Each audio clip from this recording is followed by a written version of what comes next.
Dane and Dennis walking down the street. Dane and Dennis, the kind I'd like to meet. Dane and Dennis, they used to wear these tight old thongs. They didn't like them, so they're gone. Dane and Dennis walking down the street. Dane and Dennis, the kind you'd like to meet. Dane and Dennis. These two who look at them, they're definitely growers, not showers.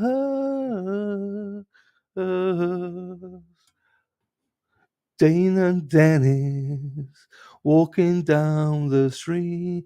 Dane and Dennis, the kind I'd like to meet. And I can't wait to go to meet these two speedos pro. Oh, oh. See you in Boston, boys. Tits and clams, that's a charity. Tits and clams, that's a charity.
Zara P, Zara P, Zara P, P, P, P, P, Zara P, Zara P, Zara P is lovely. Erin Hattree drives the bus, yellow bus, yellow bus. Erin Hattree drives the bus all day long. Josie and Merv Turf, they aren't as lovely. Fuck around and find out I'm joking, they're lovely. Hello, well, chatty. How are you all doing today? Oh, ho, ho, ho, ho. I'm here to ask a favor of you all. Oh, ho, ho, ho. Please, please support. Please support. Please support my friends that are resistant to silence. Oh, yeah. Even if you don't like Dana, I know you love Tracy. Oh, we all love Tracy. She is a star in the making. Oh, Dana is a clown. Dana. Oh, we love Tracy and tolerate Dana. We love her, Tracy, and so can you buy some merch? T-shirts and hoodies on sale are resistant to silence. Da-da-da, da-da. T-shirts are $30 and hoodies are $50. Please, please buy one of them or them both. If you buy them both, that's $80 for resistance to silence. All you need to do is Venmo Tracy at Tracy dash Murray dash 1111, and that's all you need to do. I think so, but then I remembered you need to inform her what colour and size you want. Please go and support Dana and Tracy, they're both lovely. Oh, they got some great merch on the go, and Tracy is lovely. Oh, please support them. That's if you can. I love you, Tracy, and I tolerate you, Dana. Love you both. Go resistant to silence. Ole, ole, ole, ole, ole, ole, ole, ole. Erin hack, hack, hack, ole. Erin hack, hack, hack, ole. Let's go, Erin hack, hack, hack, ole.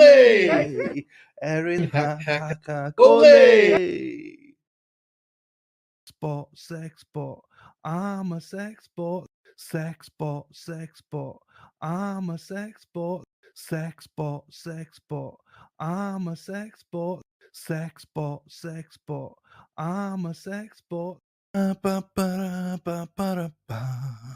Press the like, press the like, press the like, please. Press the like and subscribe. It would mean the world to me if you liked and subscribe. Like and subscribe, everyone. Let's fucking go. Yo, hello, everybody. Hello, Monday morning, El Chatty. How are we? Ken is in the house. Hello to you, sir.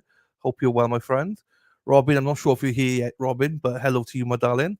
Hope you're well. Carly Gregg, oh, jeepers. Christine Fortunato, how are we, my darling? I know you're not here, but hope you're well, my darling. Here she is, Kelly Eggleston comes in first thing. How are you, my darling? You've been late the last few days, so it's nice to see you back on track. I started late, DC. Hey, Disney Queen, how you doing, my darling? No worries, you be busy. Shout out to my little nieces. Elle, not little anymore. Elle's 15 next month. Hey, Elle. Hey, Emma. How we doing, girls? Hope you're well. LCU, how we doing? Nice to see you back here. Opening statements, Donna. Maybe, hopefully, should be. Leonard, how are you, sir? Boom, boom, boom. Everybody say Amy. Amy. How we doing, Amy? We doing, my darling? Hope you're well. Tracy V, good morning to you, my lovely. How are you? Hope you're well. Elsie's back in the house. Good morning to you. I'm not sure what the best host. The most fucking like whatever host, all over the shop host. That's me. Lisa Reed, how are you, my darling? Nice to see you. Hope you haven't made any more sex videos over the weekend, but hope you're well, my darling. Nice to see you as always. Good morning, Craig. How are you? Hope you're well, sir. Crystal, how are you, my darling? Nice to see you. To see you, nice as always.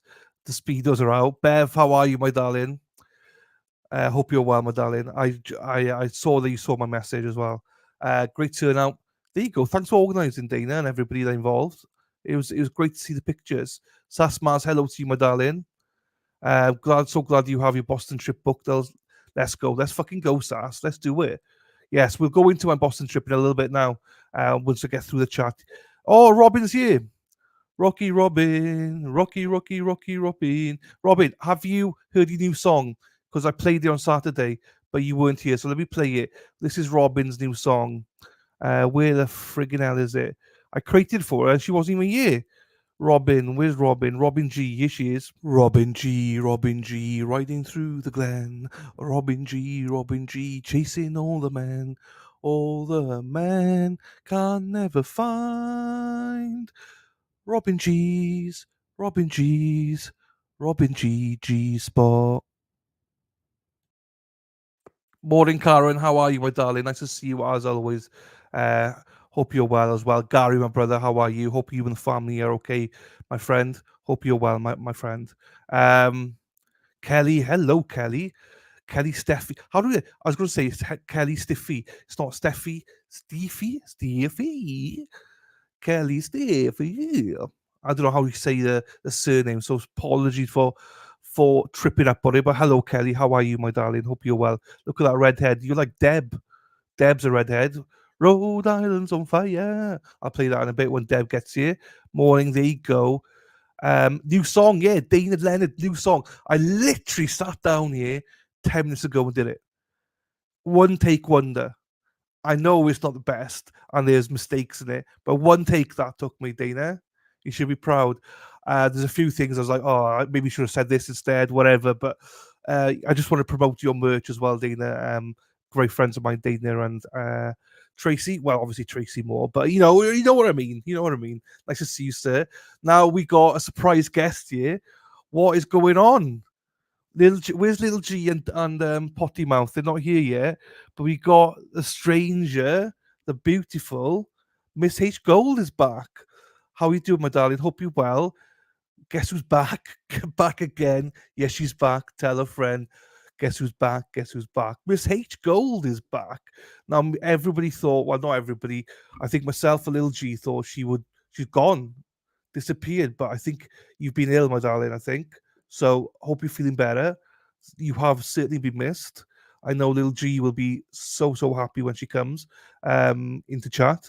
Um, she's always a little bit late, but yeah, she'll be chuffed to bits to see you. And I know Potty Mouth will be chuffed to bits as well. So lovely to see you back, my darling. Really nice. It genuinely is really nice to have you back. Here we go. Lady Dies in the house. Hello, my darling. How are you? There you go. We have Mr. Yes. Looby Loo. Hang on. Let's get it on. Looby Loo, where are you? Lou is pounding Terry. Looby Loo, where are you? Lou is pounding Terry. There you go, Lou. How are you, my darling? Oh, yes, she is. Fuck, now I'm going to play back to back. Hang on, Deb, how are you, my darling? Rhode Island's on fire. Deb's hair is on fire. Yeah. Thank you, Craig. I will be doing an itinerary. Thank you. There's a lot of people have reached out and given me lots of great advice of where to go. So thank you, sir. I appreciate that. Thank you, Craig. Laurie. So hello, Laurie, by the way. So they're choosing a jury this morning. So your guess is as good as mine, Laurie. I suspect after lunch, I would say. After lunch, I would say. This is why I come on early. So that we're ready. Whenever it goes live, we're ready. If it's before lunch, we're ready. So I don't know, Laurie. I don't know how they do it in Mississippi. I know it's not live, because they're live now. They're in court now. But yeah, we're here. We're waiting. Leave me in the background so you'll know when there's a trial coming. But yeah, it's they think there's going to be an opening statements today. Now that doesn't mean it's going to happen, but there should be. We hope, but they never give us a time frame because they don't know when the jury is going to be selected or how they select them. They might select them like that in half an hour. Done. There you go. But it could take 3-4 hours. It could take a day. Don Adelson is scheduled to take a day, 2.5 days. So to give you a little bit of just for jury selection, 2.5 days they estimate for hers. This one, half a day, but we just never know. Do you know what I mean? But lovely to see you, Laurie, as always. Tolerate. I was going to say something worse about that, but that's the only thing that came into my head. How is everyone? There you go, Miss Gold. Nice to see you, my darling. Robin G's here. Do you like the song? Do you like the song? White Paint, hello to you. How are you? Viv, good day, mate. How are we, Sheila? How are you? How's the Scrags? Scrags on the Barbie? Take your thong off. Put your feet up. How are we? Tom Jones, the land's coming for you. Welsh crooner. Thank you. I wish I could sing. 1% as good as him. The problem I got is I just make shit up on the spot, and then I think it's funny, and I put it up. Jessica White, hello, my darling. How are you? Good morning to you, my darling. How are you? Hope you're all well, as always. Hang on, I need to just change my view here. Freaking hell! Where's that gone? Where's this gone? I need to find this thing now. Damn you. Okay, well that's gone. I can't get that view. I'll try and get a view. I'll sort it out afterwards. Hills, how are you? Hope you're well. Nice to see you as always. Yeah, but I've just done it for you now, so hopefully you like it. I take it you do like it, so that's fine. It came to my head on Saturday. No worries at all, my friend. Anything to support you and Tracy. And as I say, especially Tracy, you know I'm joking, and you know I love you. Don't make me blush. I thought scarlet fever you can't fucking see if you blushed or not. um, right, is any more? Who am I missing? Anybody I haven't said hello to? Patty, hello Patty, my darling. How are you? Rebecca Hyde, hello to you, my darling, as well. Nice to see you back here. You go. I did say boom, boom, boom. Everybody say Amy, Amy. Boom, boom, boom. Everybody say Amy. Boom, boom, boom, boom. Hey, Amy. I wonder how long it'll take for Donna. 2.5 days, I think. 2.5 days. Du, du, du, du, du, du. Happy days. I'm glad you like it. My pleasure, sir. I hope you see when. Yes, I'll be there for 14 days or 50, whatever it is. So it'll be plenty of time, Craig. Plenty of time, my friend. I can't wait. Genuinely can't wait. We'll get into it now. Right. Hippie chick, hello, my darling. Whoa, no, you're not. Oh shit, sorry. You did not say hi to me. Sorry, I'm also sorry, Kathleen. Hello, Kathleen. How are you, my darling? Hippie chick, how are you, my darling? I'm so sorry. Genuinely missed you. I skip over people. Fuck. Anyway, how are you both? Hope you're well, as always. And if people asking Boston trip, what the fuck? Here's my Boston trip. Toots, hello, my darling. How are you, my darling? Oh, I'm so sorry, people. Who else have I missed? Now I've got to go back fucking up again. I don't even see you on the list. Patty, I see here. Sugar and spice and all things nice. I don't see you. I generally don't see you, ladies. Oh, I'm in trouble. There may be trouble ahead. I haven't said hello to Tootsie and Hippie Chick. There may be trouble ahead. You're not even on my list. You're not. You're generally not. I can't even see you both. No, you're not even there. So what happens sometimes is it doesn't come through. That's what I say anyway. So I'll go with that one. I generally don't see you there, but hello to you. I'm glad you said that I ignored you because then I can say hello to you both.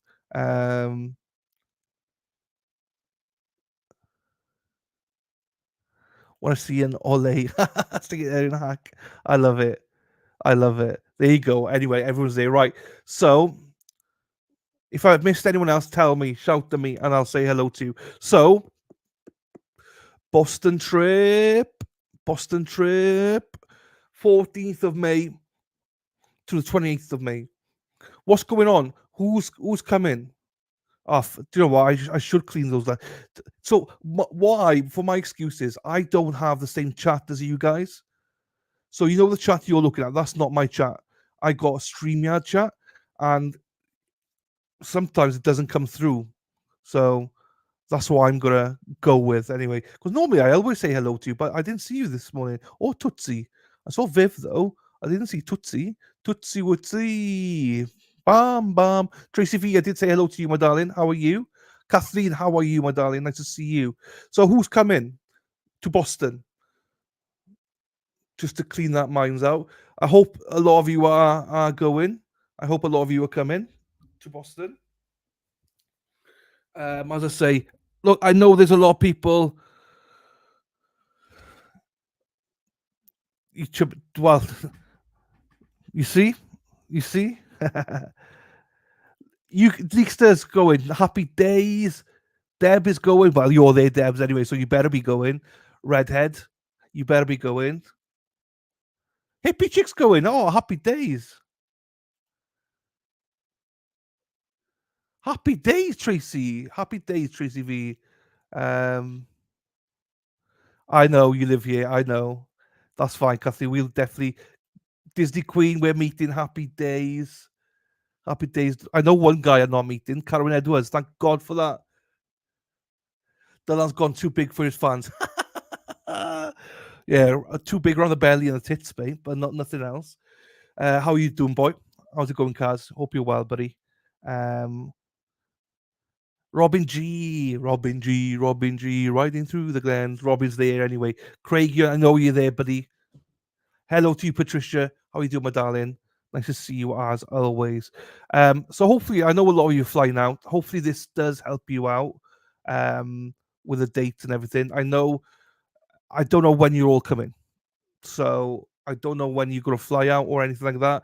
So it'll be whatever it'll be. I think Lil G said something about Memorial Weekend. She was thinking of coming out, so hopefully, you know, lots of people can see us at the same time. Good. Hello, Couch Stewart. Good morning, everyone. Good morning to you. How are you, my darling? Mary Wyro, I want to meet you too. I live in Rebus. I have no idea where that is. Oh, do I get the map out? No, let's not get the map out. It'll be a disaster. So if there's a get together, I'm there. My sister Nancy will come to. Nancy, you better be there, Nancy. Hey, Mary, I'm there for 15 days or 14 days, right? So there's gonna be stuff on. Where's Rebus? Where's Rebus? Where's that? Where is it? Because I'm going to be doing something most days. I'm not saying every day, but most days I'll be somewhere. There you go, 40 minutes from Boston. So I'm going to be in Salem. I'm going to have a tour Salem and Champions pub there. I'm going to be based around Canton, Dedham area. So there's gonna be stuff on duck boat, Craig. We're doing it. We're doing the duck boat one day. So there's gonna be stuff on. You can pick and choose what you want to do when you want to come out and meet. You can meet. Also, there's other people coming out. So maybe you don't want to meet with me, then you just want to meet with them. Do you know what I mean? That's absolutely fine as well. But I will let you all know what I do every day, so that you can come and meet up, or go for food, or just chill out, or whatever happens. We'll get an itinerary going. Tracy, how long is the flight to Boston? I think on the way out, it's about, I want to say about 7 hours and 40 minutes. I want to say. On the way back, it's like 6.5 hours. Oh, is it? Or am I wrong? Or it might be like.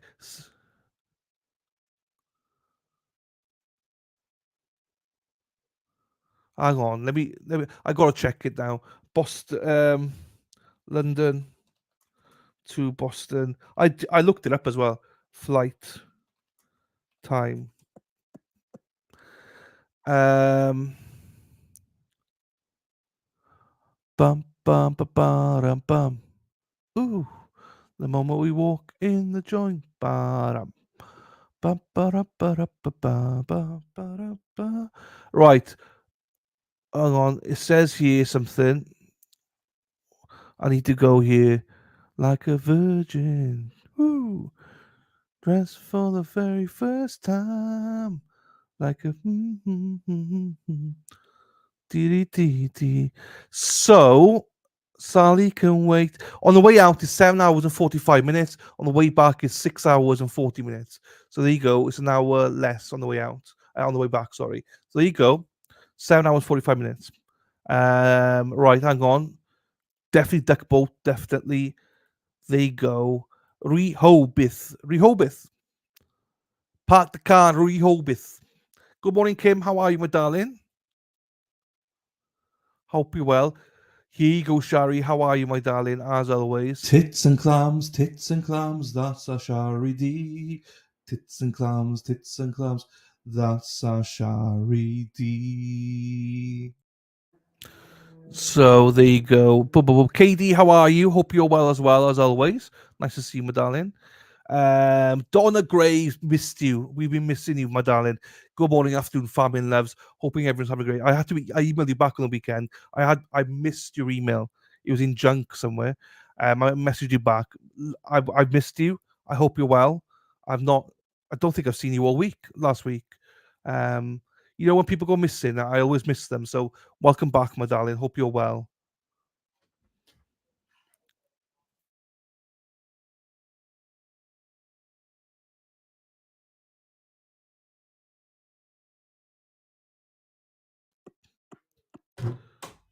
Not far from Salem, so I'll see you there. Yeah, there you go. There'll be lots of other opportunities. It's all good.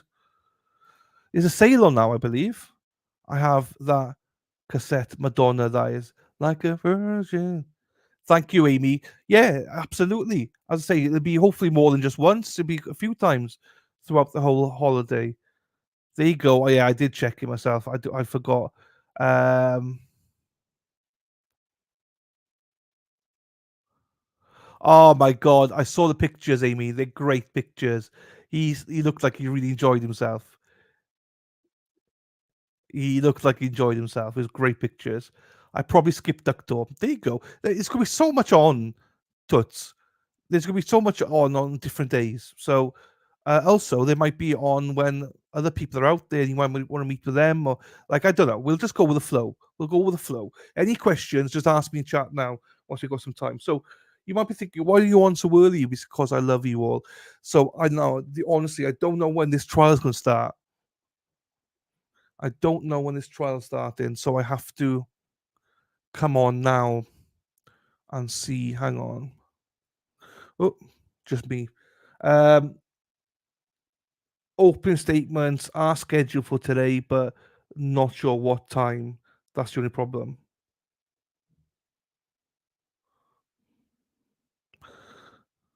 Hey, hang on, Tracy. Let me play the song for you. Dana's probably told you, but here you go, Tracy. Let me play the song. Indulge me, people.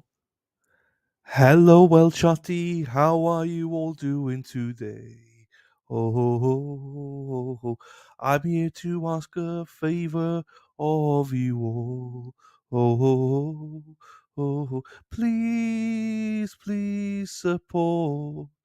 Please support. Please support my friends that are resistant to silence. Oh, yeah. Even if you don't like Dana, I know you love Tracy. Oh, we all love Tracy. She is a star in the making. Oh, Dana is a clown. Dana. Oh, we love Tracy and tolerate Dana. We love her, Tracy, and so can you buy some merch? T-shirts and hoodies on sale are resistant to silence. Da da da da da. T-shirts are $30 and hoodies are $50. Please, please buy one of them or them both. If you buy them both, that's $80 for resistance to silence. All you need to do is Venmo Tracy at Tracy dash Murray dash 1111, and that's all you need to do. I think so, but then I remembered you need to inform her what color and size you want. Please go and support Dana and Tracy, they're both lovely. Oh, oh, they got some great merch on the go, and Tracy is lovely. Oh, please, please support them. That's if you can. I love you, Tracy, and I tolerate you, Dana. Love you both.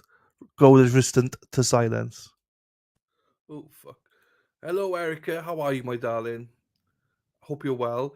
Chris, I'm going to get with Cara and make my decision. There you go. It's nice to see people pairing up. Um, the King of Canton. How are you, Dennis? I love the video you sent me on the weekend. The the duck in Gillette. How are you, sir? And how was the Queen herself, Brenda? Hope she's well. Oh, crapping hell. So yeah, nice to see you, Den, as always, my friend. Um, right.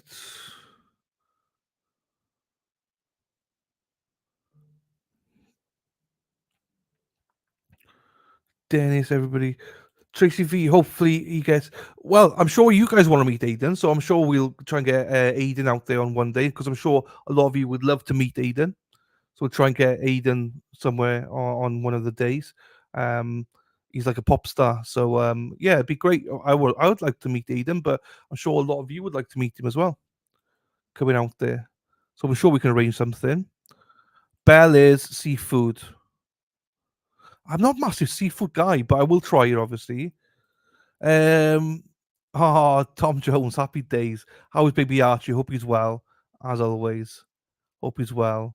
Um, Also, let me just say, as I say, that was literally one take this morning. So apologies that I wasn't better, but for a one take, um, I think that's not too bad. For first take, I don't think that's too bad for today. Oh shit, I should put the thing up, shouldn't I? I got it here. Hang on. Um, there you go at the bottom there, right? So there you go, everybody. Right, what else is going on? Mum plays Tom Jones freestyle. I pretty much was literally 10 minutes before I went live. I pretty much was freestyling it. I think people are asking me, "Oh, do you write your songs down?" I never write anything down. Very rarely do I write anything down. I just make it up in my head on the spot. Um, I love it. Such a great song. No, no worries, Tracy. I'm sorry, it couldn't be better, but it'll do for now. It'll do for now. It'll do for now. She's awesome. Says hi, everybody. There you go, Brenda. We love you, Brenda. I and also Dennis. Like, to be fair, some people are talking now, Dennis, about how Brenda was out there holding the fort all weekend. Was you're there in Gillette Stadium? I That's not me saying anything. That's I'm not saying anything, but it seems that Brenda might be more dedicated. That's not me saying it, Dennis. That's not me saying it. Also, how the sausages in Gillette, are they nice?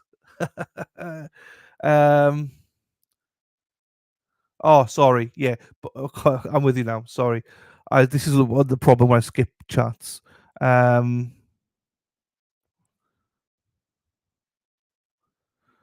Lubido. Everyone's chatting to each other, which I love. Right.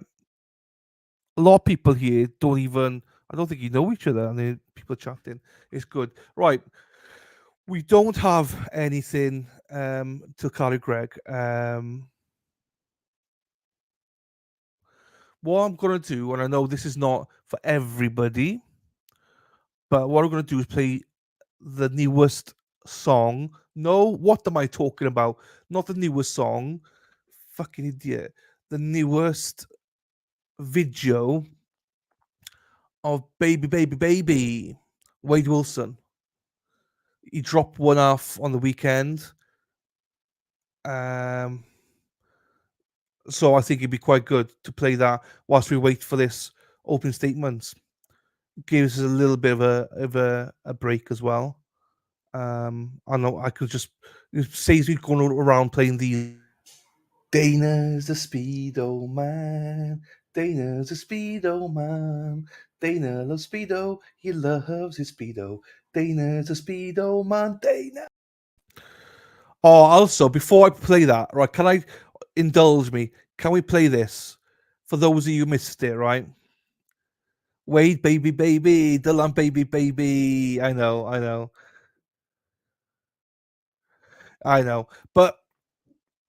It's but now the people are getting attention. It's good. It's not a bad thing because more and more people now, Kim, are into jail calls and stuff like that. Um, so I try and look at things positively, as they say.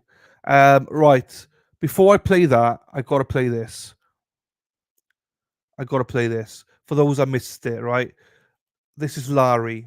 So if you've seen this, you might want to turn away for like 6, 7 minutes. But I got to play Larry. That Larry. If you missed this last week, you got to listen to it. Oh, friggin' Nora. Let me try and get it. If you Miss Gold, if you're still in chat, you'll love this, Miss Gold. You will love this, Miss Gold. So listen to this, right? Where is it? Where is it? Damn. Where did I save it? Oh, down here, I think. Is this the one? Boston. Gary is in Boston. Right, hang on. I think this is the one. Lil G. Miss Gold's here, Miss Lil G. Miss Gold is here. Miss Gold made it back. And there's me and Lil G were so negative last week, thinking, I think we've lost Miss Gold. But she came back. She came back. Dana, that photo bastard. It was funny though. I don't know where it is now, but it was funny. Me and that. Here we go. Here she is. Before I play the whole thing, here she is, late as always. Sarah P, Sarah P, Sarah P, P, P, P, P, Sarah P, Sarah P, Sarah P is lovely. But I love Sarah P, so I can't fault her. Right, let me get this on because I want to listen to it as well. Good old Larry. Sarah P, did you do the link? The other link? If you did, I may have missed it. I'm missing stuff today. I don't know why you're missing stuff today. No, I don't think you did it. That's fine. I'll pin it once you've done it. Right, everybody, calm your tits, everyone. Hold on, strap on. Oh, I didn't even think about that. Strap on, people. Damn. Good morning, Joe. How are you? Hope you're well, my darling. Right, let's play it again, right? I've never laughed this much before in my life.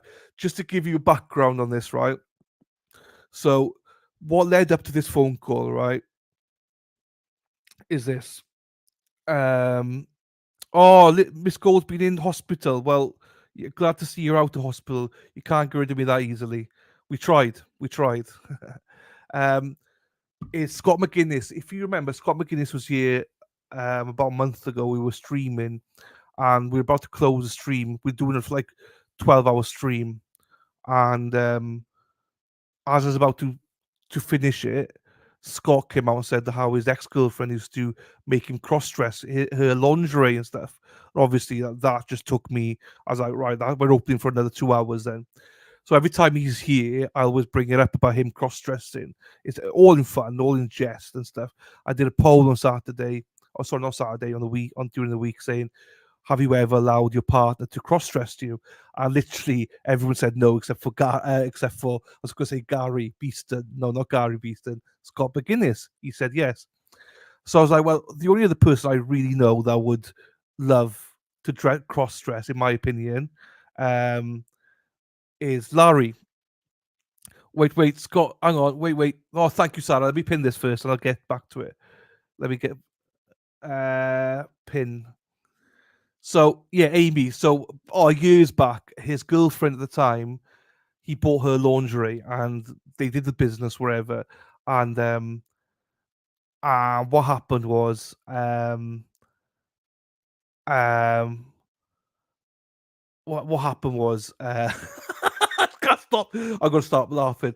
Was his girlfriend at the time turned around to him and was like, "Well, if you want to go again, then if you ever want to have sex with me ever again, then you're gonna wear this, the lingerie." So he did.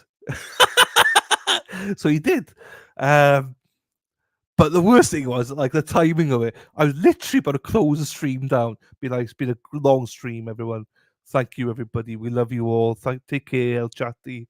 And he must have pressed enter just as I said that, and he came up, and I was like, cancel all that. We're staying open. We are El Chatty. We're staying. We're staying. We're staying. We're staying. So we have the stole story off him about the lingerie and stuff like that. So every time he comes in, I tease him now.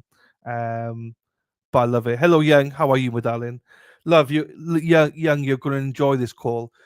So anyway, I phoned Larry. He didn't answer, and then Larry then phoned me back, and this is the call. He phoned me back, and literally we're like having a laugh with Scott. He's telling us a story, brilliant, and then this happened, and I have never ever laughed as much as I did here. Apologies in advance. A lot of people say they couldn't hear Larry because I was laughing so much, but this is whew, strap on. Oh, don't say strap on because strap it in. Strap it in. Hello, Patricia. Good morning, my darling. Strap it in, people. You're about to be taken somewhere that I never thought we'd take you. So here we go. Let me just put myself up here. I may have tinkled my pants. I think I did as well. Hippie chick. Here we go, everyone.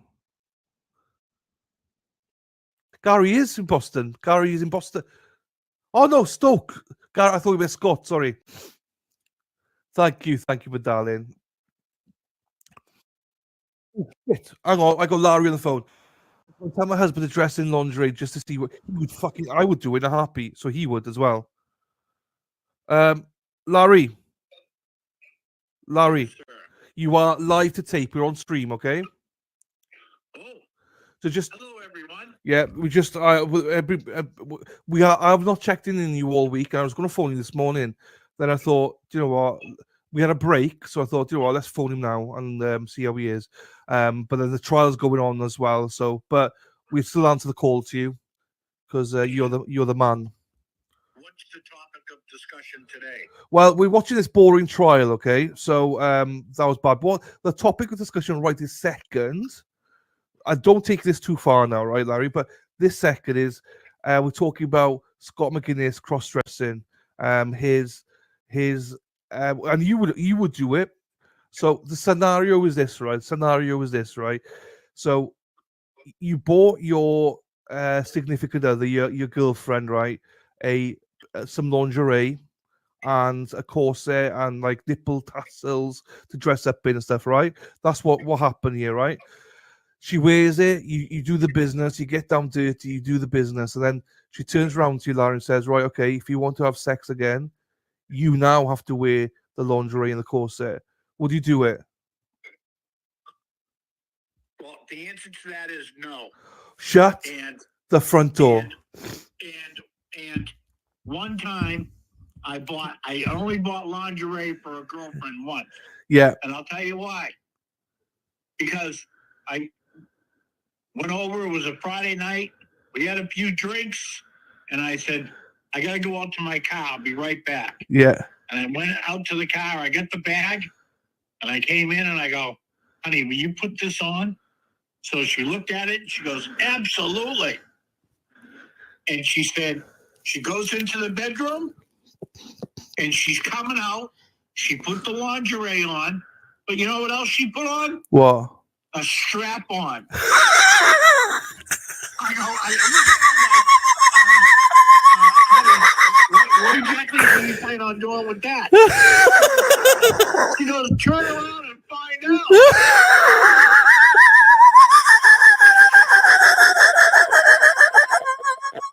I said, fuck you, and I ran out of there.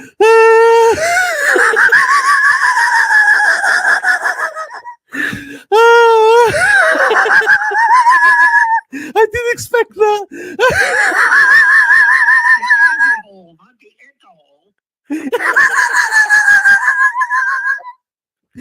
Oh, sorry, Larry. That's not what I was expecting. Oh, fuck, I'm crying. I was not expecting that. Oh, fuck, Larry. That's not where I thought that was going. Oh, fuck, I can imagine you run out of there. Oh. Oh. And I'm 6'2", 220. I was running like a little bitch. Yikes.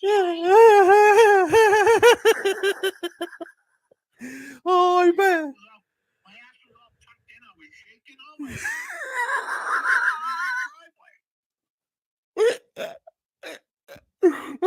What was her size? Was she huge? Was she tall? And she's like, come back, honey, come back. Well, was she taller than you or something? No. She was like 5'7". Oh, fucking hell. What was it? What size was the strap on, though? Oh, it was a big black one. Okay, yeah. I can't. Oh, I can't. No, I would have run out as well. You just took that. You took a story about cross-dressing. You just doubled it up, times it by 10. Oh. Because I thought 100% you would. 100% you would. If someone said... Absolutely not. I don't go for that shit. Not now, not with that story, no, but Jesus Christ. I thought. I have nightmares because I just told that story again. You said it live as well. Everyone sees it on stream. Larry, for fuck's sakes. I can't even tell that story in front of Tyson. I can imagine. I can imagine. Well, he's told in front of about 50 people. Oh, yeah, he looked right at me and go, Oh, fucking hell, Larry. Well, he's just taken that Scott McGuinness is really happy right now because he's like, there's levels to this, yeah? Scott came in with a high level. There's no way you can trump that. But hang on, let's call Larry. Next thing you just fucking trump it. Oh, fuck. Oh, Larry, thank you so much. You're the man. Fuck, you're the man. Oh, right, yeah, I'll give you a ring at the start of the week, right? Because I'm doing a members only tomorrow night, telling everyone the dates. Josie and Murph Turf, they aren't as lovely. Fuck around and find out. I'm joking, they're lovely. Oh, that is. I. Do you know what? The worst thing is, right? I know people will get offended by that, right? But I gotta be honest, I couldn't give a fuck. That is one of the funniest.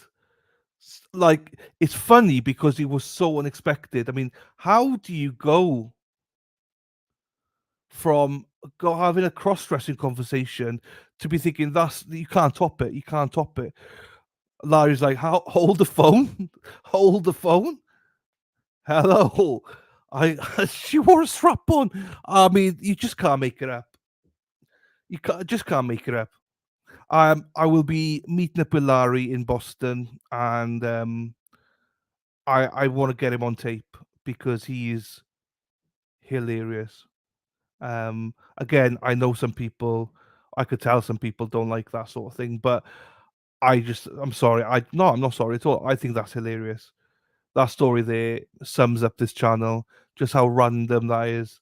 A guy in Boston, Larry LC, with his stories about that. I mean, you can't make it up. No other channel does that. No other channel do you get that content from. Nowhere.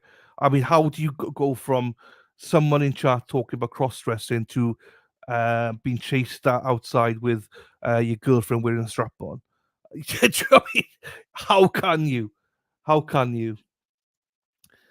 Talk about cheeks. Hello, Jessica. Hello to you, my darling. Hello, Logan and Carter, even though they're probably in school right now. But how are you, my darling? Hope you're well. El Chatty Rocks, they do. Honestly, people, honestly, I love that. I'll play one more video, and then we'll get on to Wade Wilson as well.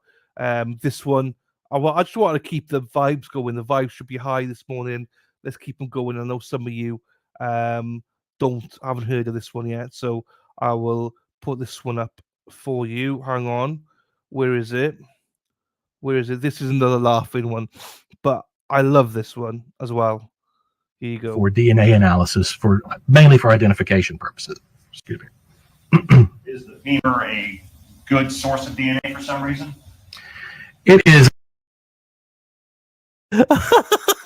He burped. Hang on. Let's go back. He burped. Oh, that's funny. That's a nightmare. That's a nightmare for anyone. That'd be my nightmare to fart or burp or something. He just burped. Oh, how fucking childish am I? Oh. For DNA analysis, mainly for identification purposes.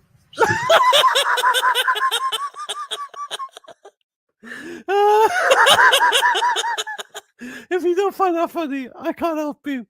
That's hilarious.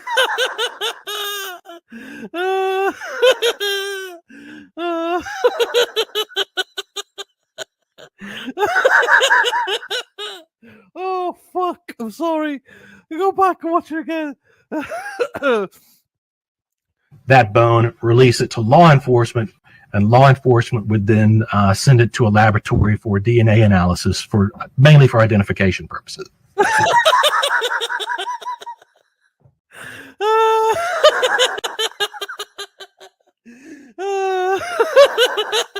Oh, what a poor guy.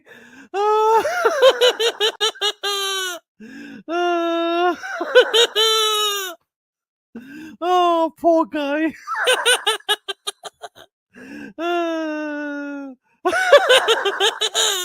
Let's go back again. Hey, Katie. Katie Santos in the house. Oh, Katie, watch it. He burps. Hang on. That bone, release it to law enforcement, and law enforcement would then send it to a laboratory for DNA analysis, for mainly for identification purposes. Excuse me. What's going through his head right now? What's going through his head right now? He just burped. He must be so embarrassed. Oh, that's funny. That's funny. Oh, I think that's hilarious. I think that's hilarious, everybody. He just fucking burps.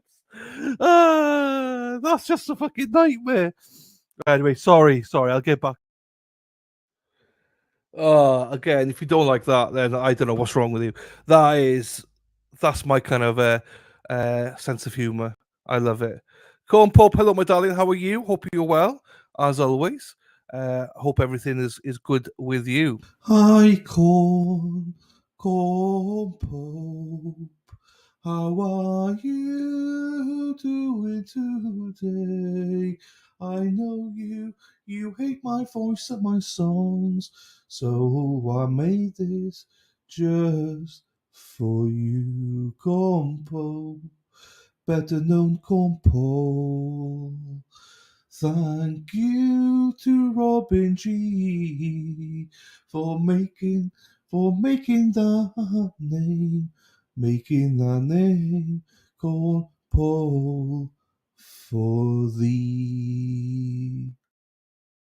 Oh, she's on mute. Mofo.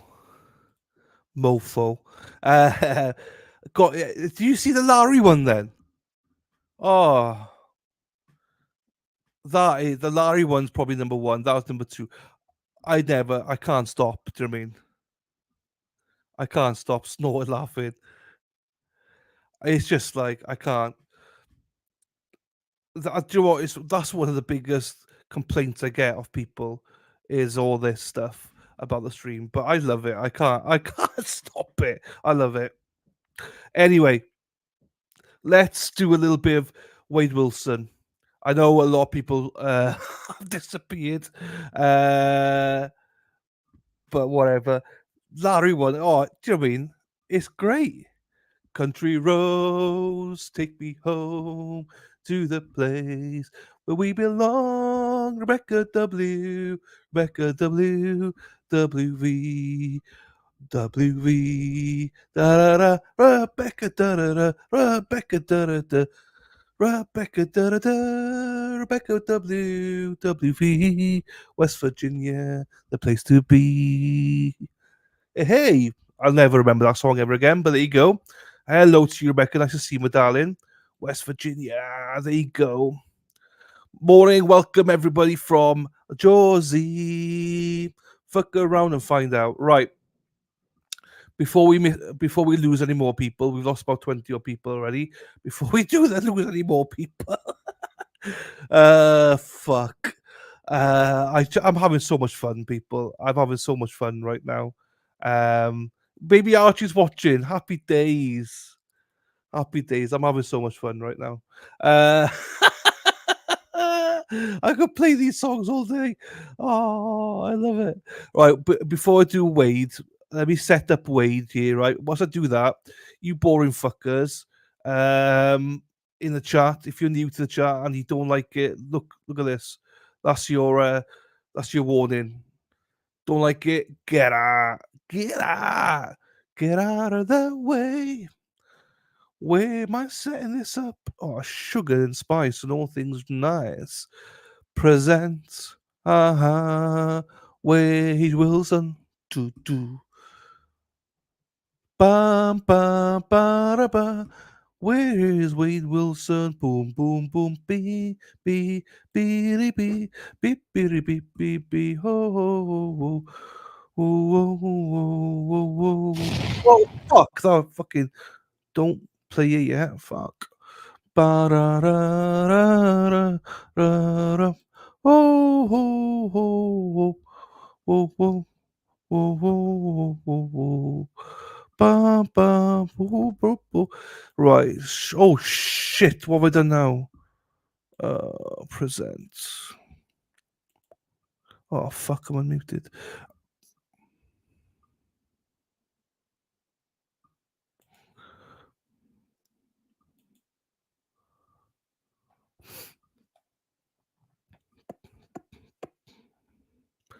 Apologies. I thought I was muted. I apologize. My bad. I thought I was muted. Sorry, sorry, sorry. I wouldn't have shouted that much if I knew that I was not muted. He was transfixed. Oh, there you go, baby Archie. Have to tell you all, I saw a woman in produce section last night. It's a hoo ha. I smell the fingers. Just had to share that. Hoo ha. There may be something fishy going on. Fish, fish, fish, fish, fish. Thank you, Jessica. Potty mouth. Potty mouth. Guess who's here, Potty mouth? Guess who's here? Lil G's in and out. But who else is here, Heather? Who else is here, Heather? Who do you always send an alert for? And is here today, Heather, Potty mouth, Taylor. Yeah, it's the new one. Yes, it's the new one. Miss H Gold, yes. She is in chat. She's just actually come out of hospital. So she's here. She might be busy, but she is definitely in chat. We're 4 out though. Jessica, she can't be the seafood seafood section. There you go, Deb. So nasty, I know. There you go. Miss H might be doing some work or something now. I'm not sure, but she is here, Heather. She is here. She said she was ill in hospital, but she's out of hospital now and she's home. So that's why she had disappeared. So she'll be back in chat. Well, by the time she comes back in chat, Heather, you'll disappear somewhere. I know, but still. There you go. Right, everyone. Let's play Wade Wilson. This is like 45 minutes. We'll play it. Let me just double check there's nothing happening with Carly yet.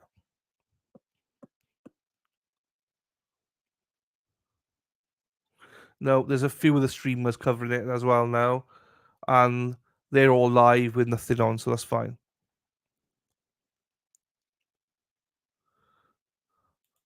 Oh my word, now I feel like a whole and complete douchebag for hounding. Don't be silly. Don't be silly. Miss H Gold will love the fact that you were asking after her and hounding her. You didn't know she's in hospital. Jessica, did she buy any crabs? Hey Heather, talk about crabs. Heather came in. Hey, right. Let's go then, people. I'll keep an eye out for Carly as well, but let's listen to this. Yeah.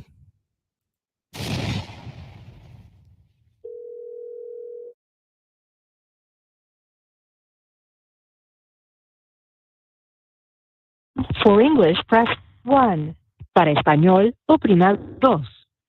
For a please enter the area code and phone number you are calling now. Please hold. Please wait while your call is being connected.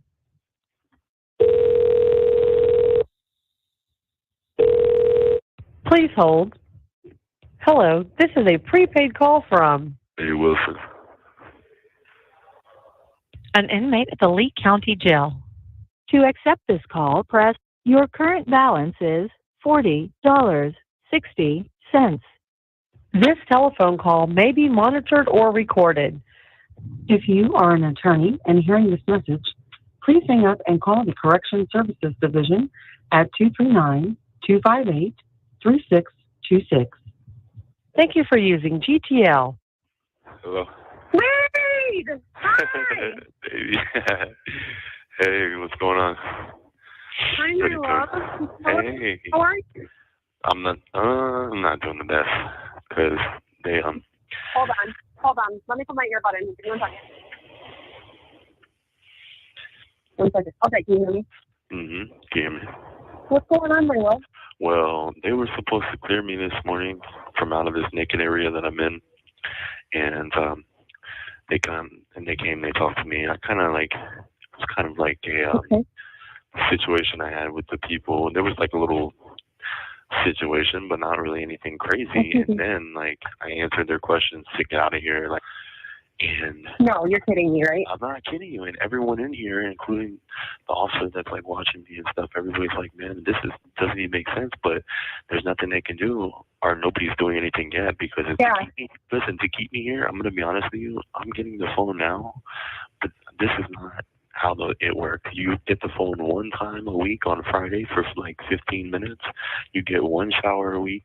You don't get any of your canteen, so you don't eat your food. That's not legal. How can they physically keep you in there? Your lawyers have to be able to fight for you on this. Well, guess what? I called I've done this before with my lawyer, and he's like, I can't do nothing because it's up to the jail. But he needs to understand now that they're talking about keeping me here for more than 1 day, more than 2 days, more than 3 days. Oh my God.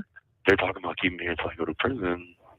So he needs to understand that. I already tried to call him. He didn't answer the phone. So the only thing I can tell you is both of their names, and you do your research, and you try to contact them. And then also I can give you the name of the lady who works for me, that Wendy lady, the medication lady. She's great to talk to if you can get a hold of her.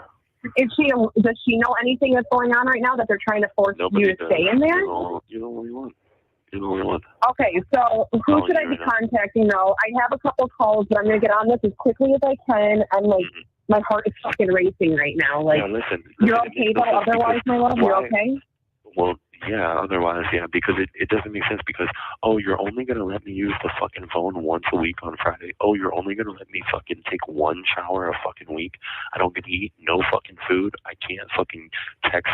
I can't fucking call, and I'm not in trouble. But you're saying, what the fuck kind of shit is that? I've never even fucking heard that. Everybody in fucking jail is impulsive.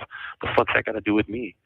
And so it doesn't mean I'm always perfect, but Jesus Christ, it doesn't mean you have to take away my fucking... Yeah, no, that's not right. That's definitely not right. You can't violate my rights. You can't fucking... This is cruel. It's going to become a thing where it's becomes cruel and unusual punishment. Absolutely. Okay, so, there's a lot of shit. I'm going to contact who I need. So give me who's your lawyer's information. So first and foremost, I know... Okay. Let's start with that, my love. His name is Lee Hollander, and his number is, that's his cell phone. Okay. Now listen, he's gonna listen. He's an old lazy bitch. He's gonna be like, well, I can't do anything that the jail is doing. He's just gonna, but you need to explain to him. Well, they're not talking about keeping him there for a day or two, and they also said he's not so. They're talking about keeping him there for months, and with nothing, with no phone, with no. If he gives you some bullshit response, you're just gonna have to press past him or do something. Can Wendy do anything on her behalf, you think, or no? She could help. So her number, you already have it because you texted her that. I already have her phone number. By the way, yep. So they're saying you're not suicidal, but you're impulsive, they're saying. And that they're trying to keep you in. Yes. They are trying to keep me in. I'd watch until I go to prison. I still fucking have... Jesse, I still fucking have, I still have the fucking another case. I could either sign off and go fast or fight it, but I have another fucking case. It's not like I'm going to prison in 2 weeks. How are they talking about keeping me here for months? It makes no fucking sense. I'm over here. I'm naked. I don't have shit. I'm fucking hungry. I can't use the fucking phone on a regular basis. Are they even feeding you right now? Are they feeding you? I mean, yeah, just a tray. And I'm literally sitting right here across the way from my fucking room. My normal room. Is there some way that I can speak to her too? Do you think I can call her and speak to her about this as well, or do you think they won't even give me the time of day? I'm really not sure about that. Okay, well, let me start with your lawyer. I'm going to try to call your lawyer Hey, first. listen, this is important too. The second lawyer, his name is Kevin Shirley. He has an office in Punta Gorda, Florida. I don't have his phone number right here on me because... Oh, actually, yeah, I do. Hey, Rollins, Okay.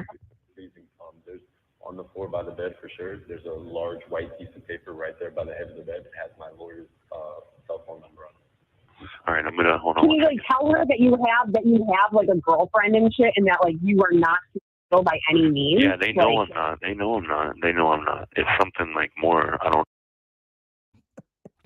Oh, hang on, we skipped ahead. He's got a girlfriend now? Didn't you see that right? He's got a girlfriend. The fuck? Hang on. Okay.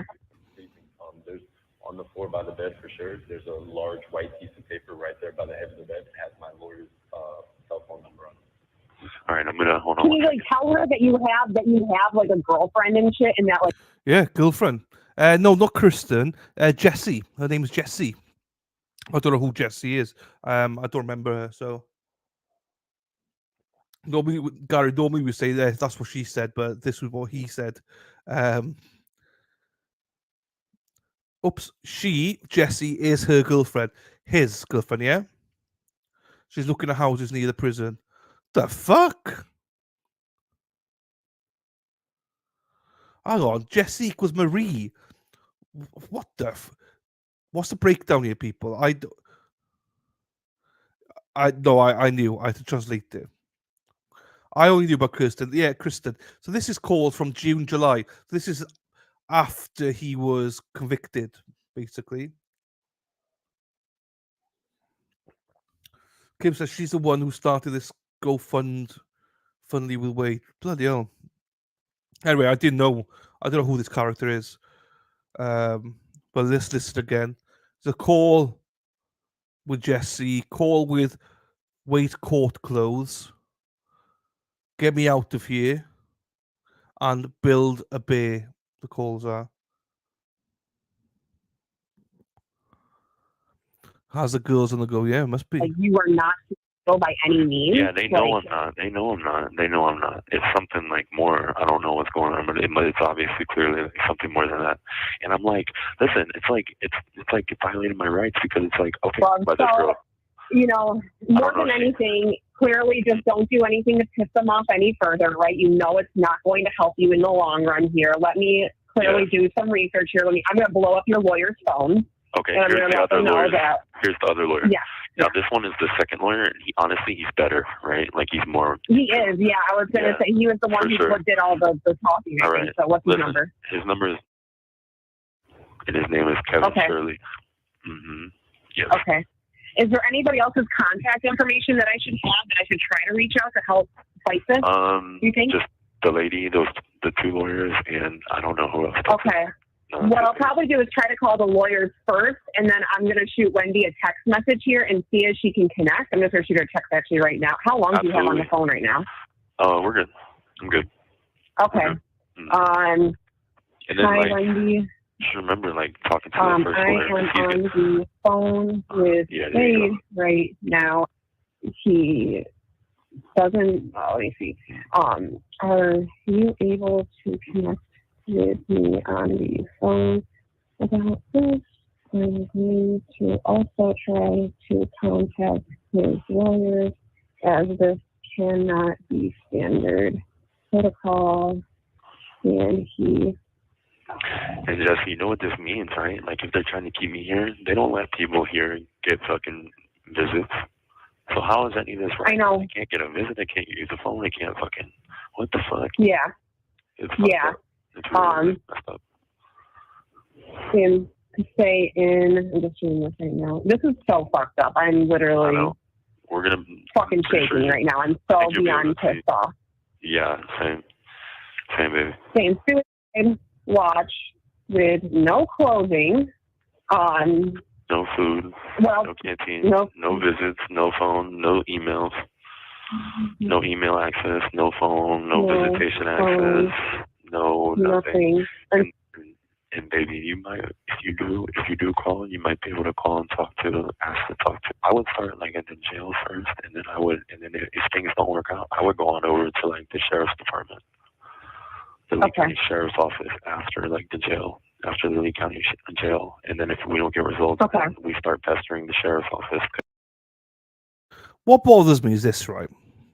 one of the things that bothers me. He's like, no canteen, no phone access, no. He still gets fed. He gets a tray of food. He still gets fed. You know, fine, dude. You've also got a pulse. You're also breathing. You killed 2 women, dude. They're dead. So I don't know what he wants. I mean, you killed two women. So man up. You don't get canteen. Good. I'm glad. You shouldn't get canteen. Hello, Smoopy. Hello, Spoopy. Do you know what? Now he's been convicted. I'm glad that he doesn't get. I hope he doesn't. Well, I mean, I know he does get canteen, but they shouldn't have canteen. It's like, why should he be treated? As long as you get fed, be fed, fine. But basic meals every day. You're a fucking piece of shit. You've been convicted for a crime that you did do, which is obvious for everyone to see. Tough shit. It's in some ways it's like, well, that's sometimes a problem. I think people think that I don't know, but they shouldn't be given all this stuff. Once you've been convicted, that's it, done. Fuck you, as in in a proper way. I don't know. I mean, I know the only problem is there's actually innocent people in there that's been convicted as well. So I suppose, but still, I mean. Oh, it just bothers me to hear this guy, piece of shit.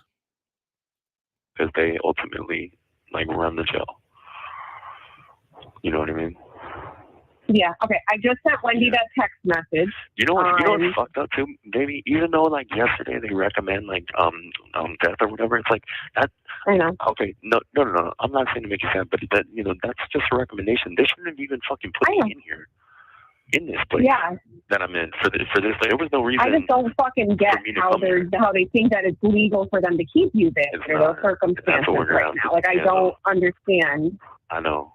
No, I'm trying to Google her fucking name too. That was so stupid picture of me. Fuck. So I don't know. Insane. You could try doing them bigger than that. I want to get the fuck out of here. I want to get the fuck. I know, baby, and I know. I promise. That's what I'm going to try to do. Visit you. And see you all day if I'm fucking stuck in here. Can't even fucking see. Yeah, Wendy said it's probably based on his sentence. She said she's going to let your attorneys know now. No, Texas say it's not based on the sentence. Yeah.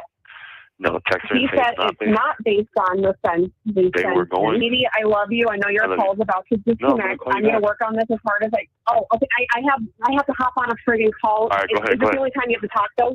No, is this the only time you have to talk? Because if this is the only. Call me back. Just call me back then. I'll get on my other call. Just call me back. I'll get on my other call and I'll just listen in. Just call me back. All right. Love you. Bye. I love you. Bye. Thank you for using GTL.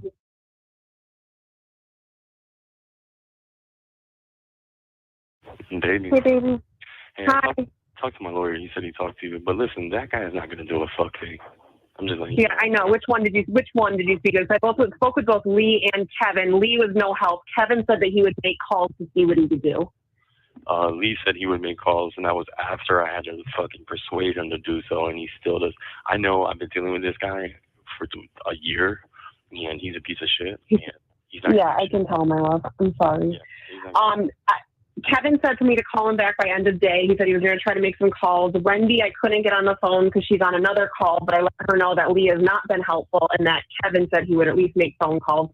Right, and I was fucking talking to Lee, and he's like, I finally convinced him, or so he claims, that he'll make some calls to the jail, and he's like, well, it's 3:30 now, so I'll do it in the morning. I'm like, okay. Oh my God, I fucking can't with these people. I fucking no wonder he fucking lost. I'm like, my heart is racing. I was sassy with him too, and I was trying my best to keep my cool, and I'll tell you when we have more time with it, but I was arguing with him, like, politely, not trying to be mean, but I'm like, this is your job, and you're being fucking paid a lot of goddamn money to fucking be a lawyer. Because all Do his your fucking job. answers are, no matter in any situation. Oh, you know, I anything, can't override it. No, That's it's not. exactly This cannot be legal. This cannot be legal. And I already actually that's looked his up answer. some inmates' rights. I already looked up some like inmates' rights, more or less, lawyers too in Florida. So worst case, if I'm not getting We have to anywhere with them by contact them. tomorrow, Contact one of them. Worst case, like I said, if I don't get anywhere with them by the end of today, I'm going to contact one of them and at least try to get a consultation to see what options we have. Okay. Because like I said, this it can't be legal. Yeah, and that's what I don't understand. Like I said, that's where it can't be legal. I can only have a shower like once a week because I'm impulsive. I can't eat. Yeah, food. I know. I can't eat food because I'm impulsive. What does any of that? I know, my love. Exactly. Now, if I know, now, and I agree with you. If there was like legitimacy, yeah, I'm just grabbing my laptop. I'm so happy that you were able to call me back. I've been having like fucking anxiety. Yeah, no, you're good, baby. Did you tell Wendy? Did you ask her also, Wendy, if she has clothes and stuff for you to? Yeah, she responded back and said yesterday she was going to mail them out for me today. So I'm assuming she mailed them out. I know. I'm at least looking forward. Wait a second. But baby, you're more important right now. I hope she has your right address. We only got one shot. Yeah, she did. I gave her my address. Okay, so she should have done it then. She did it then. Yeah. Okay. Yeah, perfect. and I let her know, and she had just texted me back because she couldn't hop on a call. She's like, "Well, Lee is aware," and like as I told her, I said, "Well, he's not being helpful." So I called Kevin and spoke to Kevin. She said, "Oh, okay, good," with an exclamation point. So. Okay, cool. Yeah, cool. Fuck, baby, I'm so sorry you're stuck in there. So you, listen, yeah, no, it's okay. So I'm going to see what happens tomorrow, but you're telling me just to keep my cool, right? Tomorrow. Mm-hmm. Then let me ask you this. What if tomorrow comes and they're like, yeah, and I... Well, that's where I'm going to contact the inmates' rights, baby. That's where I'm going to contact another lawyer and see what options we have for you. So you're telling me to just keep my cool the whole time. I think I don't know what's going to be the best. I feel like that's going to be the best. I feel like if they at least see that you're trying to work directly with them, right?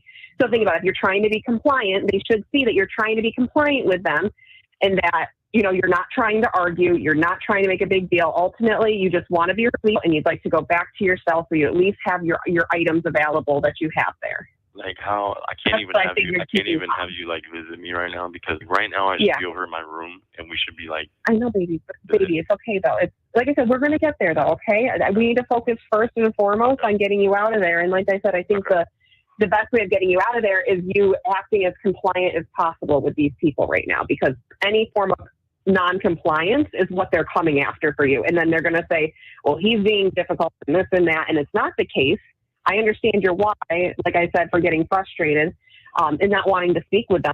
They should definitely warn you if they're bringing other people into the room as well, too, that you don't know. Right, right. But like I said, I feel like just being as compliant as possible with them right now is going to be your best game move. Okay. Yeah, I think so. I think you're right. Yes, I think you're right. Definitely still try to maybe call Wendy again, though. I think you should talk to her on the phone. She's really cool. Yeah, no, I know. Like I said, I'm going to probably shoot her another message. I know she had a call. She said 3. I don't know what time it ended by any means, but I'm hoping she'll call me afterwards. Okay. So like I said, right now I'm just trying to figure out who the more information. Okay. But stand line. It's not like I don't want to talk to you. I want to. Just hearing your voice makes me feel better right now. Let's do both. Yeah, I'm down. I'm not going nowhere. Yeah. I'm okay. Right okay. For sure. I miss you so much. You too, baby. I can't wait to fucking. I feel so bad. I gotta figure out. I just wish I could get you out of there. We're gonna do it. What? That's what we're gonna do. We're gonna make that happen. I know. Yeah, they're not gonna keep me in here. They're not gonna be able to keep me in here. I mean, literally, it's so stupid too, Jesse, because like right across from me, I can see my actual room right there with all my shit there, and like my food and like my fucking bed, and and I'm like right across the way in a similar same cell, just that has nothing in it, right? So it's like I'm just so confused. It's like, okay, put him back in his room. It's 3 feet away. Give him all his shit. Yeah. Just because. I'm just happy you at least got the phone to call me. God, I'm just so happy about that. Yeah, I think I'll be able to get it tomorrow too, like for a little while, at least like at the daytime. I'm hoping. Yeah. You know what I mean? Yeah, if I'm like cool and stuff. I'm good with the officer. I know, but I'm hoping to get you fucking out of there before then. Fuck. Oh, well, let's see. I know, that's why I'm trying to keep on top of your lawyers to see. Lee, I sent over the information that you gave me, like I said, the person's name, their position, stuff like that. Kevin said he'd make calls, and I'm going to call him before the end of the day. I'm just trying to think if there's anybody else that I can fucking call at this point. So I'm trying to fucking find some contact information. And it sucks so much because guess what? Guess what I want to do? What, baby? I just want to go back to my room, and I just want to call you on the tablet and be laying in my bed. And then I want to get the other tablet, and I want to look at your picture. And then I want to do stuff with you. I know, That's what I want to do right now. I know. I want to do the same thing. I just really want to do really dirty, sexy things with you. Isn't it nice that even despite this, like I'm thinking about? Yeah. You're so funny. I love that this is what you're thinking about when you're fucking stuck in there right now. And I love you for that so much. But I just, fuck, I hope you're not fucking stuck in there, man. Me too. Like I said, no matter what, I'm gonna, if I need to, I'll get another lawyer's opinion on this and try to figure out what we can do. It might come to that. It may very well come to that. I know, but like I told you though, like honestly, Kevin is like could be very helpful sometimes, and then don't forget about I have my other lawyer that's very helpful too, Malcolm. Yeah, I think I was going to give it at least a little bit more time because again, I'm also like I want to reach out to people, but I also want to try to let them do their jobs as well and not make things stickier or messier by me calling. Because I was going to try to call and talk to the director of nursing, but I'm like, it's probably not best at this time. I should probably just see what his lawyers come back with first by the end of the day, and then I agree. Kind of take it from there because I don't want to mess it up more. Good decision. Very good. Very, very good decision. Yes. Yeah. Oh, and by the way, the stuff that I had Wendy get that she was going to ship to you. You have 1 minute remaining. Hopefully she shipped that to you yesterday, baby. But there's actually maybe 2 or 3 outfits in there. 2 suits, 3 suit jackets. Yeah, 2 or 3 pants, 2 or 3 shirts, a bunch of the ties, both my parents' shoes. Oh my God, it's a lot then. I'm excited to get it. So you might need more than one body pillow. I want a couple things dressed up as me, and you could snuggle with. I want to see your whole bed just snuggling with me. I want to see you snuggling and all my shit, all my stuff. I will be, trust me. I'll be sending you all the photos of it. So, you gonna put my shirt on, baby? I am. Do you think you can call me back now or no? If you can't, I understand. Well, I can, baby. Yeah. Oh, and one more thing too. Yeah. I forgot. What? I love you more. I love you more. I love you more. I love you Don't more. fucking hang up. I love you more. Thank you for using GTL.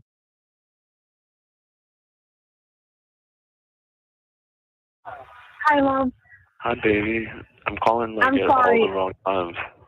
No, I was trying to answer. So the issue is sometimes when you call, it's just blank. There's nothing there. So you've been trying for the whole time? I've been trying to answer your calls, and then when I answer, there's literally nothing that comes through, and then I hold on, and I'm like, well, there's literally nothing coming on here, so I'm just going to hang up, I guess. And that's why I didn't call. I didn't call directly right back because I just assumed that you were working or something. I didn't really. Oh no. Yeah, you're cute. No, I'm like, well, sorry. wait a little bit, 5 minutes.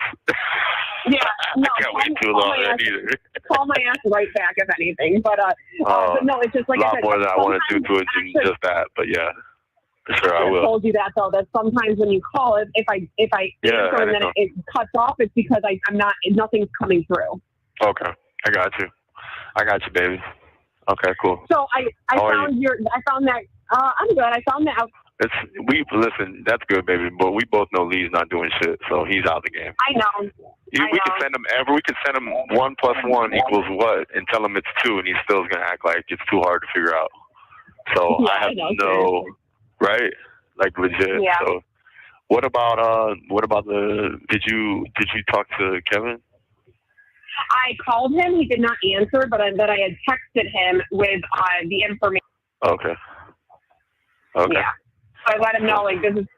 So Okay. I'm hoping he calls me back, though. But you know how these people are. Like, they were very concerned about not working after hours. So. They are. Very, very much so. Correct. Yeah. I'm assuming there's nothing on your end or anything that clearly they haven't told you. Once 5 o'clock comes around here too, it's dead on my side too, because only thing that ever happens is during the daytime. Nighttime, you just settle in. Yeah, I figured. So I'm sorry, love. I wish I could have gotten me out of there tonight, but get me out of here. I know. I don't want you to be in there. I don't want you to be in there. Get me out of here. I love you. You're good, girl. You're good, girl. You're so good, baby. As long as I got you, doesn't matter what situation is, baby.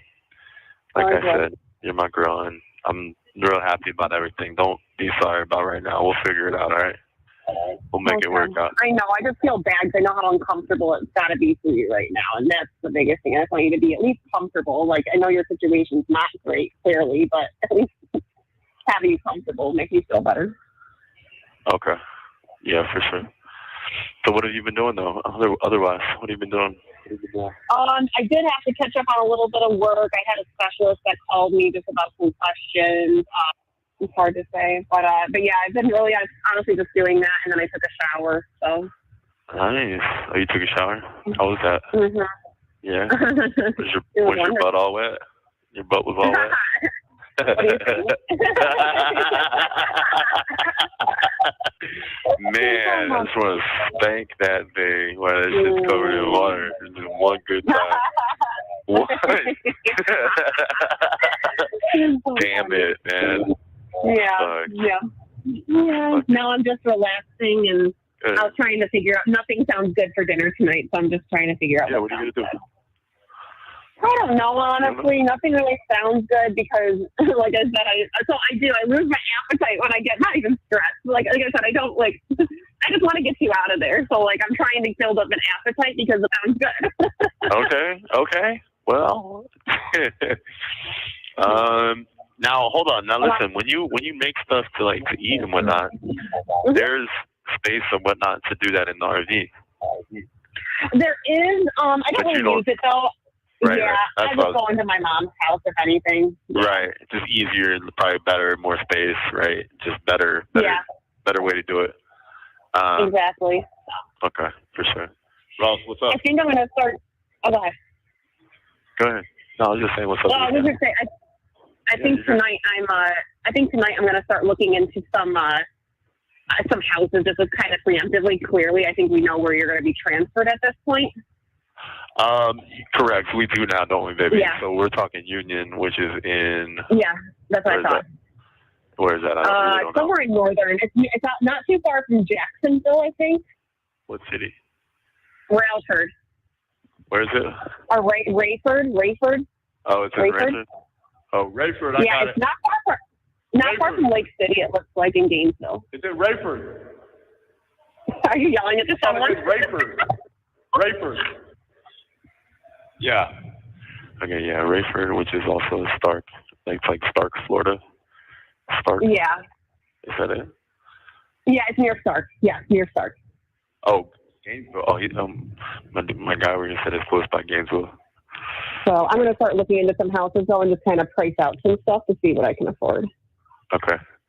Will you keep me in the loop? I want to know about what you're finding. Of course I will. Yeah, let me know. Of course, my love. I'll make sure I send you some photos too of places that I eventually look at and stuff. Absolutely, yeah. I'm just gonna start off a little bit. I'll probably start off a little bit smaller and then clearly get a bigger house if I need one. Okay. Yeah, that's fine. That sounds like a good plan. If we have more kids to follow up. Yes. Oh, wait. If. Yeah, I don't know if. A few, for sure. You already know what's coming. We've spoken on it. Yeah, we've spoken on it. You remember that one time? Remember that one time you were like not that long ago, you were like 4 or 5. I'm like 5. Yeah, you're. I know. I just keep getting raised up higher. Hey, it's like after 5 or 6 days, like 4 or 5 days, like say that number again and mysteriously goes up by 1. Yeah, I know, right? It just keeps going up by 1. I told you that I'm gonna end up having to get my tubes tied or some shit. Like I'm gonna have to get this shit tied up. So like we have to stop. Yeah, for sure. Oh. So funny, baby. But yeah, I love you. You know what you should make? I love you too. You know what you should make? I don't know, like some chicken or something. You like chicken? I do. I have. I'm a chicken nugget girl, so I have some chicken nuggets in the freezer. So honestly, I think I'm just gonna eat my feelings tonight and do chicken nuggets and some mac and cheese. Oh, you're doing that whole thing? I think so, but I'm like trying to convince myself to eat healthy, but I'm also like, no, don't eat healthy tonight. Just enjoy yourself. Tonight sounds like. Yeah, eat healthy, but tonight sounds like a good chicken nugget, mac and cheese night. That sounds like a good night. So basic. I can't. I fucking can't. That sounds good. Yeah. Now, here's my question, though. With those chicken nuggets, are you going to use any sort of dip in them, or you just eat them head up? Just eat them straight? Oh, fuck no, I need dip with it. Come on now. I'm not crazy. I mean, I am crazy. Don't get me wrong. Not I am like crazy. that, I'm though. sorry. I'm not crazy like that. Though. I'm only crazy for you. You know what to do. For you. Yeah, with those, but you know what are you going to use? What are you going to do? I bought Chick-fil-A sauce. So I have Chick-fil-A sauce and some, two other Chick-fil-A sauces, I think. But I'm normally a ranch girl. Are you a ranch or blue cheese person or neither? Ranch, the first one, and I'm huge on it, like real big on it. Oh, same. I'm fucking obsessed with a ranch, man. When I dip something in there, it's not just barely dip it. I'm talking about submerged. It's fucking drenched. Like people question my sanity with the amount of ranch used. You know what? And I question when I just see them barely touch it. It makes no sense to me. You have to like. It doesn't. I'm like offended by people who like just barely dip it. I'm like, that's disgusting. You're just like, that's raw dog and the chicken tender there. That's man, unacceptable. No, it's not right. It's not right. Revolt me. I love that you drench yours in ranch too. Great. Yeah, no. Another thing we have in common. Yeah, baby, they sell like packs of ranch in here. Remember, I think I read it to you off my list the other day. Yeah. Yeah. Hey, how about I fucking come back from go to court yesterday and they throw me in here, right? I'm like, whatever. I see I got 2 big ass bags of like canteen food, right? Well, they put them in my fucking room for me, so they're on my bed, right? And just all my new shit I ordered. Obviously, I can't fucking get it, and it sucks. So it's just over there chilling on my bed, on my fucking shit, and fucking pissed. Man. I know. I'm just hoping we can get you out of there by tomorrow. I'm hoping so. I'm pretty hopeful about it. I'm optimistic. I'm staying positive on it. I'm going to stay positive, and I'll get on top of it hopefully first thing in the morning as well. So. Yeah, absolutely. For sure. It'll be straight. We'll be good. We'll be able to make it happen. I think we'll be all right. Yeah, I think we'll be fine. Yeah. And hey, listen, what did Wendy say? She said she sent that stuff out yesterday, or she was going to? No, she was going to send it today out, she said. She had, when I texted her the other night when you told me to, she responded yesterday, and she just said, since we're in court today, I'll mail it out by tomorrow. So, I mean, perfect. I didn't ask her, but I trust that she's mailed it out. I mean, she seems like she's a very respectable human being, so I doubt that she would say she's going to do something and then not do it. So. Very much so. And then I even confirmed with her at that day. I was like, hey, I had my girl send you like her address or whatnot, right? Yeah. And she was like, yeah. So, but I just wanted to make sure so that everything's coming good. For sure. Yeah. Yeah. What's the first thing you're going to do? And I figured tomorrow. Hang on, let me just check this because Mexi, this is what I get. Mexi, this is what I get. For you, it's just weeding me out. That just weeding me out. It's not like you just look totally weird, like you're naked as you are there. Because normally you have that bright picture and stuff, and it's cool. But that does not look. I'm like, what's she done? You see a regular picture. That's what comes through to me. Let's look at the other one then. No, same on YouTube, same everywhere.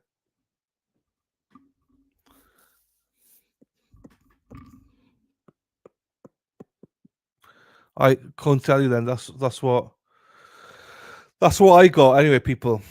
But it looks weird. Like she's naked. Talking about naked. Hang on. Talking about naked. Hang on. Once I get the thing going. Robin G, riding through the glen. Robin G, chasing all the men. All the men can never find. Robin G, G spot. Okay, let's go back to this then. For some reason, like I said, I'm gonna fucking sniff everything. I'm going to just put my entire face in it. I am. I just said I'll just put my face into it as soon as I fucking open it. Alright, if you said you had boxers in there, I'm probably gonna wear the boxers. Honestly. Oh, I think they'll actually fit you because, like, hopefully, maybe or not. Because for me, they were actually like a size small.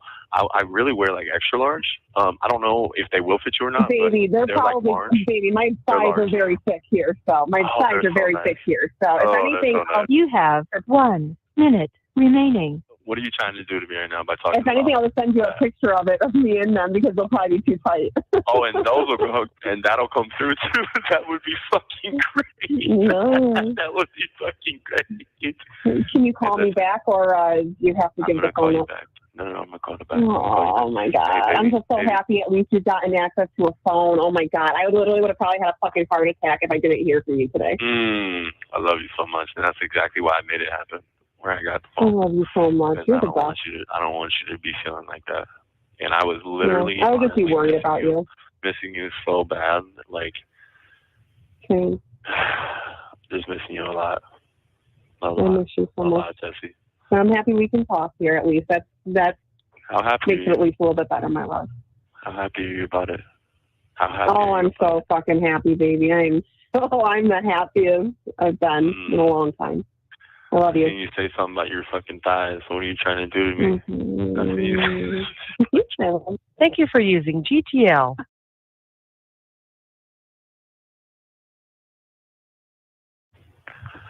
Hi, baby. Hi, baby. What you doing? I was on an app looking at houses. Oh, really? Like, which one? Which app, though? I have a couple different apps downloaded on, like a realtor app, Trulia, and Zillow. I mean, I'm not too concerned. Luckily, I have really good credit, so I know I'll get pre-approved at a pretty good loan. So now I just want to try to find, an area that I think I'm going to be most interested in. Right, for sure. And when I come to see you on the weekends anyway, I'm just going to get probably a hotel in the area. So. Right, so you could just overnight. Not like I would just drive back. Exactly. And probably stay overnight Friday, so Saturday, and then go back. One more hour on the way there. Who cares? Because you're going to be staying overnight. Exactly. So yeah, so just looking at some houses though. Like I said, I think I'm going to do like a 2-bedroom, 2-bathroom if I can find something for reasonable for that to at least start.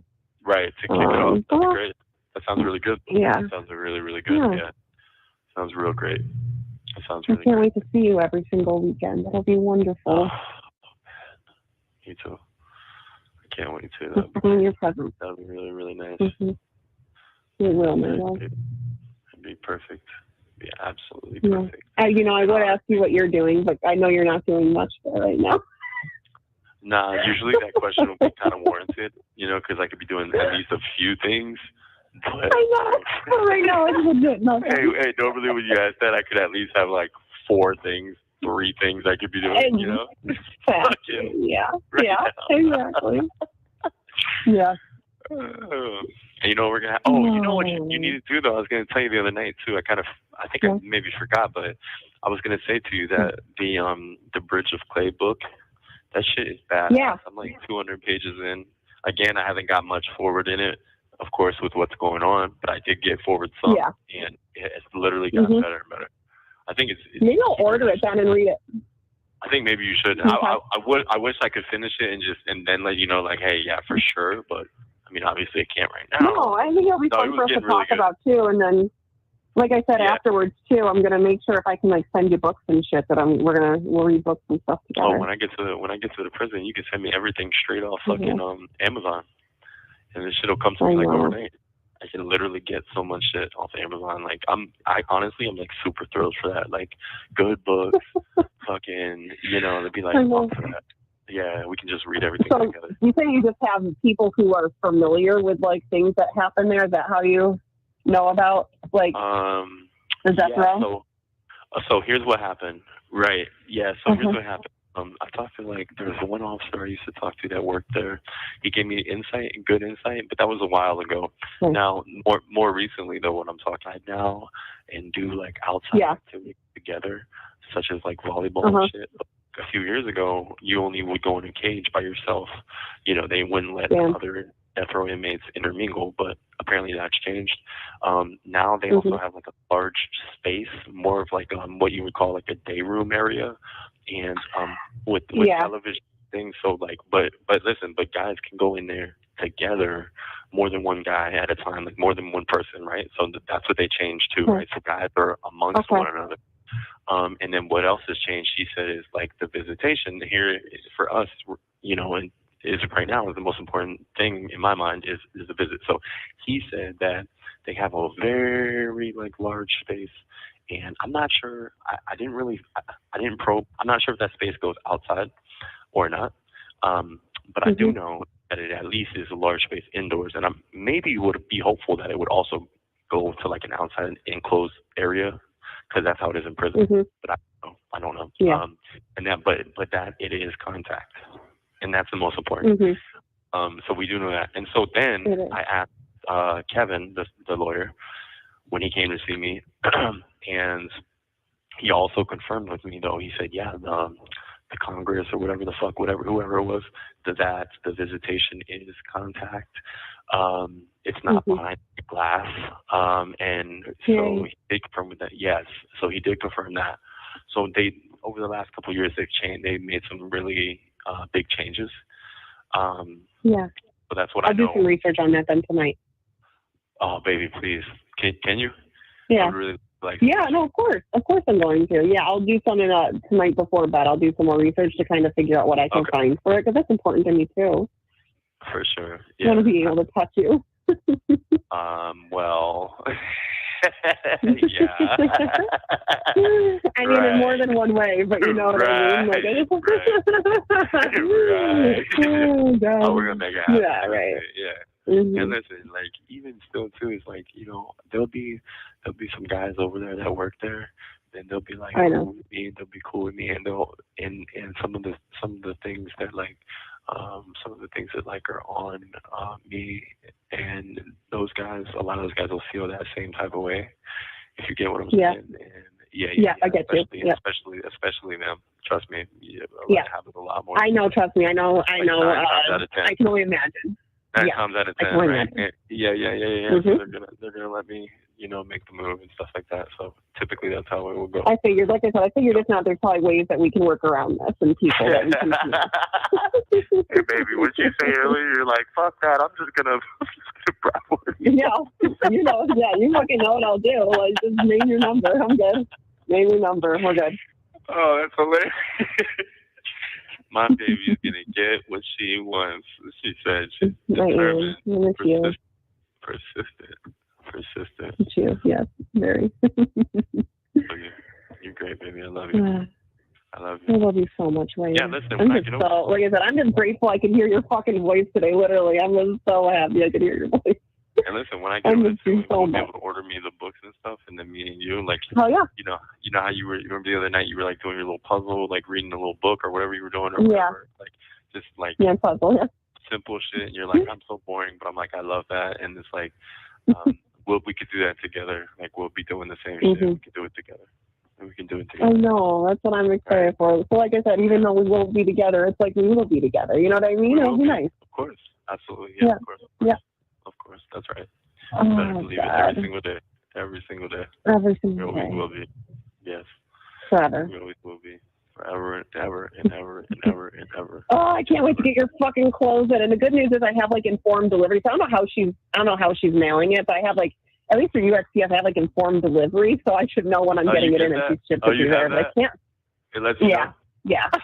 My mom, I know, again, nerd, but my mom signed up for it, so I was like, I might as well just sign up for it while I'm here, so I'll see everything that's coming in, but I just can't fucking wait to get your clothes in. Does that cost extra money to like do that, to have that feature? Probably does, doesn't it?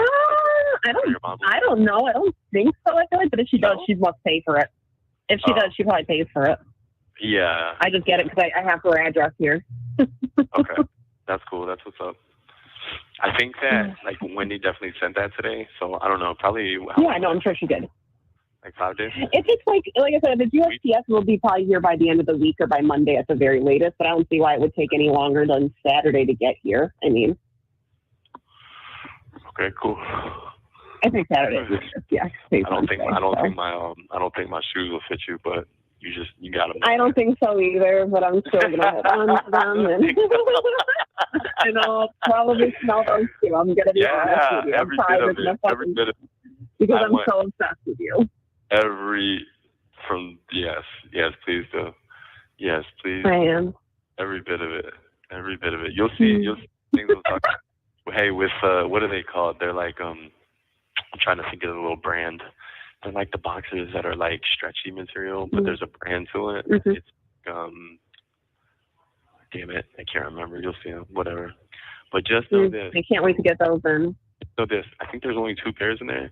There might be like 3 or 4, but I can't remember. But the turquoise boxers and the red and black are the the 2 that I wore this last 2 days. The turquoise. Okay, so I'll go for those ones first. So just so you know what to go after first. That's right. I can't wait. I'm literally going to I'm going to tell you too and be like, I fucking put my head in the entire goddamn box, and I'm probably just going to wear. That's really my new sleep stuff is your shirts and your boxers. Honestly, and that's all I'm wearing going forward. Hey, I'm not going to want to wash it though. That's the hard thing. And I'm going to have to wash it eventually, but like I'm not going to want to wash it. No. Well, yeah, not for a while at least. Hey, I had an idea though. I was thinking about the other day, and I want to know what you think. Yeah, baby. All right, check this out. So what if you were to get you know that shit called Build-A-Bear? Yeah. Okay, now picture this though. What if, right, we were to get the Build-A-Bear, right? Now I'm also aware that you can buy you can get like a speaker. I can get like off Amazon or some shit. The speaker for it. Yeah. Okay, and you can put it in your bed. You can buy them with speakers, baby. You can buy them, I think, with speakers in them. Well, okay, but then guess what you could do? You can get the speaker, and we can get on the phone sometime when we have time, and you let me say what I want to say into it, and record it, and then you have that put together and stitched into it. So then, like at nighttime and stuff, you could play the bear. Why are you so cute and so romantic? God, I'm so obsessed with you. You're literally the greatest person I've ever met. You have 1 minute remaining. I was thinking, I'm like, man. I love that idea. I'm going to order that then. I'm ordering it. Or if you wake up in the middle of the night and we're not able to talk right then and there, you press the bear and you hear me just tell you how much I love you. If I can send you one too when you get to prison, I'm fucking doing that too for you. Oh, that might be a thing there because I don't really know. They might. I don't know either. On death row, but I know they get like more things. That might really could be a thing. Yeah. Yeah, that could be a thing. I love you so much. I love you too. Guess what? What? I love you more. What? I love you more. I love you more. I love you more. No. You gonna call me back, or you gotta wait for a little bit? What time is it right now? What time you got? It's about 6 o'clock. Almost 6. Give me like 30 minutes, okay? Let me let the phone. Okay, baby. I love you so much. Hey. I get it. I love you. Thank you for using GTL. Don't forget to like it. So that's the end of that. Like I've got to the stage now. I'm so used to it. I'm just like whatever. Do you know what I mean? You know, it is what it is. Do you know what I mean? With these people. Hey, Mary, quite contrary. How are you doing, my darling? You snuck in there. How are you? Ooh. Build-A-Bear. Is that something? I've never heard of that. Oh, maybe I have heard about it. I'm not sure. Mexi Tex is drunk in the morning. Mexi's mad. Mexi is naked in chat. She's mad. Mad. Right. Let me play this. This is from this morning. I think this is from this morning, so it's a minute long. Or I think a minute and a half long. Bum ba bum bum bum ba bum bum. Never look at Build-A-Bear again. Yeah, I don't even know what it is. I'll have to look it up. I think I can guess what it is, but I never heard of it. I never really done anything with it. The moment we walk in the joint, bow wow. Is set to begin Monday in the trial of Carly Gregg, the now 15-year-old accused of killing her mother, Ashley Smiley, and shooting her stepfather, who survived. The shootings happening at a home in Brandon in March. Smiley was a teacher at Northwest Rankin High School. Months later, the teenager has made several court appearances, including one where she rejected a plea deal in August. Gregg will face a Rankin County judge once again, and for the first time in front of a jury, as her attorneys and state prosecutors make their cases. Tuesday, Circuit Court Judge Dewey Arthur issued a gag order that prevents attorneys from talking about the case to media. During a motion hearing that same day, attorneys for Gregg and prosecutors revealed a diary in discovery that allegedly belongs to Gregg's mother that could be used as evidence by the defense. During one of Gregg's court appearances in August, it was revealed that the then 14-year-old was receiving psychological help.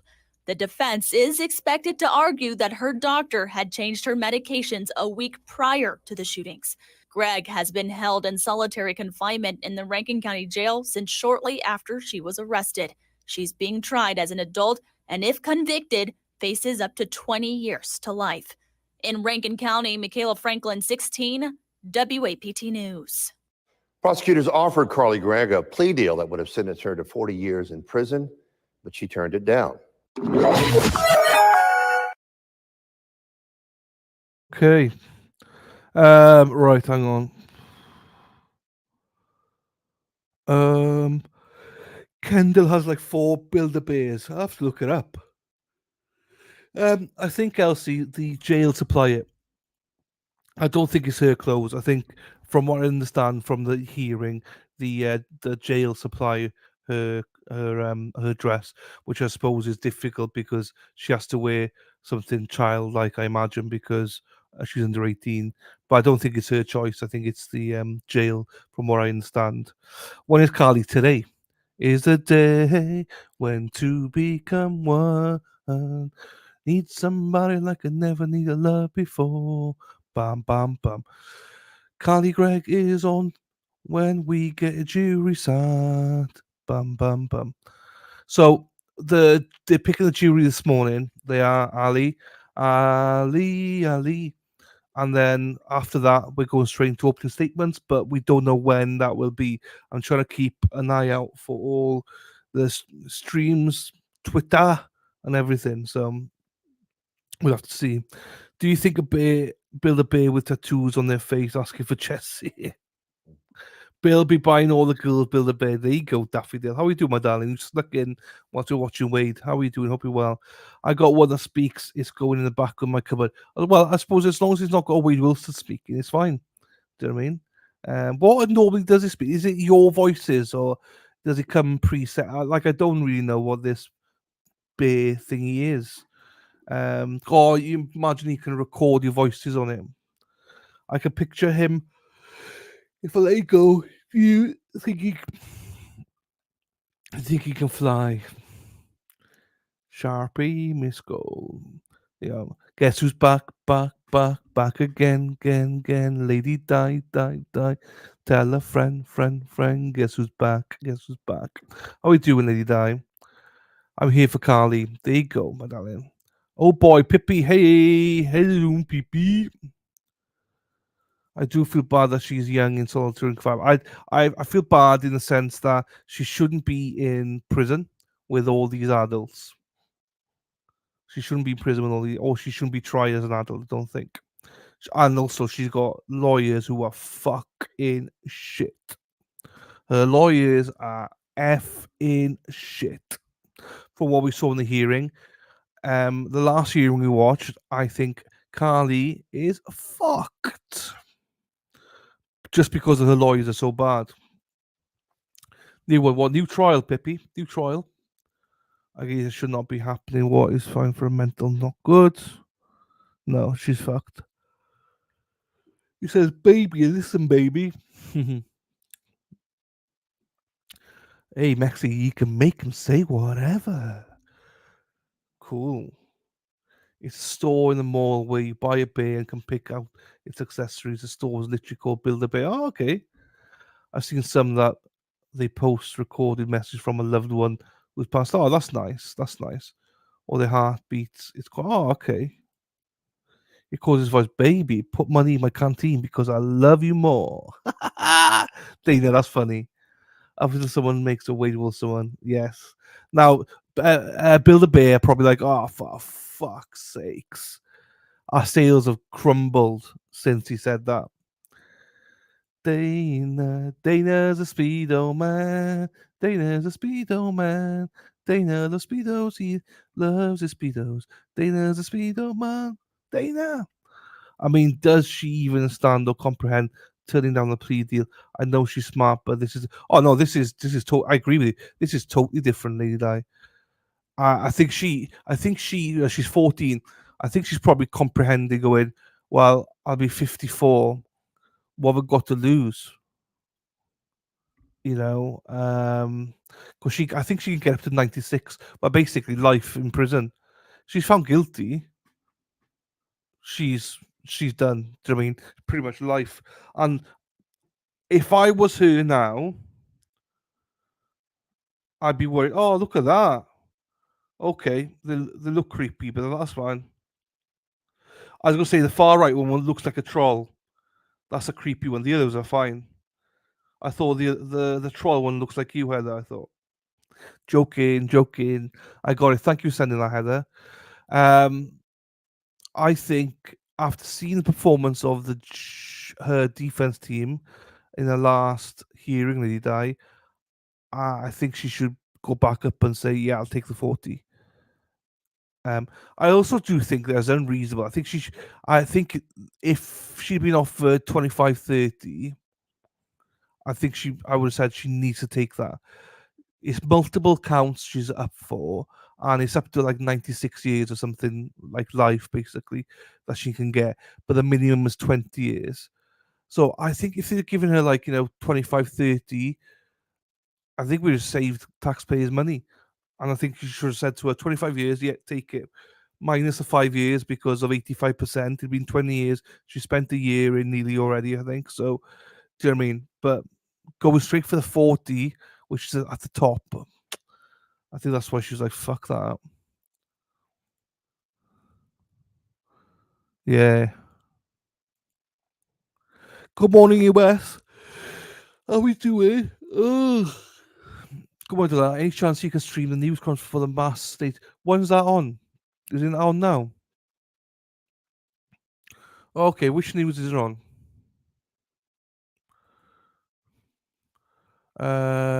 Yeah, but I know you're all saying press conference on, but which one? Oh, so opening statements apparently are opening at 1:30. Yeah, I know you're all saying it's live, but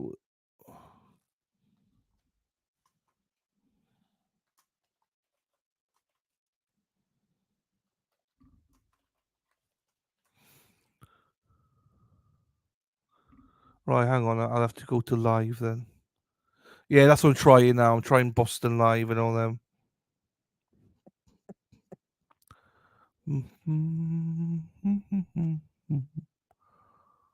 Oh.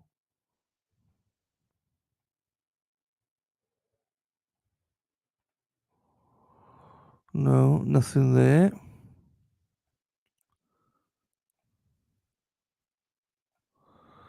Okay, let me try Fox 25. I don't follow Fox 25.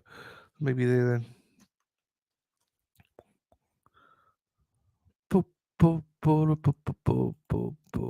News 5. Hang on then. Let me just try this first. No, nothing. Fox 25. News 5.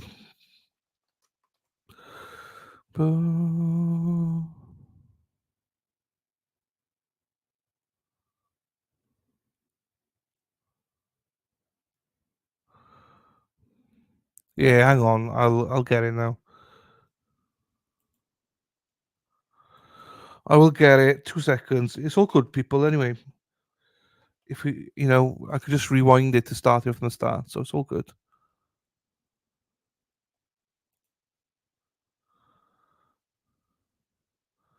Oh, Melanie's not streaming it yet. She's not streaming it yet.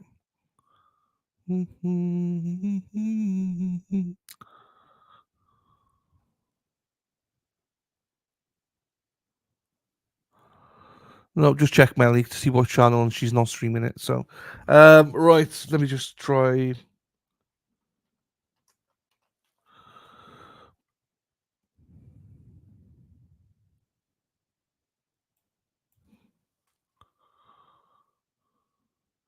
She's not. What I'm saying is she's not live this second streaming it, unless she's just gone live right this second.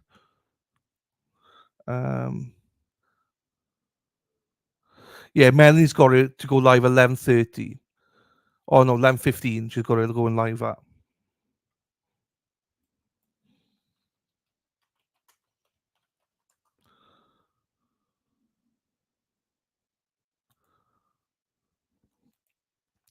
There you go. Yeah, Melanie's going live at.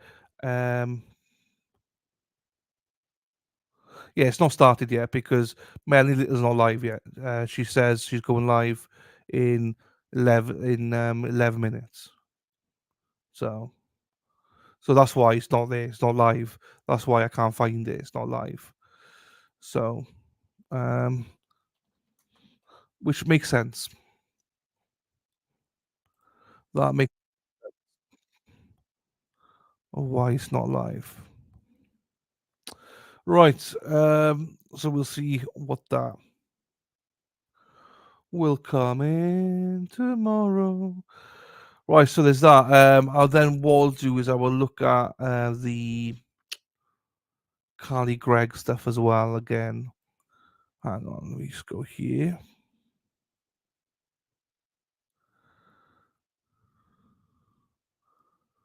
Now I'm distracted now. I'm trying to find this. Ba, ba, ba, ba, ba, ba.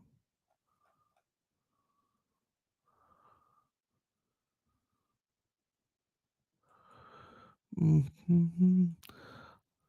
See, now I'm struggling to two things at once. I wonder where. Well, Robin, which channel have you got that on then? Yeah, I know it's awful, isn't it, Lady Di? What channel have you got it on then? As in to start, because it's not on any of the regular channels that I can see.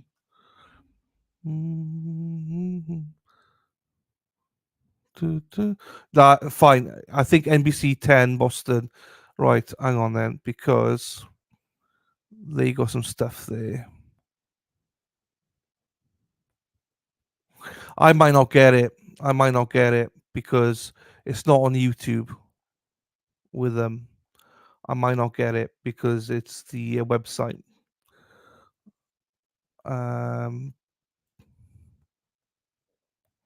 That would make sense why I can't find it. But maybe if that is the case, or are you on the YouTube one, Robin? Because I can't see on the YouTube one. All we need is love, love. All we need is love, love. All we need is love, love. All we need is love. Da da da da. Oh, I don't think I get it then, Robin. That's why. Let me just try it because I've not got my what do you call it? I have not got my VPN. Nope, they will not allow me to do it. Heather Taylor, I'll be right back, guys. Got a shower at lightning speed because our shower in the Airbnb was rubbish, so I feel like I still have a weekend of soccer just all over me.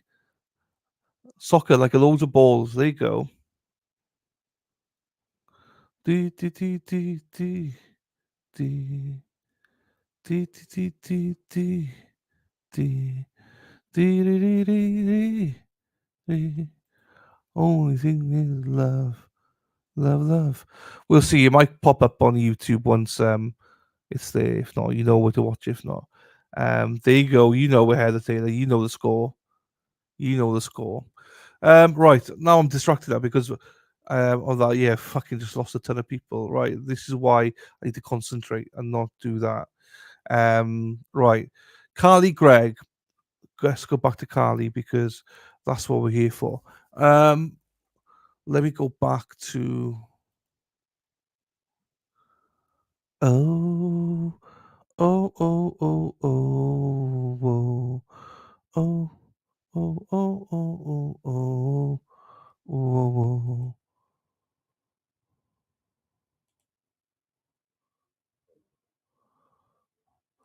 Right. Carly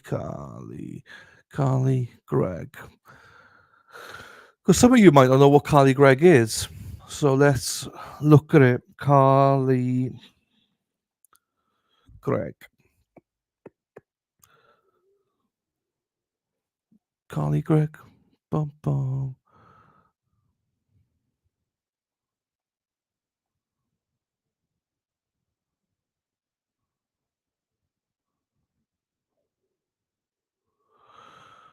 Okay, that's done. No.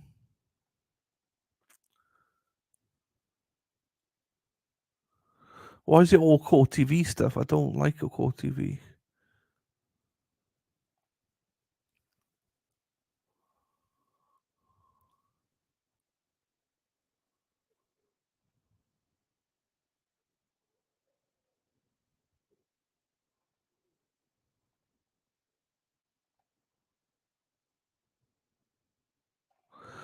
Okay, I don't know who this is. Dr. Berry something. She's a psychologist. So hang on. Let's see what she's got to say about all this. I don't know if she's any good or not. I just.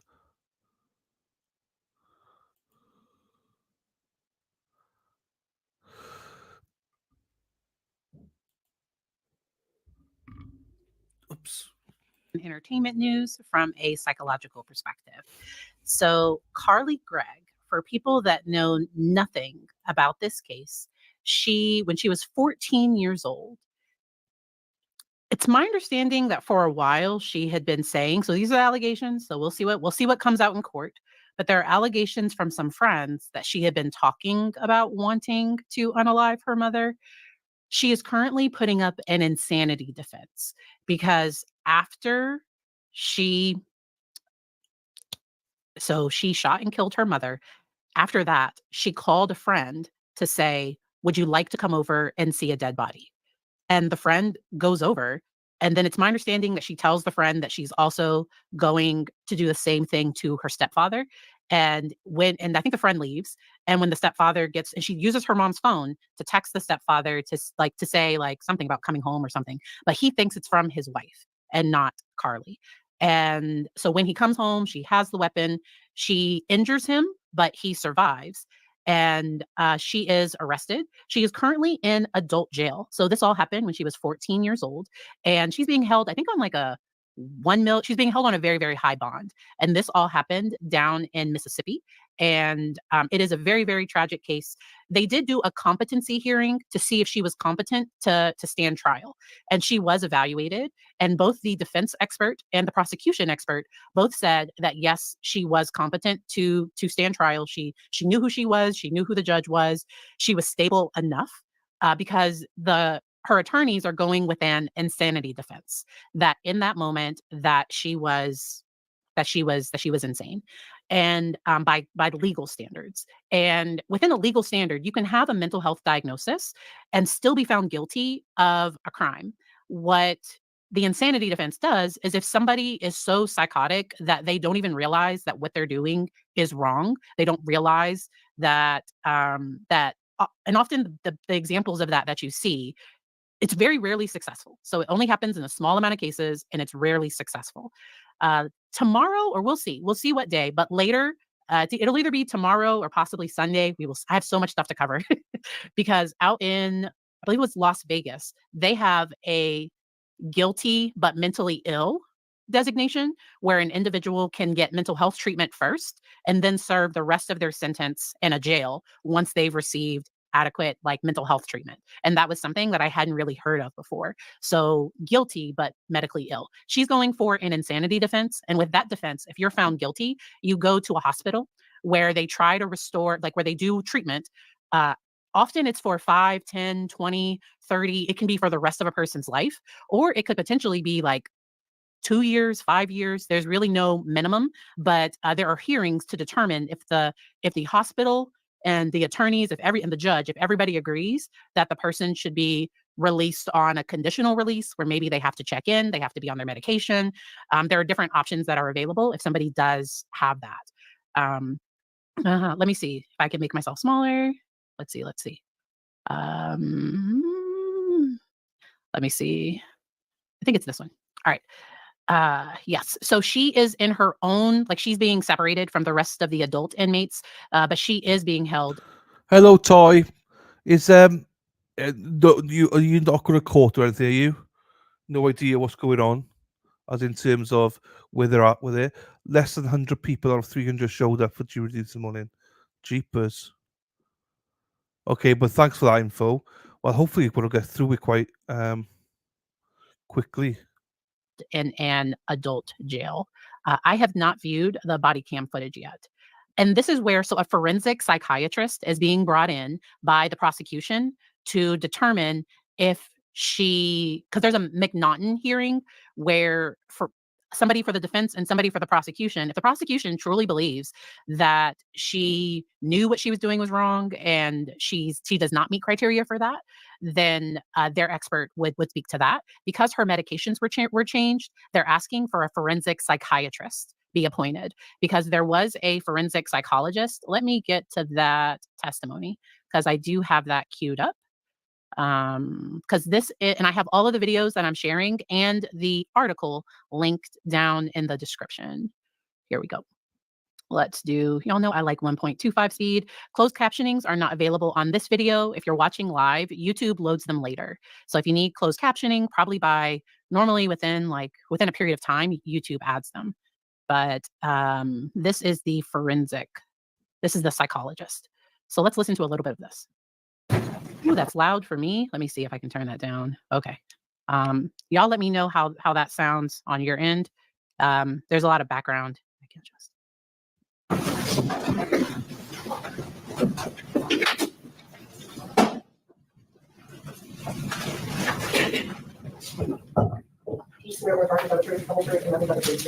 I do. And it's gonna get funny sometimes, but that's on the end of it's not on my end. Something happens with this video. Yes, I do. This one moment. I'm going to ask 3 questions. I'll turn it over to the state. Then I'll let the defense ask 3 questions. Any objection on the state? None to take. On the defense. Dr. Guglielmo, why did you not perform the McNaughton analysis?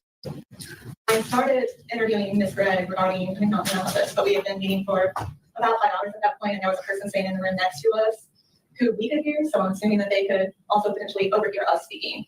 And so we stopped at that point, and I was going to reschedule.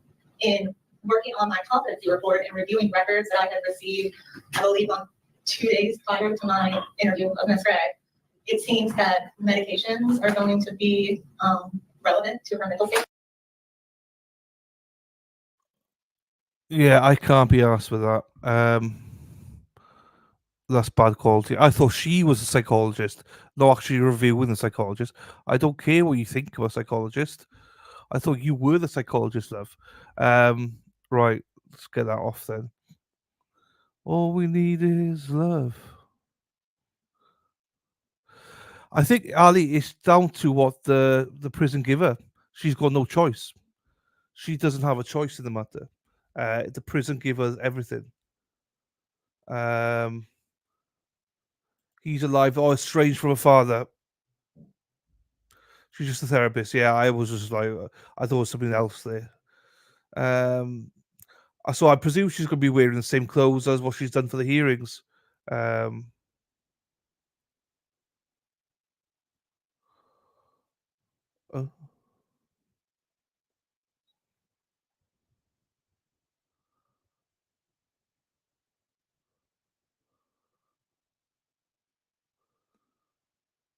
Oh, hang on.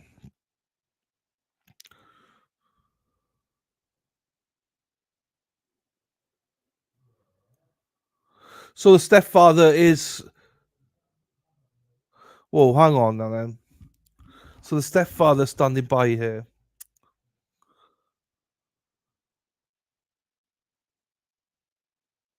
She's not spoken to the biological father since 2022, but the stepfather. And the stepfather is the one that she tried to kill, isn't it? 3 minutes away from the courthouse. Mississippi. Are you a Mississippi State or are you Ole Miss?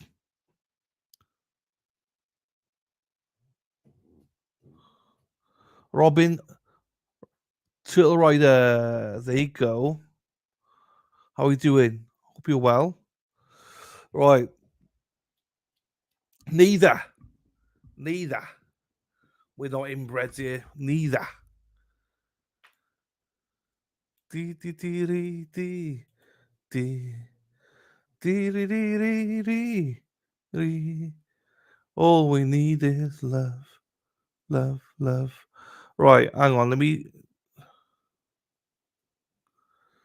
Saints, no college football. Ah, sucks. Right, I'm just gonna do this then to check. All we need is love. All we need is love, love.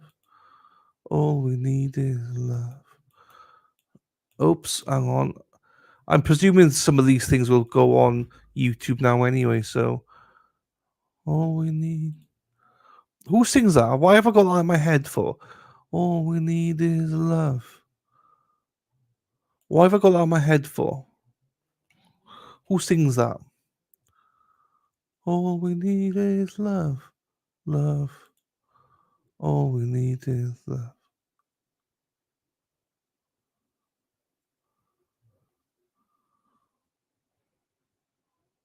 The Beatles. Oh wow, okay. They haven't got a feed.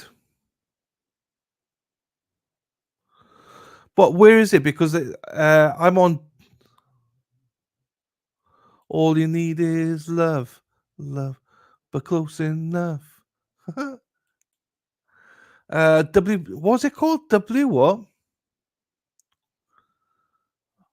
LBT, is it?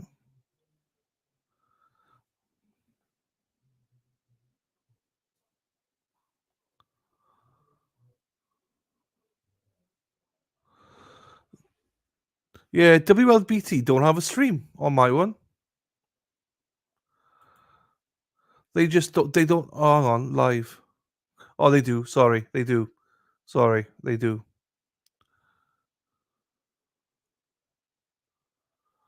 They do. I'm sorry. That was my bad.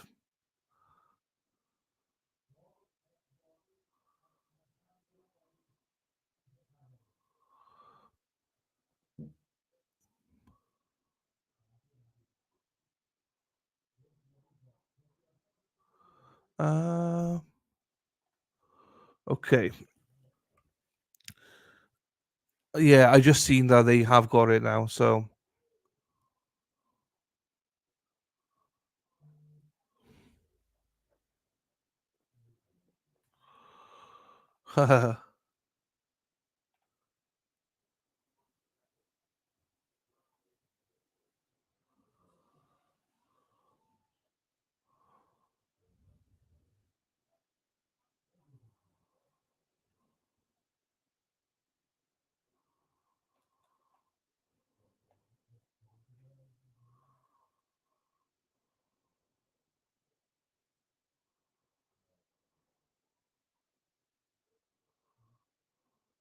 Okay, fine.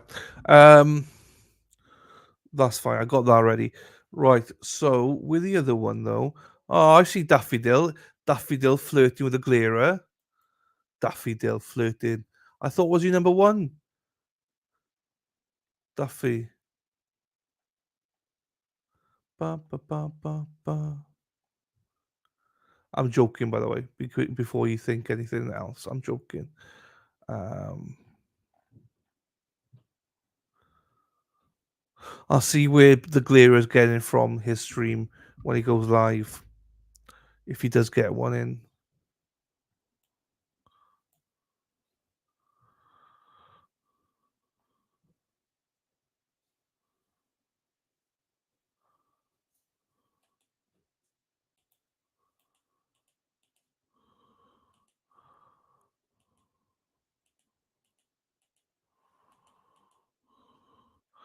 He's got Boston 10 up. Let me try that then. Boston 10.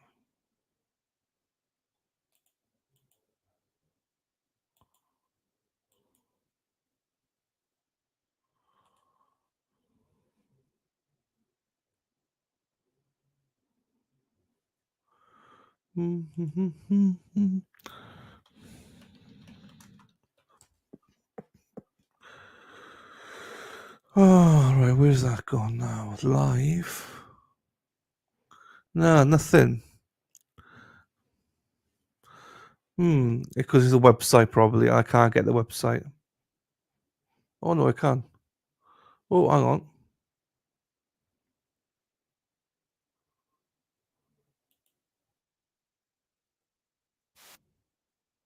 Oh, I think I can watch it.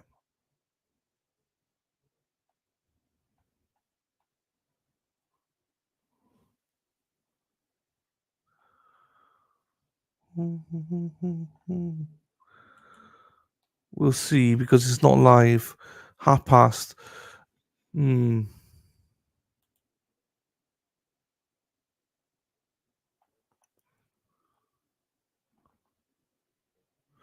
Yeah, no, won't work for me.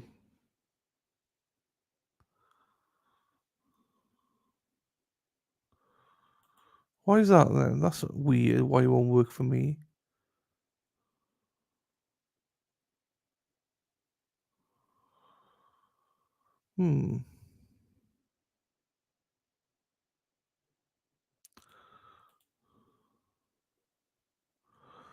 Ole, ole, ole, ole, ole, ole, ole, ole. Erin hack, hack, hack, ole. Erin hack, hack, hack, ole. Erin hack, hack, hack, ole. Here she is. A little one of the biggest weirdos we got on this channel. Here she is, Luna. Howdy. How are you, my darling? My darling, I suffer more your touch a long, lonely while. And I go by so lonely. I suffer for your touch. Sorry, I'm just looking for a stream. A long, lonely time. And I'm Luna's crazy. Dee. Luna is crazy. Ba bam bam bam. Do do do do do do do do Embassy 10. Boston. I'm well, thank you, Loons. Always well. Hey, also, I like your new picture on Twitter. I do like it. It's good.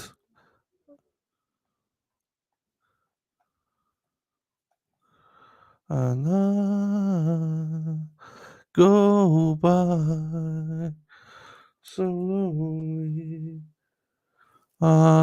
So, I meant to message you, but no, you normally don't have your chat switched on, so I couldn't tell you. I liked it, but I didn't. I couldn't tell you.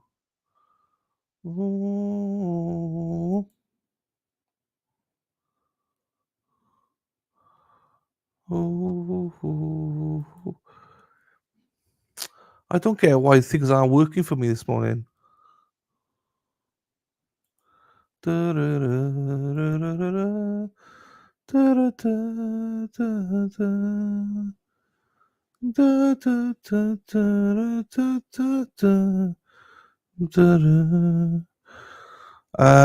Oh, jeepers.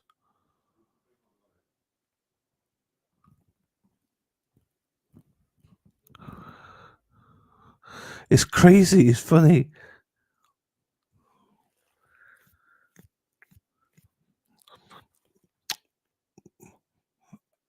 Luna, I do have my DMs on, don't I? Look at you trying to get me to slide into your DMs, you dirty mofo. Look at you. You got a boyfriend. Stop it, Luna. All right? Stop it. I'm looking at. I'm over the glare, and all I see is everyone from this chat over the glares. Fucking hell. I love it. I love the glare.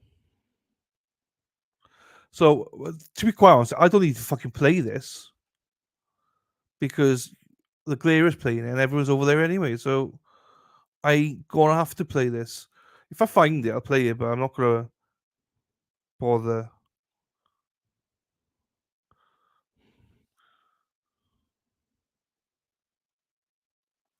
Bah.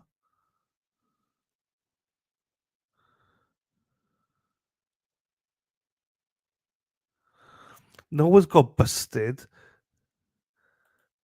LC Robin said, I got busted. I see you're all over there flirting with a glarer. You mofos. No, I'm playing the trial. Everyone was like, "Oh, play this press conference, play this press conference." I was like, "Okay." So waiting for fucking Glera to see what the channel was. I'm seeing everyone from this chat in the Glera's chat. So now I'm like, "Well, fuck it. I don't need to play it. You're all fucking in there." So I don't need to play it. Like I'm there as well, by the way. So I'm not having a pop at anyone. I'm there watching as well. Fucking Lady Di. What? Look at Lady Di said Chrissy and I would record you and say it was self-defense. Fucking hell, look at that. Just Chrissy. You've not seen her today, yeah? Oh, you wait until I see fucking just Chrissy. Yeah, I can't the problem is I can't find it. I can't find it, Josie. That's why I'm there. I don't think I can play it. Oh, he's getting this. Oh no, he can play it. I can't. He's in Tennessee, yes. No, I think he's got the same problem as me. I can't play it either.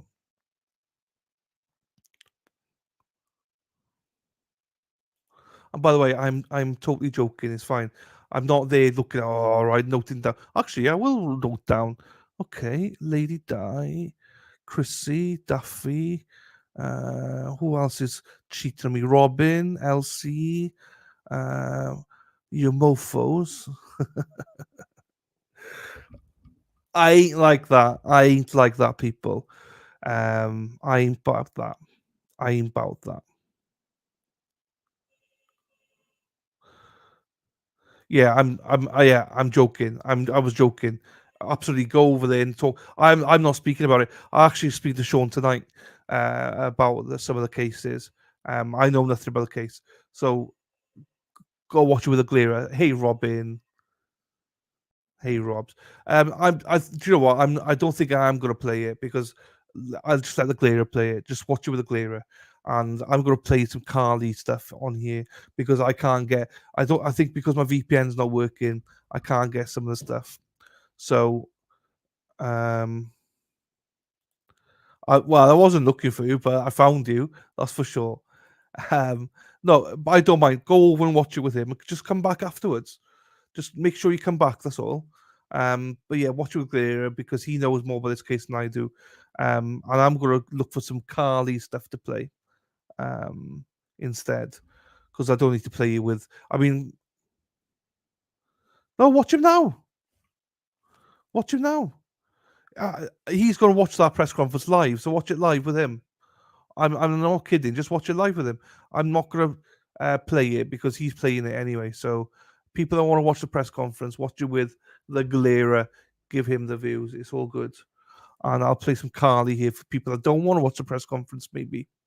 I know about the case for Enrique, but I don't know. If that makes sense, I don't know. Yeah, well, look, I've got the Galera up as well, so I switch as well. So don't worry. The Gregg case, the guy who knows the family knows about my dad and when they were together and doesn't know much about the stepdad. The girl. I got chicken and mushroom pie with chips, mushroom peas and gravy. Nice. That is great. That is awesome. That sounds really, really nice, Gary. That sounds really, really nice, actually. I love the gravy touch as well. Love the gravy. Right, everyone, let's look at some Carly stuff then. Carly Gregg. Again, if you want to watch the Enrique stuff, please go support our friend, the Galera. I know Melanie's doing as well, but I don't think I've only watched Melanie a couple of times, I think, for a little bit. It should be, yeah. It should start probably around lunchtime, after lunch, hopefully. But I'm going to. Court TV thinks it's going to start at 2, 3, 4, 5, 1:30 p.m.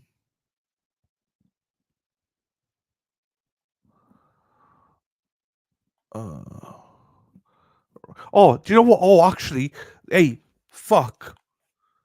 Strap it in. Not the strap on, strap it in. Look at this case, right? I saw this on the weekend. This is wild, this case is. Jeepers, look at this case. Hang on, people. You want to talk about weird? If you've not seen it, fuck, look at this. Oh, they should be able to, Toy, they should be able to sit with 70. I'd be very surprised if they can't, because most courts can't. But then you never know. You never know. Hang on, people. Look at this.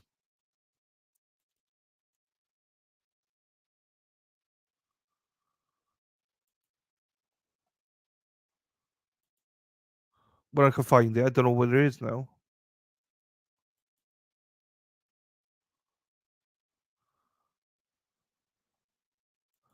Where is it? Here we go. I got it. I know. I feel like I was caught cheating. Don't be silly. I'm joking. I love the Glera. If I knew the Glera was doing it, I would have just sent you over there anyway. So it's no point. It's one of these things, right? With streaming, I don't need to stream it. If the Glera is I've not looked into this case, so it's pointless me doing it. I was only going to stream it for you guys, but if the Glera is doing it, there's no point me streaming it. I'll do other stuff that people might want to watch. So please, please, please. I'm only kidding. I'm only kidding, people. Please, look. If I saw you there's some streamers. Right, I'll tell you this. Right, there's some streamers out there. If I saw you in the chat there and you just left my chat, you'd be dead to me. I'd be like, right, fuck you. I ain't doing anything with you anymore. Bye. But the Glera, I love the Glera. I love the Galera, and there's no need for us to compete for that. So please, please, please go support him and watch that with him. And then come back after that. Just come back after the press conference. You see, oh, Daffy's gone. Look at her. What a bitch. She's just fucking gone. Bitch. I'm joking. I'm joking. I'm joking. I know that one, Alan. You know one of them. You know one of them. There's more, but that's definitely one. Right, go and enjoy with the Glera anyway. I mean, if you're starting, there's nets. They're not curtains. They're nets. If you got nets as well, I'm not sure. Will is great. I could cuss my little. You can hear as well, as long as people are respectful of the people's opinions. Toy, you can swear here. It's not a problem. It's not a problem at all. I am. Daffodil's dead to me now. I want nothing to do with that woman ever again. Oh shit, she's here. I was joking. I'm here. I heard you. I'm joking, Daffy. Please know I'm joking. Get your ass over there. Get your 60 triple Ds over there. Just make sure you come back. Just make sure you know where home is. Nets. Yeah, nets. Like, things so people can't see through. Right, let's watch this then. Some people have seen this before. Here we go. This is wild, people. So strap it in, people. It's not just a singular murder, but... Hang on, let me address this. Morning, Katrina. How are you doing, my darling? Elsie, I'll let the land explain nets to you. Curtains are called net. No, curtains are different. Curtains are... Oh, fuck. It's gone limp again. Ah, yeah, bitch. The mic, I mean, not fucking Daffy. You got curtains the side, and then you got nets then behind it. So the nets are there all day, so no one can look in. And in the evenings, then when you just don't want any light in or there's no light, you pull the curtains, so then it blacks it all out.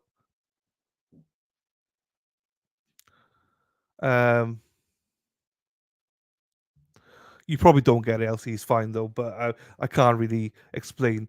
But my hubs is in love with Daffy. I got a new iPad, so he could finally have one, my old one, and he is hooked. There you go. They're like it's material, not blinds. Blinds are like not quite. No, not quite. But similar thing, but different material, and also you can't pull it down, you can't make it dark or anything. It's just there. Fuck, I'll have to get a picture for you. Right, hello Ape, how are you doing? Right, let's watch this because otherwise I'm going to get into conversation here.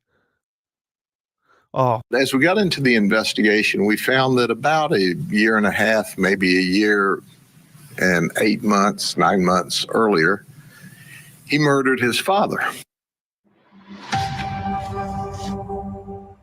This morning, we're spotlighting the story of a Florida teenager who's accused of fatally stabbing his mother just 18 months after fatally shooting his father. Investigators are calling this kid a psychopath. This is him, 17-year-old Colin Griffith. Investigators believe that an altercation outside of his grandma's home is what led to his mother's stabbing last week. The sheriff is calling this simply a cold-blooded murder. The latest deadly encounter comes less than 2 years after he was arrested for shooting and killing his father. Scripps News, Cape Coral, has more.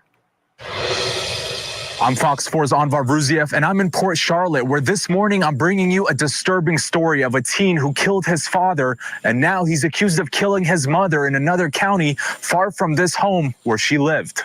Neighbors say this is Colin and this is 39-year-old Catherine Griffith. Wednesday afternoon, Polk County deputies said Colin Griffith used this knife to murder his mother in Auburndale Sunday night. Initially, the teen told deputies his mother had lunged at him with the knife. Colin said, I've had a very, very long fight with Mom, and she fell on a knife and she's bleeding from the neck. However, Sheriff Grady said an investigation revealed the 17-year-old's claim wasn't true, and the detectives charged him with first-degree murder, kidnapping, and violation of a no-contact order. Even more concerning, Sheriff Judd said Griffith has claimed self-defense before, after he killed his father in Oklahoma. The charges were eventually dropped, something the sheriff didn't agree with. Had Oklahoma been able to act, Catherine would be alive and well today. Neighbors I spoke with Wednesday afternoon said they had seen police at Catherine Griffith's home regularly. One neighbor claimed Griffith left an abusive husband and moved to Florida, that she had 2 sons and worked as an English teacher. That neighbor also shared texts she claimed were exchanged with the victim shortly before her death. The text shows someone claiming to be Catherine talking about how she was reporting her son as a runaway to Charlotte County deputies because he was in violation of probation. The text indicated that the suspect refused to listen to local detectives, and the texter said, quote, I'm going to drive to get him, and if he doesn't get in the car, then Polk County can deal with him. Now, we've since called Polk County investigators about these texts as potential evidence in their case. We've also reached out to the Charlotte County Sheriff's Office about previous dealings with Colin, who Sheriff Judd says wants to try as an adult. In Port Charlotte, Anvar Ruziev, Fox 4. Let's talk more about this very disturbing young man and these two cases that he's involved with. Let's bring back in law enforcement expert Sonny Slaughter and retired criminal defense attorney Kirk Nurmi. After this altercation with his mother, we understand this kid runs to his grandma's home, which is over an hour away, and some things led to the stabbing. I want you to both take a listen, please, to the sheriff, Grady Judd, outlining what investigators say they believe occurred. At about 4:30, witnesses and neighbors see Colin and Mom arguing outside, and Colin grabs his mother by the hair and drags her into the house. Just about 2 hours later, that's when we receive a 911 call where Colin said, "I've had a very, very long fight with Mom, and she fell on a knife and she's bleeding from the neck." Our investigation clearly and unequivocally shows that that circumstance did not occur like that. Fell on a knife. Sonny Slaughter, I want to begin with you, please. You've heard a lot throughout your many years of service. Let's talk about this one here. I don't like Sonny Slaughter either. I don't like her. Do not believe anything she says. I thought she used to be quite good until she started banging on about how Karen was guilty and Karen Reed's guilty and all, and she never even watched the trial. This trial hadn't even started, and she'd already said that Karen was guilty. I was like, oh, I got no respect for you. Go fuck yourself. So, Sonny Slaughter, no respect at all. Your thoughts, please. It is unfortunate that parents and mothers, we have such faith sometimes in our children and our offspring, and we do whatever we can to help them. But there's also a reality to the threat that some children can pose and do pose, as this young man did to his parents. And I do not think that with all of the mother's efforts, that she came to that realization at a time when she should have to save her own life. This child is definitely psychopathic. He is dangerous. She knew he was dangerous and she still tried to help him, and she lost her life because of this. As parents, we have to come to a reality, what we can do, what we can't do, even when it involves our own children. Yes, well said, Sonny. There were some warning signs that this kid was violent. The sheriff said that after he came to live with his mother, he attacked her multiple times. In one DV case, he actually stomped on her, according to the sheriff's department. He was briefly held for some mental health services, released back with her then. The sheriff addressed this kid's appearance during that press conference. I want to play that clip for you both now. It's important to understand, when you look at this, you see a kid. When I look at him, I see a psychopath. I see totally erratic behavior, to the point that he's already, at 17 years of age, shot and killed his father and got away with it, and stabbed his mother in the neck so hard that the knife went all the way through and was to the back of her neck, and she died there. He's being charged with first-degree murder, obviously, and we're asking the state attorney's office, it's their decision, but our state attorney's office is the greatest, to prosecute him as an adult. A great request there. Kirk Nurmi, your thoughts on whether that request is going to be granted? Do you think he will be tried as an adult? Yeah, certainly, Julie, I do. I mean, at 17, the severity of the crime, the things that judges take a look at when they're considering that includes the severity of the crime, their age, what have you, right? We saw that. We talked about Carly Gregg earlier. 13, the judge decided the severity of the crime was enough to warrant her being charged in adult court. And here, the circumstances around this man, and it breaks my heart when you say, you know, he was briefly held for mental health services. I wonder how brief, and I wonder what those services are. Considering, and we talked about Miss Gregg, we talked about a 14-year-old school shooter a few weeks ago. The need for these mental health services, this is the part that breaks my heart, Julie, is they can't be brief and they can't be services in name only. The interventions need to be severe if we really want to stop these kind of homicidal teenagers, whether it's with custody or what have you. But something needs to change, because as Sonny's right, so many times the parents will write it off, and unfortunately, in this case, that was to this mother's own demise. Oh, you're exactly right, Kirk. Thank you for that. When I was researching what happened with Dad, because that really had me curious, how did this case get dropped? Apparently, investigators had reported that this kid, or a psychopath, as Grady Judd calls him, the sheriff, love that sheriff. He's a very good sheriff. We've seen him on cases before, and said that apparently the kid claimed that the shooting was in self-defense, and the investigators who worked that case in a different region, as we saw in the Scripps News report, they came to this was in Lincoln County, Oklahoma, was where his dad was shot, in Oklahoma. The investigators said they couldn't find anything that would disprove his claim. He claimed that he had to shoot his dad in self-defense, and now I'm wondering if those investigators may take another look at it.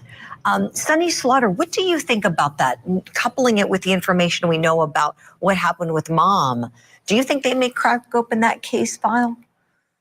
I think it would be in their best interest to do that, to go back, review everything that they thought. And, a lot of times people are giving young people based on age, a way out, or, more weight towards their age than their behaviors. And that could have been what happened in this case. So I think they'll go back, look at that case, and if necessary, recharge or charge him accordingly if they find substantive evidence to back up any additional information and allegations they may come across. Yes.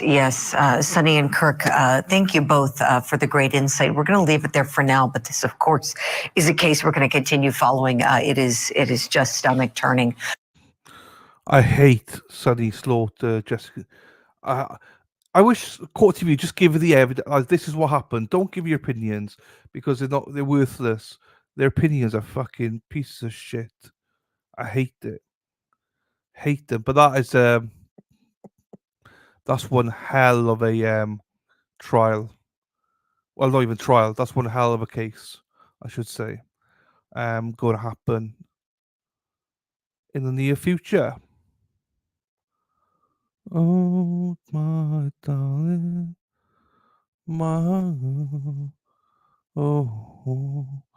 everything's Core TV. I hate that, because I hate the pieces of shit that are there.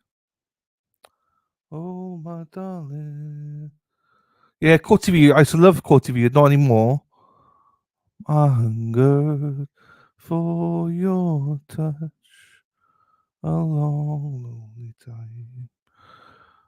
Bye-bye. Oh, bye. So lonely. Bye. Oh, bye. Oh, I need your love. Oh, I need your love. Need your love. Ooh, ooh, ooh, ooh. Ba, ba, ba, ba. Oops, right, let me find something else with Carly Gregg. There's not much about Carly Gregg here. Oh, I feel your love. Mm-hmm. Your love. Ooh, ooh, ooh, ooh.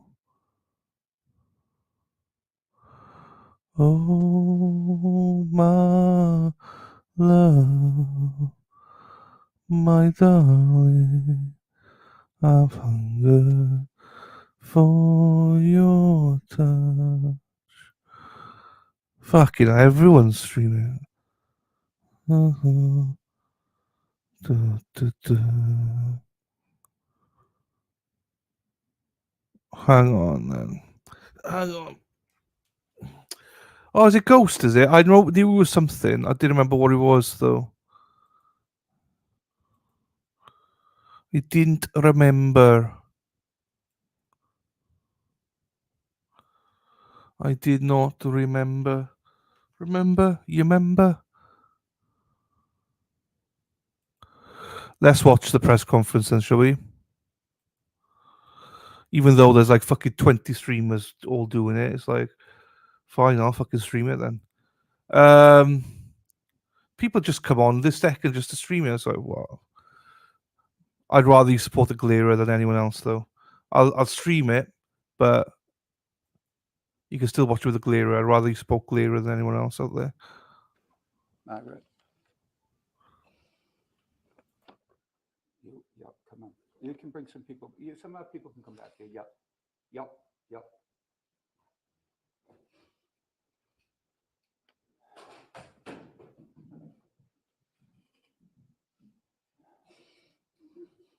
Maria, you come over here, interpret, please. All right.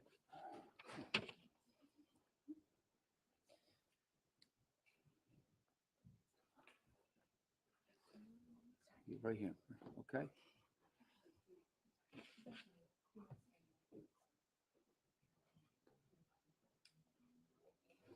If you don't mind, I'm sorry. It just looks awkward. Okay. Come right over here. Jeff, you and Terry over here. Please. Yep. Right this good. Yep.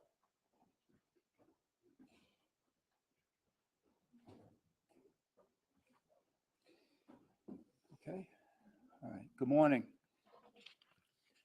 Enrique Delgado Garcia was pronounced deceased at UMass Hospital Lakeside at 4:30 p.m. on September 13th, Saturday. Enrique Delgado Garcia was loved by everyone in our office.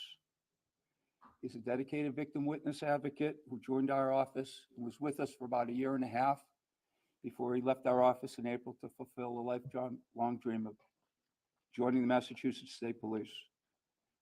This is a time of mourning for Enrique's family, friends, and loved ones. This includes many of us, his fellow victim witness advocates, office employees who worked alongside Enrique within our office. This is a heartbreaking and tragic loss.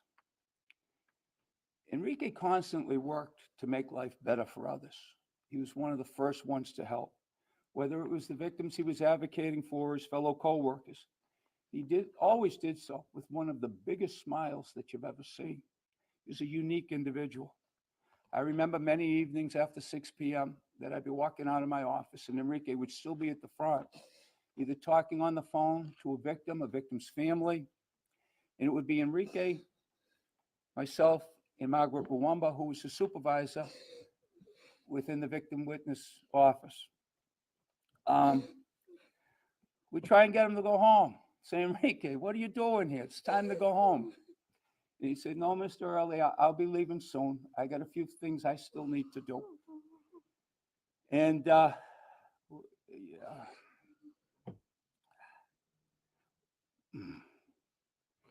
he'd always say, I got a little bit more here to do. I always got someone else I'm helping, Mr. Early. And because of this close relationship, someone else will be handling this matter. There's no way this office can handle this. Everyone loved Enrique. At this time, the detectives, state police detectives assigned to our office will continue to investigate this matter. They were called to the Massachusetts State Police Academy when Enrique was injured on Thursday, and they began an investigation. They've continued to investigate and will continue to do so just as they would on any other case. And they will also work with whoever takes this matter. We don't have a cause of manner of death to release at this time as the autopsy report has been concluded. The autopsy has been concluded, but the autopsy report has not been finalized. It will be completed by the Office of the Chief Medical Examiner. Now I'm going to be limited in what I can take for questions. I'll try and answer some questions. We're early into this. And again, our office isn't handling this. Today we're here for Enrique. This is all about Enrique. But I'll try and answer a few questions if I can.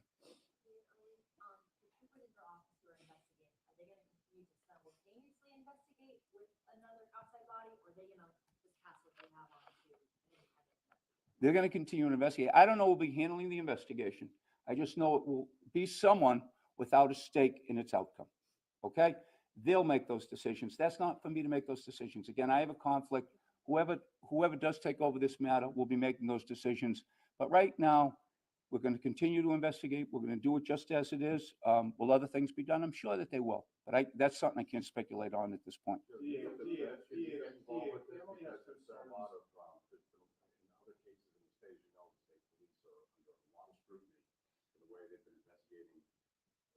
Things that involve other state troopers. Would you rather see this go to the federal level and away from the state police? Okay. I'm not going to speculate as to that, Bob. I did talk to several people about taking over this matter on Friday. I'm not going to get into who they are. I'm not going to get into who they are. And we talked about the case. My concern is that we can't investigate it, okay? And I want it done by someone who doesn't have a stake in its outcome. I hope that answers your question. The police are really concerned. People are really concerned that Enrique was beaten to death, that his teeth were knocked out. What are your concerns, and what do you know about what happened at the academy last week? Again, we know it was in the boxing ring. It was videotaped. But like I said, the autopsy's been concluded, but the report hasn't been finalized. So, but I shouldn't be speaking to that. It's going to be whoever we give this matter to will be able to address that. And they've got to be able to do a thorough and complete investigation. And again, it has to be someone without a stake in its outcome. Is there a conflict of interest to have the troopers dedicated to your office? Since, State Police Academy, MSP troopers, is that a conflict? At this point, we have a conflict as an office, but right now we can't stop this investigation. And the state troopers that we have assigned to our state police detective unit are some of the finest, most professional people that I've ever dealt with in my life. And I am certain that they will continue to do this in a professional way. And we've got to do things. You just can't stop an investigation. There's some things that have to be, they're time sensitive. They have to keep going.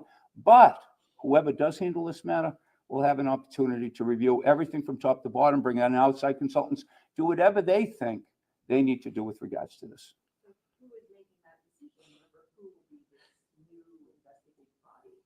I'm speaking to people now about whether or not who will take it and who, if they have the ability to take it, and we're going back on different things right now.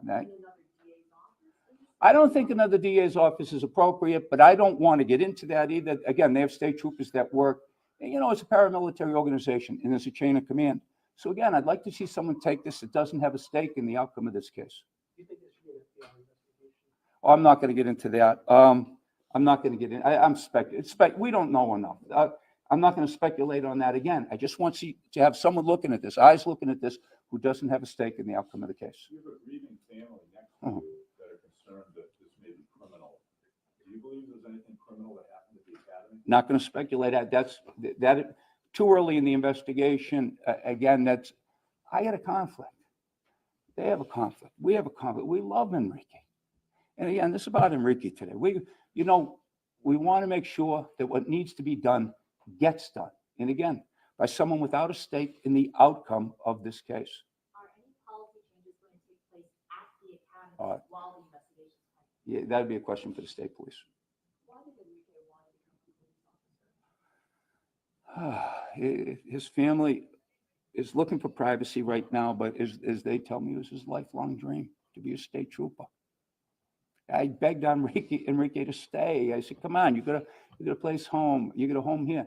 And we talked about maybe when you're a state trooper coming back and being a state police detective as well within our office. Because I thought he is such a fine, upstanding young man. He'd be the perfect representative for his family, his community. He's just an amazing young man. So would they be able to say a couple of words for us? They don't want to, and they're just asking for privacy. Yeah, I don't think any of that's changed. Yeah. Do you want to say anything or?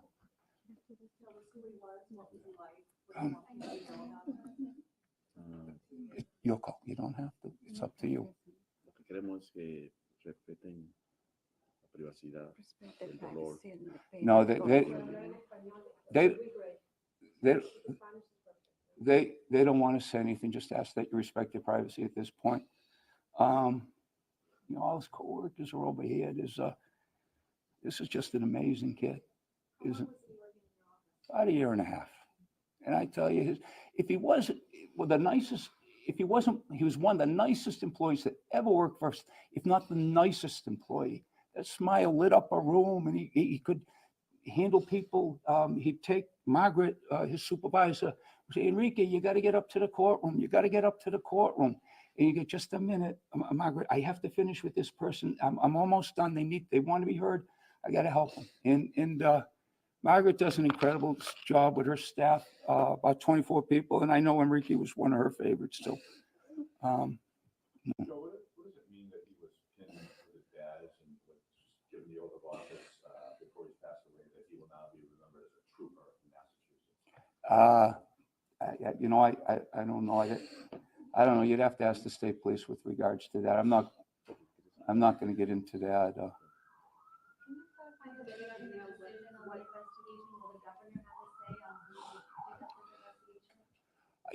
Right now we have jurisdiction of the case.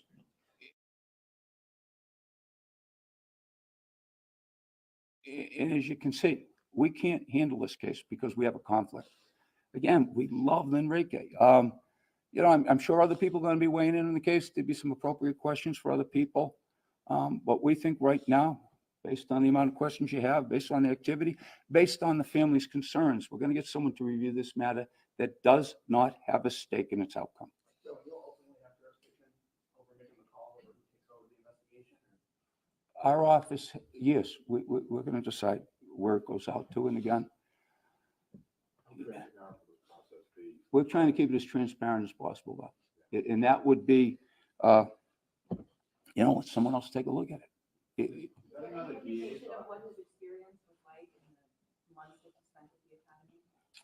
Can't get into that at this point. I'm sure that'll all be part. Are you confident that the entirety of the incident was captured on the video? I can't speculate.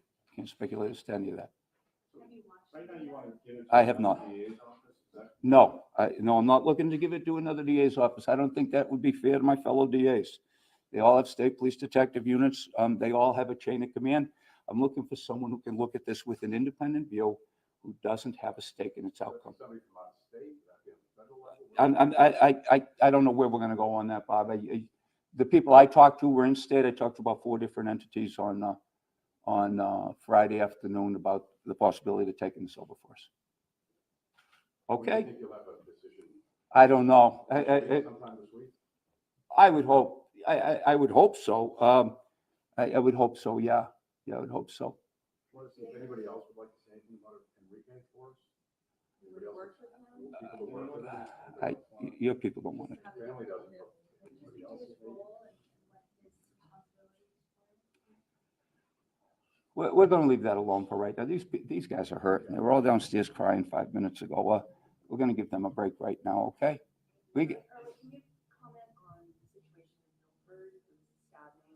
Sure. That's being investigated right now. It appears we have 2 dead. Waiting to get a report back. We don't have anything else for you at this point.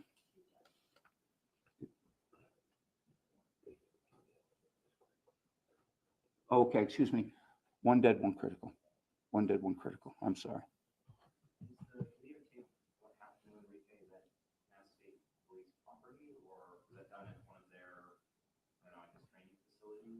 It was at the academy. I don't know who has ownership of it. I just know that who's ever doing the investigation will have that. I have not.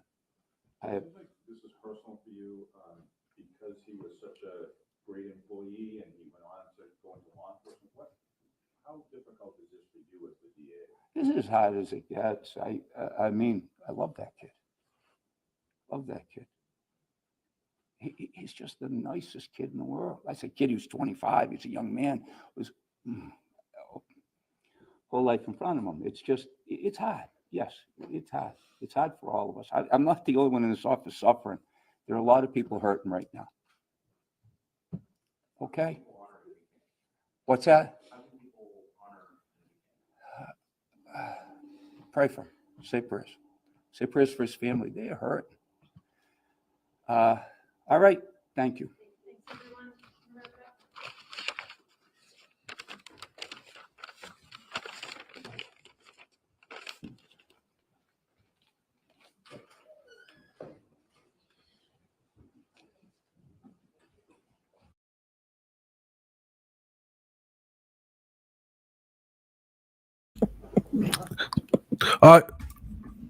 If I'm being honest with you, Josie, I don't know anything about this case myself. I know, as Shari's put down something, Enrique Garcia Delgado, age 25, October 9th, graduation, Mass State Trooper. I know Sean's very passionate about this. Sean went on stream. He did members only on the weekend, I think.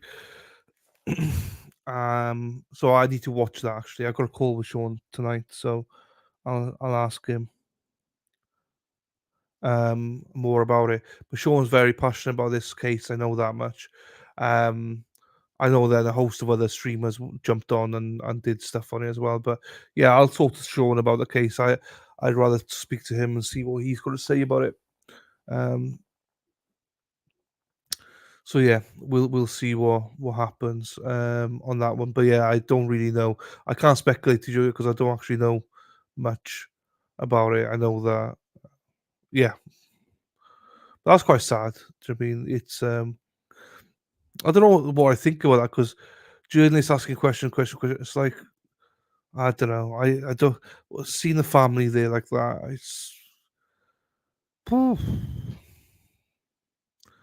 It's a tough one. It's a tough one. So yeah, I just know that Sean's very passionate about this one. So yeah, God rest his soul. Rest in peace.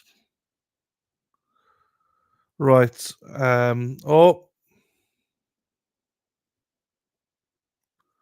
was going to make a joke, but I'm not going to make a joke. I was going to say, should the cheater, one of the cheaters is back, but I'm teasing. That's very sad. Right. Man. Yeah, just see the family is hits you.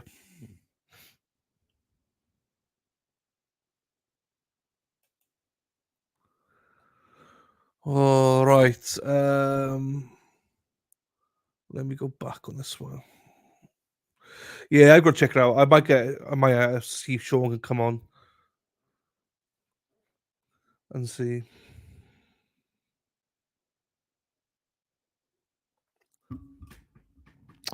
Right.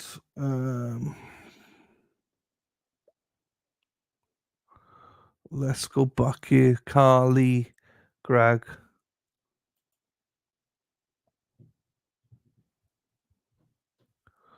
Let me try Twitter as well to see if there's anything there about Carly, Gregg.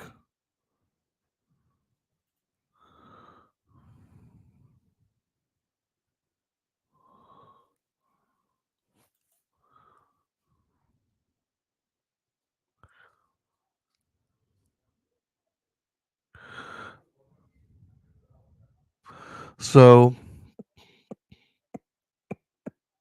yeah, as Toy says, 71 potential jurors have arrived. 300 were summoned. Over 150 were hard contacted on Friday. Disappointing to hear. I think she's pretty effed with this case.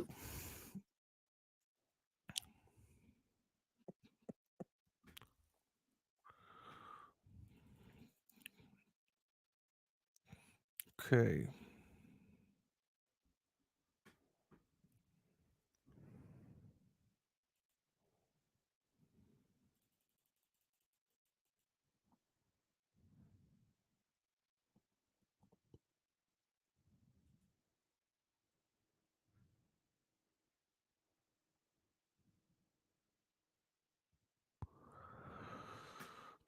Right, I need to switch it because I mean this is quite sad, and I need to get the stream going again. Let's play a song.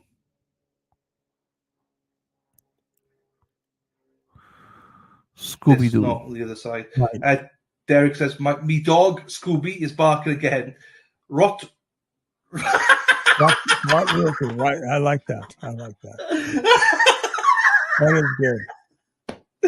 Oh, good boy, Scoob. Oh, Derek, I needed that. Thank you, Derek. Right, Paris? Where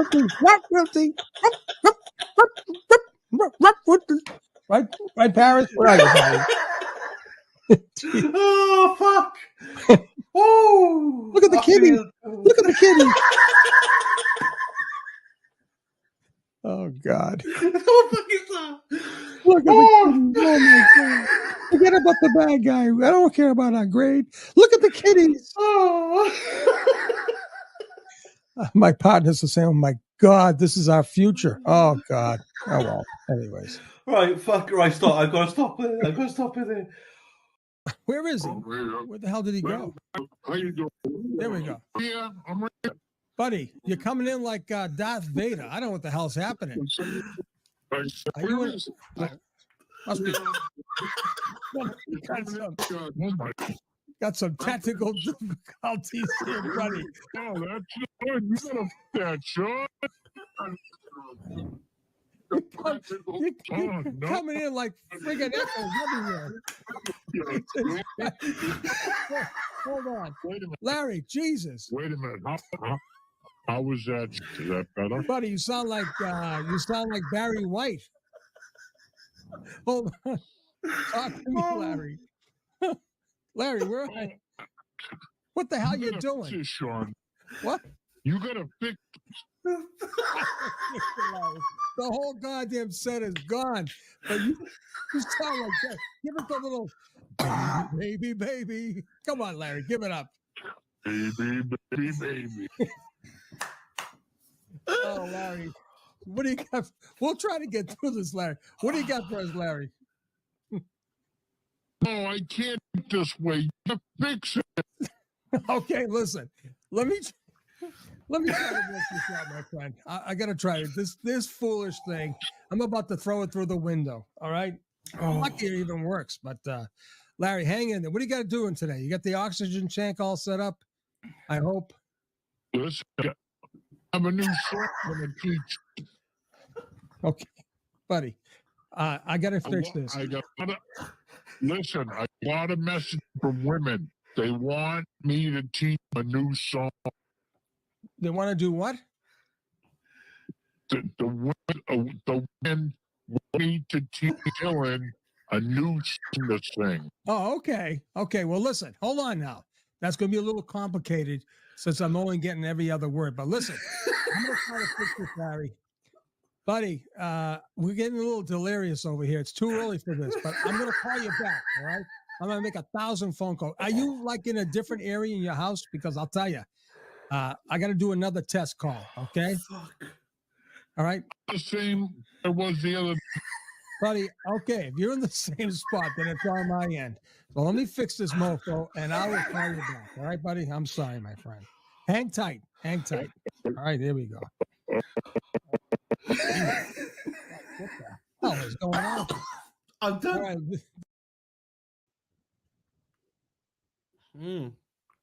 Call me on my coffee.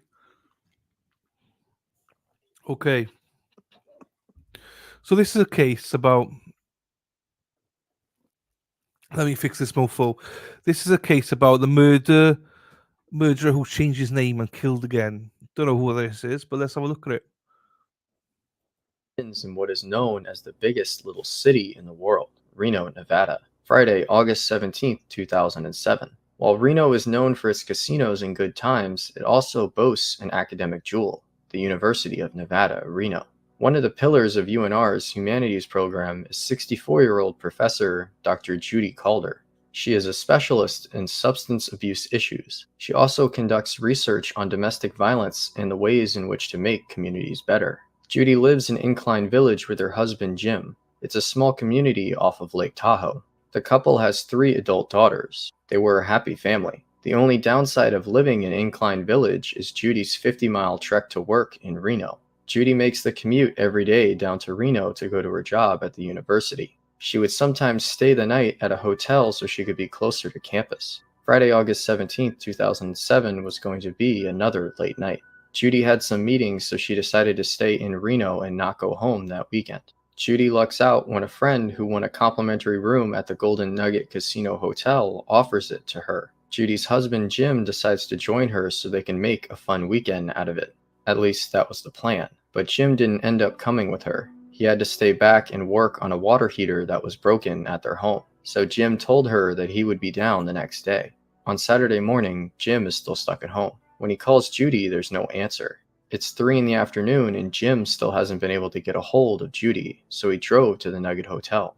When he went into the hotel room, he found all of her medications still in the room. This seems strange because Judy's a diabetic and the medication that she needs every day was left behind. That was when Jim got worried and contacted the police. Jim said that Judy was a very responsible person. This was absolutely out of character for her. College professors normally don't just up and vanish and cut off all contact with their family members. Investigators hope the extensive security camera footage from the Golden Nugget will help jumpstart their search for Judy. They find footage of her on the casino floor going down a set of escalators. The video has a timestamp of 10:30 a.m. The following day, Saturday, August 14th, Judy is spotted again as she gets into her vehicle by herself and leaves the Nugget. Detectives were hoping that Judy might have just returned to work, so they contacted the UNR Police Department and asked them to check her workplace. They asked university police to check for any door records indicating that she had let herself in or out, or for any surveillance footage of her coming or going. They couldn't find any videos or logged entries after she was reported missing. Investigators' next focus is on finding Judy's vehicle. They immediately put out an alert for the car and quickly get a hit. The vehicle was found near the intersection of 5th and Evans, which is not too far from the university. The 500 block of Evans is not somewhere that Judy Calder would have frequented. That area is known for drugs, prostitution, and other criminal activity. Crime scene technicians dusted the outside of Judy's car for fingerprints. And as they were doing that, around the driver's door handle, they could tell that somebody had wiped the handle with a wet cloth. Detectives said that changed the game. It was a deliberate act to conceal evidence, so they knew they had more on their hands than a missing person. Police began canvassing the neighborhood, hoping to find someone who might have seen Judy's car arrive in the area. Some of the people officers speak with say they saw a dark-skinned male driving Judy's car. Detectives circle back to Jim, Judy's husband. They ask him if he knew of anybody that would want to hurt Judy, if she had any enemies at work or any enemies in the community. He told them no, absolutely not. But Judy's daughter Kim tells police that might not be so. She tells detectives about an alarming incident the previous year. Kim told detectives that someone had attacked Judy in her garage. She was begging the man to not hurt her or kill her. It was a violent attack. The man attempted to cover her mouth and subdue her, but she was ultimately able to fight him off. Her attackers said to her, "Somebody at the university wants you dead." The attack had gone unsolved, and so investigators thought the same person might be involved in Judy's disappearance. The detectives can find no immediate leads in the earlier attack.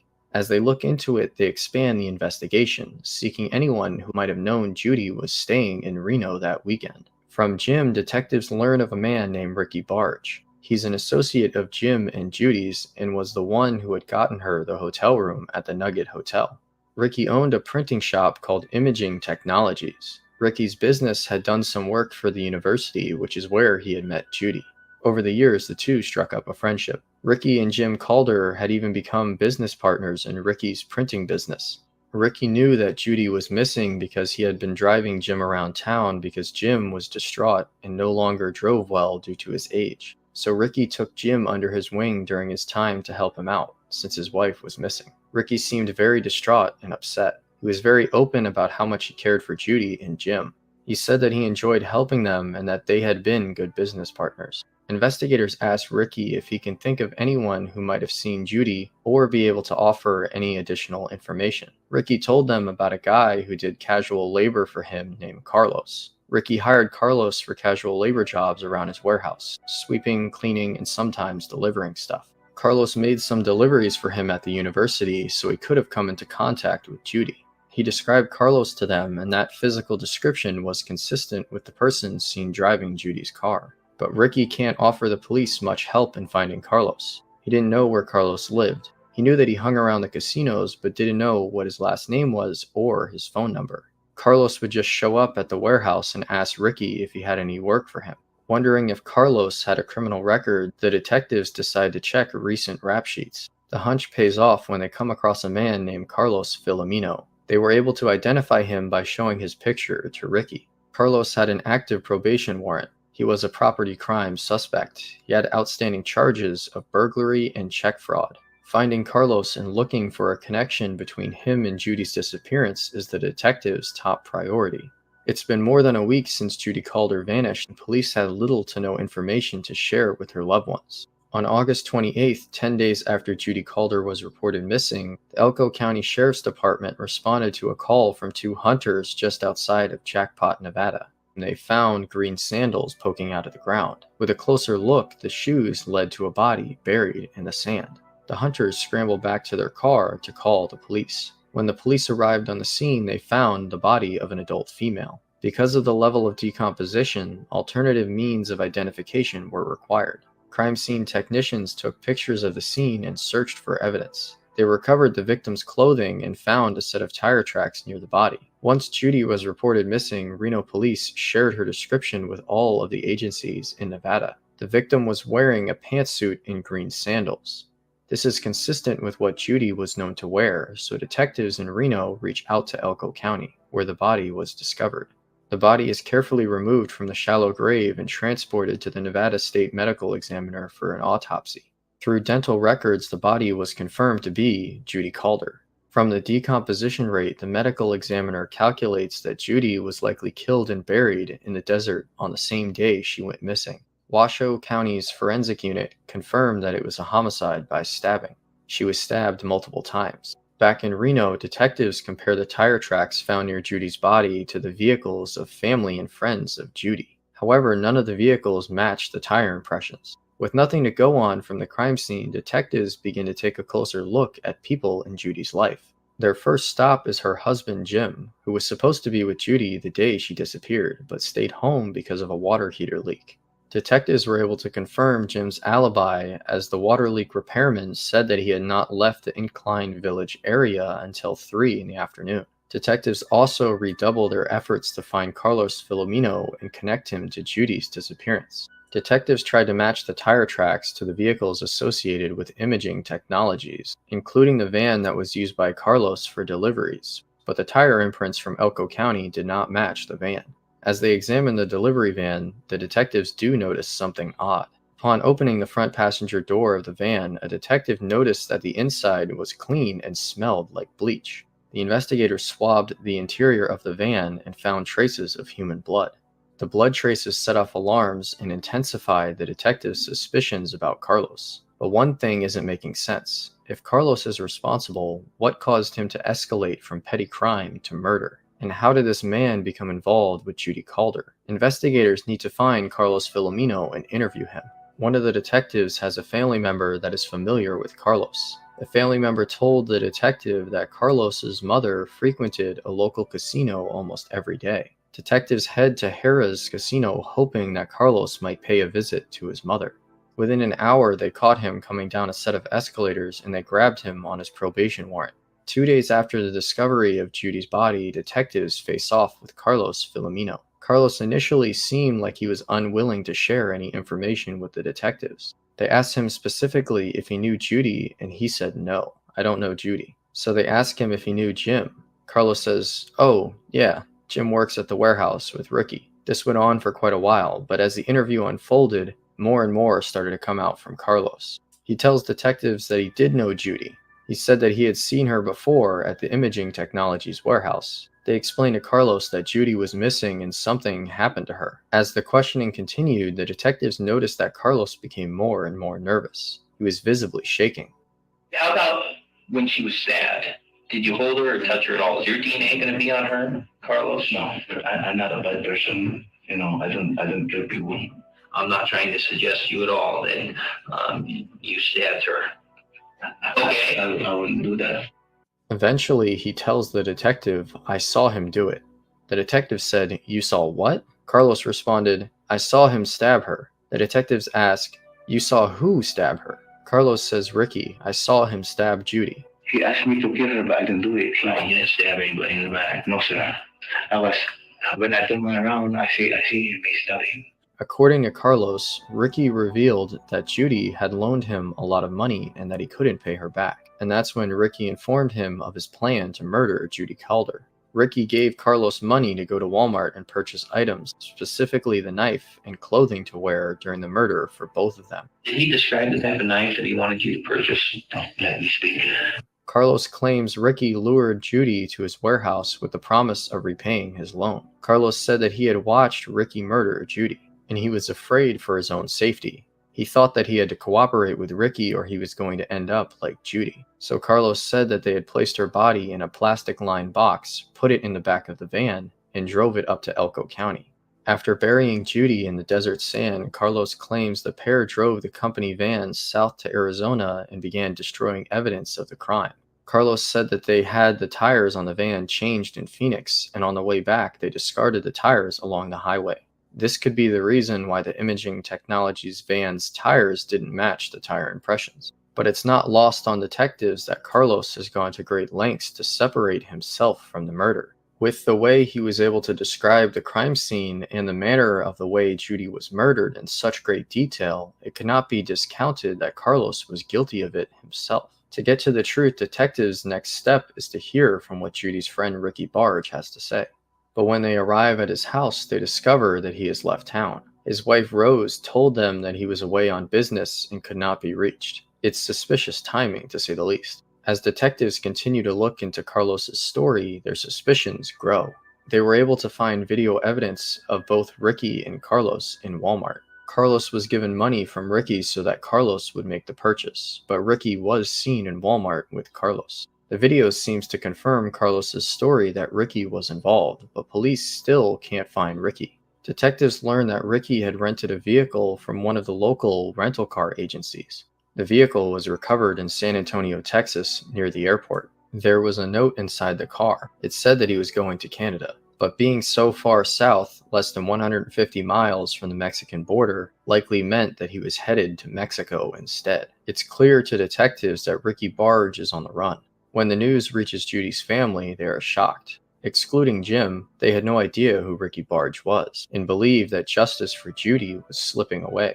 With an international manhunt now underway, detectives head to Ricky's business, Imaging Technologies, to see if they can determine if it was indeed the scene of a murder as Carlos claims. A luminol test was administered.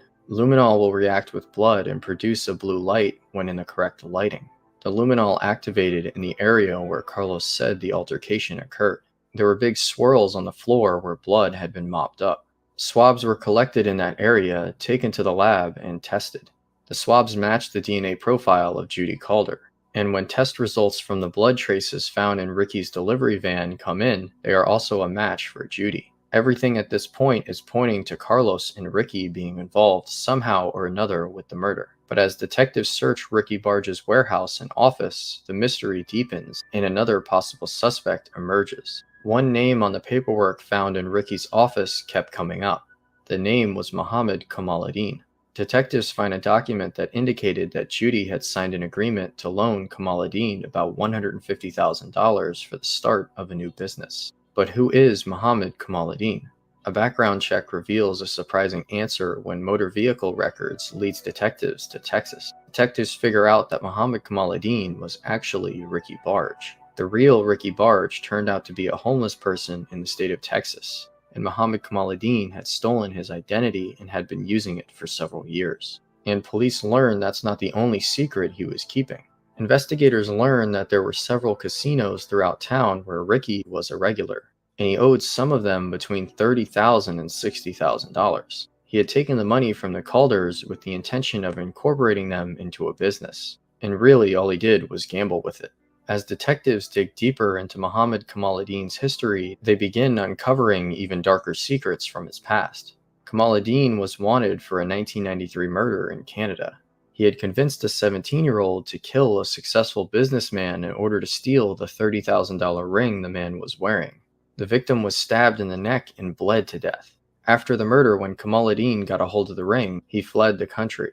At this point, detectives had enough to obtain an arrest warrant for Ricky Barge, aka Mohammed Kamaluddin. Investigators know it's likely that he's fled the country, so they notify airlines, embassies, and international law enforcement about their fugitive. On September 4th, Ricky Mohammed Kamaluddin went into the British consulate in Mexico seeking transportation to another country. On his way out of the consulate, Mexico City FBI agents arrested him as he was walking down the steps. News of his arrest comes as a relief for Judy's friends and family. On January 24, 2008, 4 months after the discovery of Judy Calder's body in the Nevada desert, Mohammed Kamaluddin was extradited from Mexico to the U.S. to face charges of first-degree murder. He insists that he's innocent. I was waiting at the door. I start walking to her to the back of the building. Before she takes a turn, Carlos clashed with her straight in. I know he's covered in her chest somewhere here because she walks into him.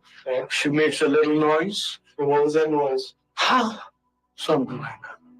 But when detectives press him on what possible motive Carlos Filomeno could have had for killing Judy, Mohammed suddenly and shockingly changes his story. He now admits to killing Judy himself, but claims he was hired. Jim asked me to do something. I did it. I have no motive. I have no motive to kill Judy. Jim is the one who wanted that done. The money was paid by Jim. The deal was $50,000. He tells the stunned investigators that Judy and her husband were not the happy couple they appeared to be. Kamaluddin told investigators that he believed Jim's motive to want to have Judy killed was because of a will between Jim's adult children. They had 2 daughters from Jim's prior marriage, and they also had 1 daughter together. There was a dispute about whether or not they should leave their money to their 3rd daughter. Ricky claimed that they couldn't come to an agreement, and so Jim asked him to kill her.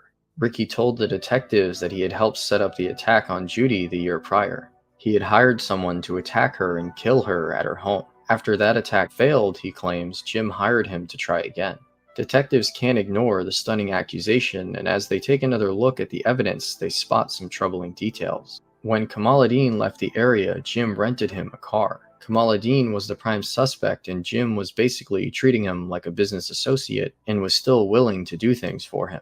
They found it kind of odd that he wasn't trying to distance himself from Kamaluddin. As detectives struggle to untangle the mess of accusations, a call comes in from the state crime lab. Computer techs gained access to a drive of surveillance footage from the imaging technologies warehouse. Detectives are hopeful it'll show exactly what happened to Judy Calder.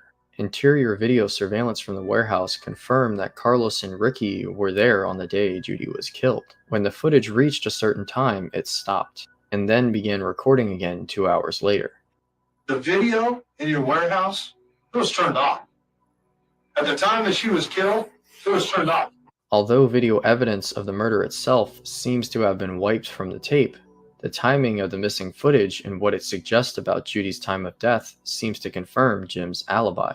Jim was in Incline Village at the time of Judy's murder on Saturday, but that doesn't rule out the possibility that he was paid to have Judy killed. And as the detectives watch more of the surveillance video, the footage shows something chilling. The video surveillance showed that Jim showed up in the warehouse and looked into the van, where Judy's body was in a box. It appeared like he was checking to make sure she was dead. Why would Ricky, who just murdered his wife, show him the location of her body? And why would Jim have any interest? Although Jim can prove he was at home with a water heater repairman at the time police believe Judy was murdered, he still finds himself facing very uncomfortable questions from the police. I'm innocent of anything to do with this goddamn thing. Well, would you take a polygraph real quickly? I've been a good guy. No, not at all, Jim. We're not accusing you. We just want to do a thorough job, and that thorough job is for Judy. To investigators' frustration, the polygraph is inconclusive. Detectives interview Carlos again. They ask him if Jim had any role in the murder. He said no. Then why, the detectives ask, is Jim seen on surveillance video at the crime scene after reporting his wife missing? Carlos tells them that after they had loaded Judy's body into the box and put that box into the van, they had put a couple more boxes of printer parts in the back of the van. And a short time later, Jim showed up at the warehouse asking if they'd heard from Judy. Ricky takes Jim over to the van where Judy's body is and shows him the other boxes. It became clear to investigators that Kamaluddin was the only one accusing Jim of paying to kill his wife. And there was no further evidence to implicate or even enough to consider charging Jim for being complicit in his wife's murder. Once Jim is cleared, prosecutors begin preparing the murder trial of Mohammed Kamaluddin with Carlos Filomeno as the star witness. If Carlos was a suspect in the case, they couldn't use his statement against Ricky, so Carlos was never charged with anything in regard to this case. He was the only witness to the murder. In October 2008, the trial began. Prosecutors told the jury that Mohammed Kamaluddin, calling himself Ricky Barge, killed his friend Judy Calder and then concocted a scheme to lay the blame on everyone around him, from his accomplice Carlos to Judy's husband Jim. The prosecution said that it was a murder committed over financial hardship. There was tension between Judy and Ricky over a loan that Ricky hadn't paid back. It came down to money and a gambling problem and a man who felt like he didn't owe anybody anything. Prosecutors describe how Mohammed lured Judy by claiming he was ready to repay his loan. Ricky and Carlos had gone so far as to buy the murder weapon and specific clothing. When she entered the warehouse with the intention of collecting money that she was owed, she was stabbed twice and died fairly quickly. Her body was then placed in a box that was lined with plastic and then put inside of the work van. Her body was then dumped in northeastern Nevada, out in the middle of nowhere. Nevada is a huge state, so they wanted to take her far away from the crime scene in the hopes that she would never be found. Mohammed Kamaluddin's lawyers stick to his claim that Jim Calder masterminded his wife's murder.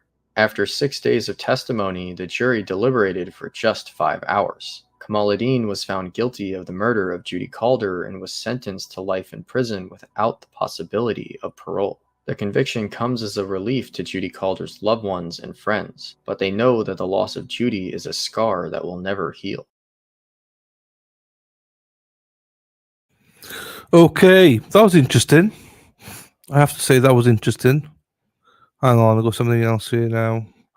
Oh, my darling. Oh,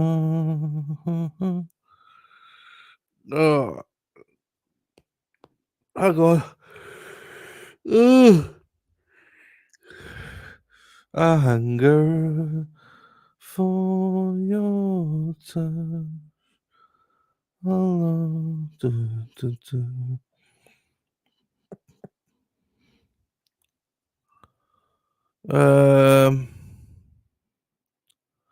right, this one from Lady Di. Even though Lady Di cheated on me, we forgive. Hello, Nancy. When's your birthday, Nancy? Nice to see you, Nancy. Yeah, Boston dates. Yeah, you got them. Yeah, baby, you got them. They're right there. Hello, Jem. How you doing, my darling, as well? You snuck in there. 26. There you go. On the Monday. Labor Day, Monday. Happy days, Nancy. Yeah, there'll be plenty on for you to come and meet me. We can meet. I look forward to meeting you, my darling. Look forward to meeting everyone. Right, this is what Lady Di asked for. Oh, Mexi, Dexy, she so sexy. How long does your flight? My flight out there is 7 hours and 45 minutes. My flight on the way back is roughly 6.5 hours. So there you go.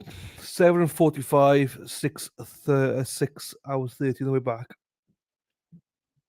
Greg Kelly's conviction overturned. There you go. I'm not sure what I'm doing every day, but you know, good deal. Yeah, are you coming out? You coming over to Boston to meet me, Mecky Techie? You coming over? Flying over? She's so Mecky Techie. Oh. Hey, also, you're in trouble as well. I'm joking, you're not in trouble. I was commenting when I was watching the Glera. I was like that, watching the Glera, and all I saw was Lady Di, Jessica Fritz, Daffy Dill, Robbie G, Shari. What? I'm not sure Shari was there. All my chat was over there. I was like that. You cheated mofos. Cheating mofos as I use. You bunch of cheaters. I was like literally, what the fuck? Shari wasn't there. That's fine. You're a good one, Shari. Shari's always good. She's always good. Why is she always good? You may ask. Because Tits and clams, that's a Shari D. Tits and clams, that's a Shari D. busted, busted, busted. Robin trying to cover her ass. Now going, oh, I was only doing it. Nah, you know I'm teasing. You know I'm teasing. Hey, the thing is, I can't say anything. I was there myself. Do you know what I mean? I was saying, watch yourself. Yeah, he multi-tabs this week. I did play in the end. No, I wasn't going to. You're right, but I did play in the end. Very sad. Very sad. So yeah, but yeah, I'm teasing. As I said to everyone, there's a few streamers out there that if you were watching with those, I'd be like, oh fuck, you're dead to me. But they're clear as a man, and as I say, I was there anyway. So who am I to say anything? There you go, Robin G. Do you like your song, Robin G? Do you like it? I hope you like it. Hey guys, hey Ken, how you doing, fella? Glaria's talking about last week's debate. Oh, I'm not getting involved in any of that stuff. Hey Ken, hey Barbie, hey Ken, hey Barbie. Good, you like it? I'm glad you like it because it came to my head and I was like, Robin G, I need a song for Robin G. Robin G, riding through the glen. Robin G, chasing all the men. All the men can never find Robin G, Robin G spot. I thought that was quite creative of me. Quite creative, I thought. Same here. I don't do it, Shari. Gary likes it as well. I wish you could do a song for me anytime, Christine. Christine, I will do, Christine. Hey, Christine, look after yourself, my darling. You need to look after yourself. I will. Christine, I do impersonations of crew, Christine. Christine Fortunato, she's Italiano. Lives in New Jersey. Christine, we love you, Christine. We love you, Christine. I know that you're going through a bad time, Christine, at the minute. Fuck a cancer, Christine. You're with us, my darling. We will be with you all the way, my darling, looking after you, making sure you're okay. So that's good. One day I will make a. I just need to get a song. So what I do is I don't sit down and just start recording. If something comes to my head, I sing it. But like I don't sit down and go, "All right, Lady Di, I need a song for the." It has to come to me naturally. So G Spot. Did you not figure that one out before, Shari? Did you not figure that one out before? Is it now you're only hearing that one? There you go, Robin. You check and see if you found the presser was over there too. Left his own stream for. No, exactly. I was there. That's what I'm teasing. I love the Glera. I got no issues with the Glera whatsoever. Absolutely love the Glera. As I say, there's other content creators. I'd be like, I'd lose a lot of respect for you all. Actually, they're not streaming right now, so it doesn't matter. I love politics, but don't talk. I do as well. I follow it, but I don't. I've lost so many viewers because of politics. It's just not worth it. Just not worth it. Yeah, that's it. That's right, Ken. I know I cheat myself. But to be fair, the Glare is hot as fuck. Do you know what I mean? So with those muscles, I could see all these swooning. I just was more surprised because Duffy's there stripping or tearing off the Glare's shirt. Never discuss politics, religion, and women. Yeah, we'll get a song. As I say, I don't know one yet, but we will get one. Everyone will get a song at some point. Hey, Raoul, how you do, fella? The big G get you for you, but Shari D didn't get it. You've only heard it for the first time. I played it Saturday for you.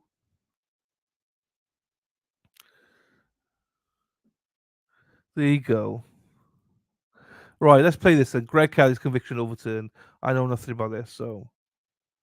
Hell no, Dylan, you're my man. Well, I didn't think so about an hour ago. Is the feed stuck? No, I haven't played play yet. Right, here we go, everybody. Let's go. I played it for you many times. Yeah. Oh yeah, absolutely. 5 years. Karen says, "Listen, I don't think I can handle more songs." I was like, "Oh, I'm so sorry, Karen. We'll make one about you all one day when it comes to it." Karen Powers, she's a hero. Because it's something. Turtle Power. Karen Power. Karen Powers, she's a hero. Karen in a nutshell. Karen Power.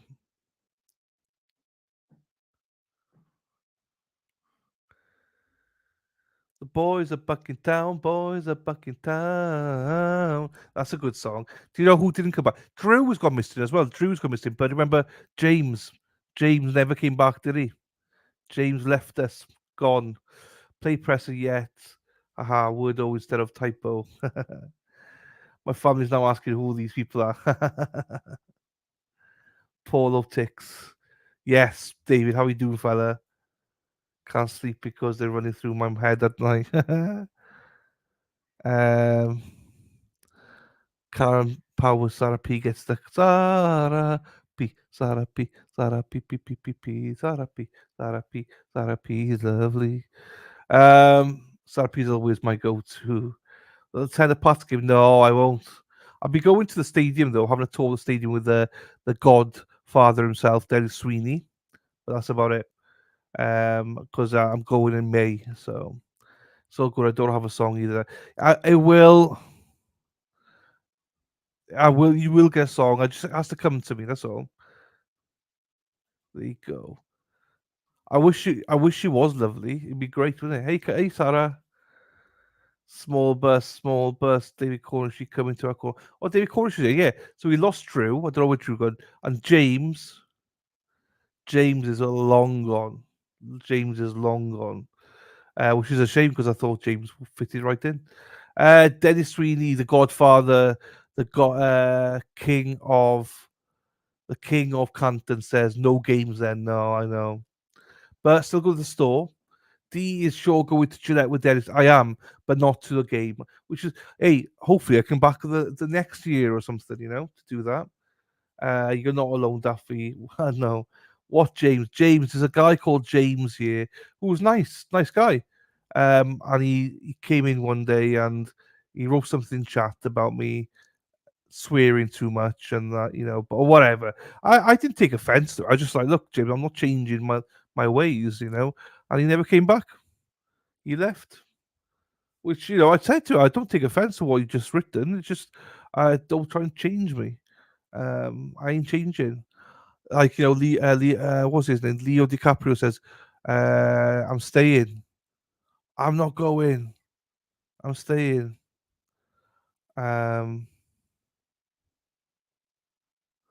JJ? Who's JJ? Oh yeah, no, yours one. No. The one that's yeah, no, not him. No, not him. Bald James, this guy was. Zara PPP. Oops. Daffy Dill likes to be chill. Her boyfriend isn't Bill. Shari D. Brady needs to sign deflated football. Ooh. Watch out for Dennis Sweeney now, bro. James wouldn't have done well in my house. Lol. Do you remember him though? Do you remember James? Or am I just the only one that? It's James. I'm sure his name was James. Bald guy. Okay, maybe then we'll find a photo to put our heads on like Dana and Dennis. There you go. Had to work with Treats Murph. Treats Murph. Right, let's play this then. Lady Di has done this for us. Let's do this one. Hey, Jessica Fritz as well. Jessica Fritz is in my bad books. Jessica Fritz, if you're listening to this, you're in my bad books. And Chrissy, the crone, you're in my bad books as well. Not really, but I'm going to let them think that they're in my bad books. Here we go, everybody. In prison in 2014. But Brian, what we know is that soon after he took office, the newly elected district attorney, Sean Dick in Williamson County, agreed to review this case after Gregg Kelly's new lawyers went to him and said that they had substantial, credible evidence that Gregg Kelly did not do this crime. That triggered a big hearing in August 2017. It was basically like a do-over of the trial in which evidence was presented in Gregg Kelly's favor. A state district judge in Williamson County ruled soon after that she believed Gregg Kelly's conviction should be overturned. But we've been waiting for more than 2 years for the state's highest criminal court to decide Gregg Kelly's ultimate fate, and that is what they have done this morning. So as we run out of time here, what's next in this case? Well, so the case has to go back to Williamson County, according to the Court of Criminal Appeals, and it will be up to Williamson County authorities about what they do next.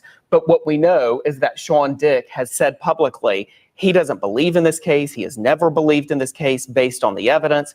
And so Gregg Kelly will likely be able to go live his life as a free man with this conviction overturned once and for all. Big news, no doubt about it. Tony, thank you so much for that. Absolutely. We're going to get back to the live with Kelly and Ryan now, but Tony and I are going to stay to continue this breaking news to get more into the case and into today's ruling, streaming live at KVUE.com and, of course, the KVUE app as well and the Facebook page. So we'll have that for you. And be sure to catch midday at 11 and the news at 5 and 6 with more on this big ruling today. Again, Gregg Kelly, the conviction overturned. We'll have more later today right here on KVUE.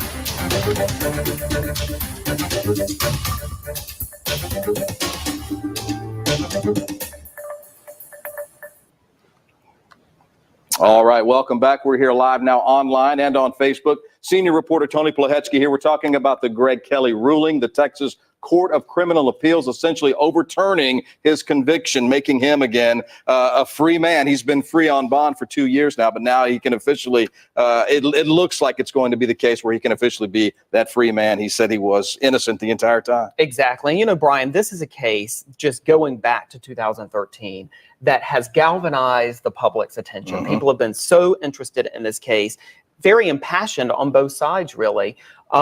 I can remember covering the hearing back in 2017 where new information was brought forward.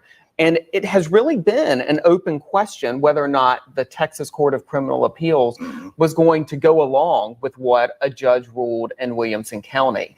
The Texas Court of Criminal Appeals is a very conservative court. They often do not look kindly upon what is called actual innocence claims. They rarely grant them. And what's so interesting is that usually when they do, it involves some type of DNA evidence that new, compelling, and convincing scientific information comes forward, and then they grant relief. But that is not what we have in this case.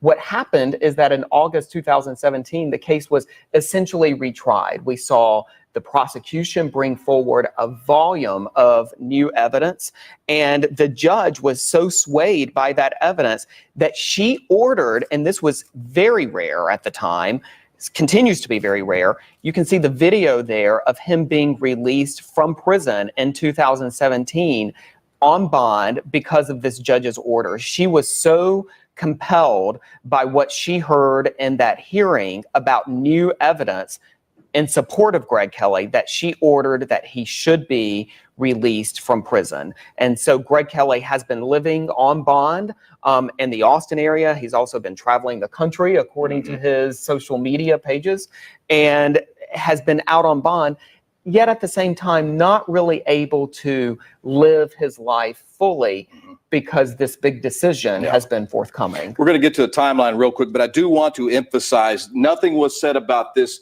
victim making a story up or anything wrong with the victim side of this. It's just that Gregg Kelly, in their opinion, was not the person that committed the crime. I think we want to clarify and make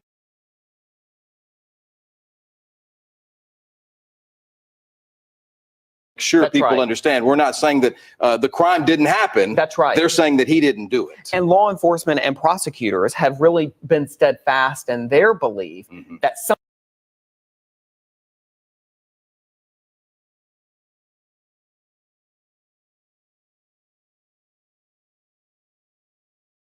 Oops, muted. There's nothing in this one. I'll play Lady Di's one. This is the interview or whatever it is. The story. Let's play this one instead because that was a bit boring. I'd rather hear from them until Carly starts. So, yeah, thanks, Robert. I caught myself just in time, actually. Muted. When it comes to sexual cases or murder cases or any aggravated cases in general, all you need is a outcry or a testimony of the victim. That's all you need. You don't need anything else. You don't need anything else. And if a grand jury believes it, then you are going to trial and you're going to go fight for your life. That's terrifying. And so I end up getting indicted and I have to go to trial. I do think going into prison, our relationship got stronger when he was in prison. Like maybe it wouldn't have worked out if he didn't go to prison. I don't know. We talk about this all the time. We're like, I literally think him going to prison was one of the things that like kept us together today because we learned so much about each other. The Emmy Award-winning documentary Outcry tells the true story of former Texas high school football star Gregg Kelly, who was falsely accused and wrongly convicted of arguably the worst crime imaginable, serving over 3 years in prison. He and his now wife, Gabri, have experienced what is most of our worst fear, the loss of freedom totally out of our control. Theirs is an unbelievable story of grit, determination, loyalty, hope, and ultimately love that can serve as an inspiration to every single one of us. Today, we sit down to hear context and stories not in the documentary, hear about what builds such incredible character in both of them, and catch up on what life is like for them now. Here's part 1 of 2.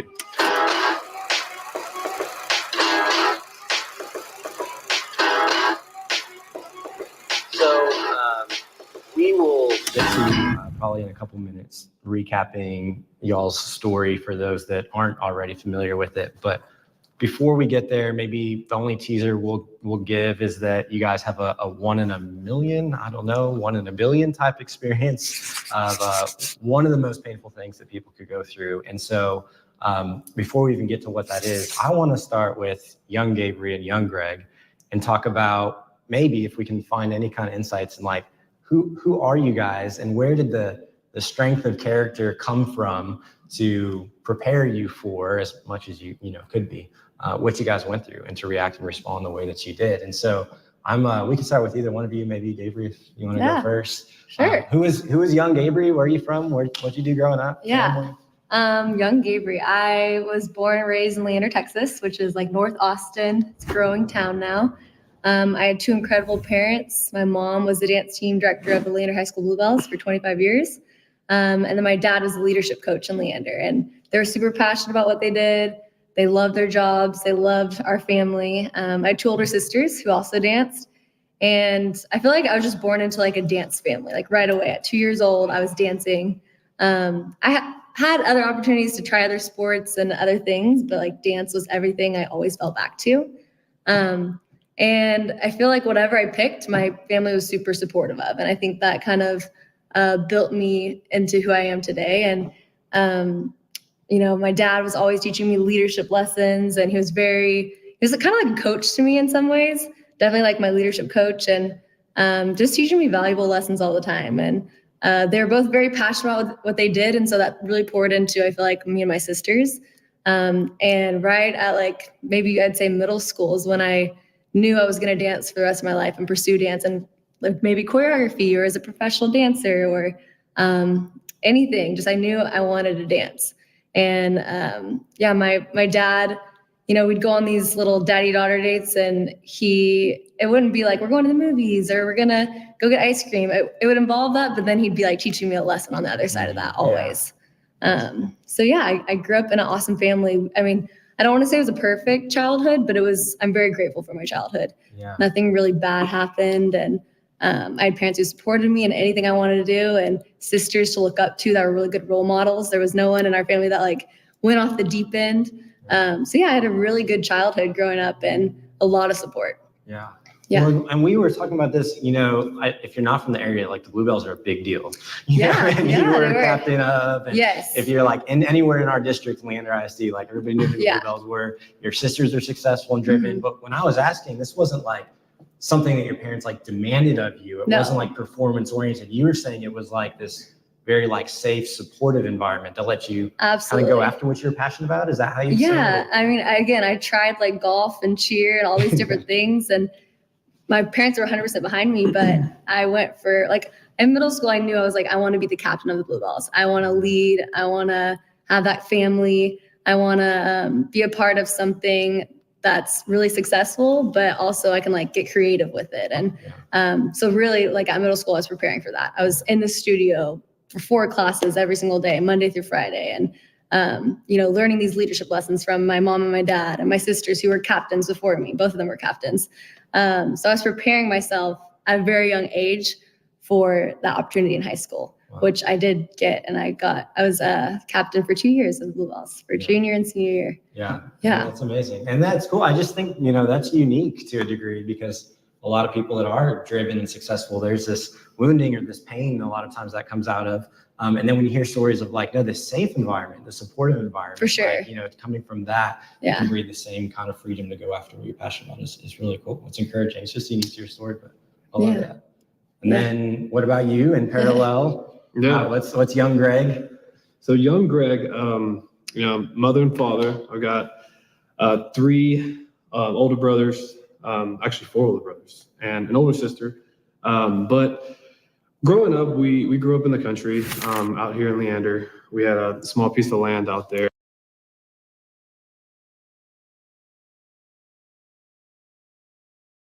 I think Dennis is talking about something else, didn't I? I will get back to this now in a second. This is what Dennis is talking about. Den, thank you for the picture, you and Brenda. I love the fact that miscommunications. I love it. So this is Dennis. Let's get this up here somewhere. Oops. There. Dennis has got his El Chatty t-shirt on there. Got his free Karen Reed. And should be alternate corner, should be in the hand there somewhere. Cheese and rice as well. There you go, Den. Hope Brenda loves them as well. And Dennis, don't worry, there's more coming. There's more coming. I just actually had a notification say that your next delivery is on the way. So there are more coming to you, Dennis. Don't you worry, my friend. That's just the beginning. So, so hopefully Brenda likes it as well. But yeah, watch your space, Dennis. I love the photo. Thank you, Dennis. I'm going to have to keep that one. So there you go, everyone. Thanks for indulging me for a second. I love the Sweeneys. So there you go. Right. Yeah, because your Speedo one hasn't even arrived yet, Dennis. Speedo one didn't arrive yet. So yeah. I kind of just grew up playing, soccer and football with neighborhood kids that are on the same street as me, I guess you could say. Our houses were kind of far apart, but I also grew up in a very safe and comfortable environment to be an athlete. Both of my brothers were collegiate athletes. One of my brothers went to UT and played tennis and also graduated with a kinesiology degree. And the other one, went into management of different department stores. And so I just grew up, being that younger brother. I had a lot of older brothers to look up to in a lot of ways. I mean, one of them went to go be a phenomenal collegiate track runner who won conference and got to go and attempt to go and run with Team USA in the Olympics. And so just kind of growing up into my middle school years, I saw his achievements and I was like, man, I want to be exactly like him. I wasn't as gifted in track as he was, but one thing I loved to do was hit people. And so I loved playing football. I was a very aggressive person. I don't like hitting people in a violent way, but if it's a way where I love just going out there and being aggressive with anything I do, maybe it's just, that I don't know what it was, but it translated very well for me going into football because I feel like it was an escape from just this pent up, desire to go out and just play the game. And so I loved every moment of it, just to get out there and put a helmet on and go craft my skill. And so I was very fortunate enough in high school, right, to receive some D1 full rides to go play college ball. Yeah. At the time, her and I, we met in 8th grade. Yeah, math class. We had mutual friends. Your middle school or was no, Running Brushy. Running Brushy, okay. Yeah, Running Brushy, yeah. And it's so amazing how the series of events that were prior to that, I jumped around a lot from elementary school to elementary school. Because my dad was getting a different job somewhere else in the city. And so we were moving and we actually moved to 3 different houses to kind of find a good fit for my dad's career. So, but luckily we landed back here in the Leander area. And so if we hadn't have done that, I wouldn't have met her. And so we met in 8th grade. We had mutual friends, and that's kind of how we got to know each other. And we started as friends, and then we went to a water park here and kind of just fell for each other after just tackling. We were tackling each other in the wave pool. Yeah. So the start of every great love story. Cheesy, Wave pool. Yeah. I remember one time she said like, "Oh, he tackled me," and he was like, "Oh, I might like him." Literally, that's how it started. It was like middle school, There wasn't much thought behind it. It's like, I like him. And so, and then we went into high school, continued to date. She did her thing that she was passionate about, which was being a captain of Blue Bell, and she did it with complete poise and just desire and intention. And that's what I loved seeing about how she just did chase her dreams, and her leadership. And, I was able to be put in a position where I also led the football team at a junior year level. Just doing my thing, and I loved playing football. And it honestly was the only thing that I felt like I was extremely good at. Yeah. And I knew that it was going to get me out of Leander and get me to college because I wasn't the best academic person. Maybe I just didn't care enough, I guess you could say. But I wanted to go to college. Yeah, it wasn't a priority, right? Yeah. And so as you mature, it does become a priority. Right. And so we had intentions of staying with each other, and while I went up to college and she went out to LA, and we didn't know the struggles that were going to come with that, but life goes. There's a turn in every step of the way, and we had one. Yeah. Well, I'm curious, even right before we get to that, because the relationship that y'all had before the end of your junior year, already had to be strong enough. Now you've talked about how that developed, over the next few years, a multiplier, but already still by that point, what had you already seen in him in, your 3 or 4 years that you're already together at that point that felt like this guy, I trust enough, his character, I love him enough, care about him enough. What was y'all's relationship like already young? Well, I think in middle school, the fact that we started off as friends first really helped our relationship. I think that makes the best relationships when you're literally best friends and then you go into an actual boyfriend-girlfriend relationship. But he was so passionate about what he did, and I was so passionate about what I wanted to do. And I think we really supported each other in that, and that's hard to find sometimes. Sometimes people are like, you got to give that up, or you need to focus on me. And it was like, no, I support you 100% in football and whatever you want to do. And he supports me going off to Los Angeles. And we had those conversations too about staying together, and we could still see each other every once in a while, and there's FaceTime. There's so many ways to make it happen. But I loved how passionate he was, and I loved how hardworking he was too. He was 100% all in. And I feel like he also made time, even in high school, for our relationship, even though we were so busy. We were so busy, but he, even from the background he grew up in, and maybe not the most money, he didn't have the financial ability to bring me on all these crazy dates or anything, but he worked at the movie theater and he brought me to free movies every week, and part of the reason why I got the job. And would come up with all these cute he went above and beyond for our date nights and little things like that. I just noticed this is hard to find, especially in a high school boyfriend, you know? Yeah. He had a lot of great characteristics that I adored. So I feel good to hear. I feel like you hear that from Absolutely. Absolutely. No, it's always great to hear that from you.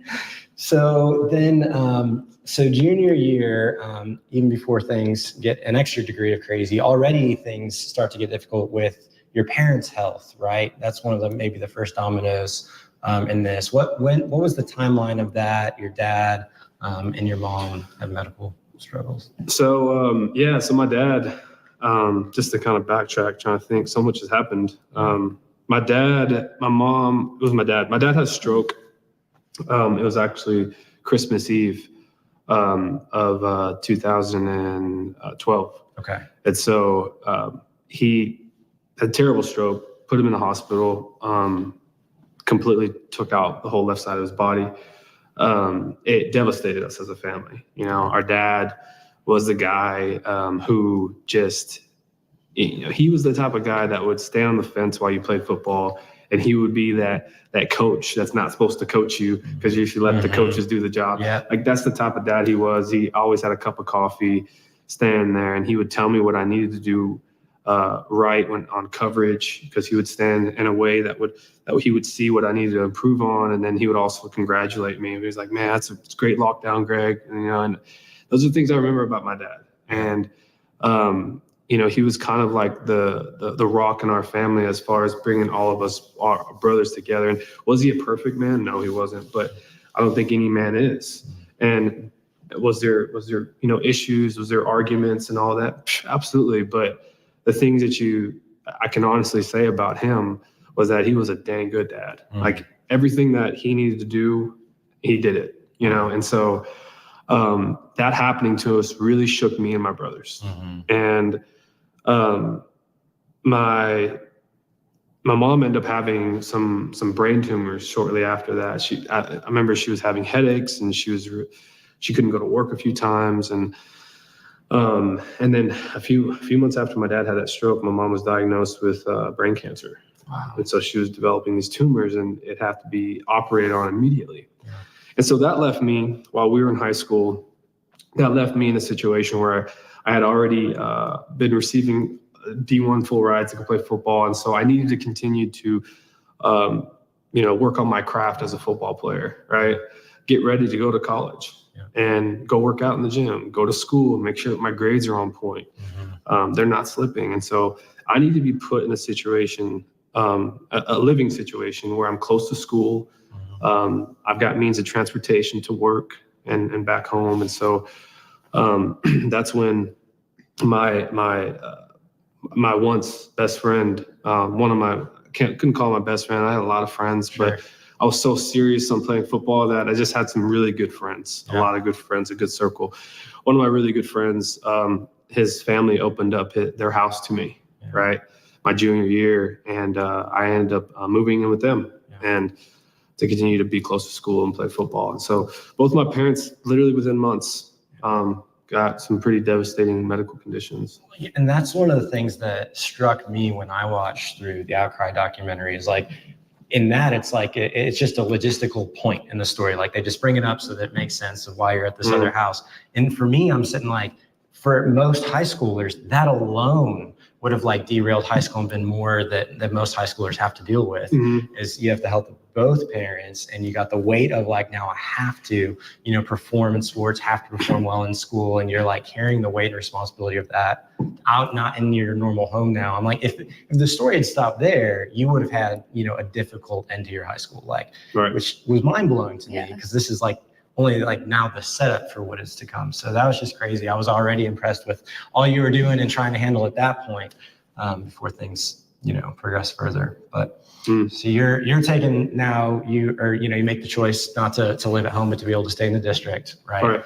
And then your world is, you know, rocked and forever from there, right? So you want to pick it up from Absolutely, yeah. I mean, I'll try to keep it as short and concise as possible, hitting on the things that really matter. I was living in that house for about 8 months, and it was being run as an in-home daycare as well from my friend's mother. And at the time we're still dating, and I'm working at the movie theater. I'm playing football. I'm going to the school. I'm not coming home probably till 10:30 at night. And I'm just, my whole life consisted of wake up, go to the gym at 5 a.m., right? I only use that house to sleep. Wow. And so I woke up at 5 a.m., go to the gym, go to Gold to get a workout in, then go to spring football practice. That started at, 6:30, and go to practice till, 8 o'clock, and then get ready for the school day, and then get a lift after school. And then I have to go straight to work until like 11 when the movie's closed, right? And so I would come home, sleep, and do it all over again. That was 8 months straight. And I remember my parents were getting better. And during that time in that house, my friend, the son of the mother who owns that daycare, he was I was seeing changing in his demeanor. He was using drugs. We knew that he was using drugs because he was getting caught with drugs. We knew that he was selling drugs because he had bags of marijuana and Molly and Xanax in his backpack. And his mother caught him one time and gave him a butt whooping over it, and just grounded him. And it was very discouraging to see him that happening to him. But at the same time, living in that house, having all that's going for me, it's very, I'm kind of scared to live there now. Like, I don't want to be in a situation where something happens and I'm in the mix of it just because I live there, right? And so I remember calling my mom, and she's in recovery. My dad's, he's still doing bad. And I said, Mom, I got to get out of here. I don't know where to go. I just can't be here anymore. I don't feel comfortable here. This place, I feel like something's going to happen. I don't know, right? Jonathan's going to get caught with drugs or something, right? And so my mom says, just give me like 2 more weeks. I'm about to be out, and I'm be able to come home, and we'll figure it out from there, right? And so 2 weeks passed. She ends up coming home, and I end up moving out. And I go back home with my mother, and a few short months later, man, I get a phone call, right? And this is during summertime, going into my senior year. I get a phone call from my brother saying that I'm being accused of something in that house, and not just being accused for anything, but being accused of doing something to a child. And when my brother's telling me this on the phone, I kept saying, what are you talking about? Like, what do you mean? Like, which house? And I don't understand, explain. And the first thing I told him was like, I didn't do anything. If there's accusations coming my way, I want to go and clear them up anywhere. And so he ends up saying, no, don't come to the house. I'm gonna go straight there, and I'm gonna get down to the bottom of this. And he says, just go straight home. And when I go to my car, I'm still kind of in shock, like, what's going on? And so I'm immediately trying to call him back, like, what's going on, man? And he just kind of gives me the rundown about a father come to the house saying something happened to their kid, and that my name, Gregg, is getting put in the mix, that I'm the person who did it, right? And I remember going home, and like, the worst started going through my head. Like, I've seen documentaries of people getting falsely accused. I've seen people's lives be ruined, football players. I used to follow a bunch of these, like the Brian Banks story. Like, I followed that one where it was like a false accusation of rape, and there's absolutely no evidence. Like, the worst is going through my mind. But then again, I'm like, kind of like feeling okay, because I feel like, you know what? They're going to do an investigation and see that I had nothing to do with it, right? Like, so I'm okay, right? I'm just going to let the system do what it does. Yeah. Little did I know that I became a target. Yeah. You have a belief that everything's going to be sorted out, right?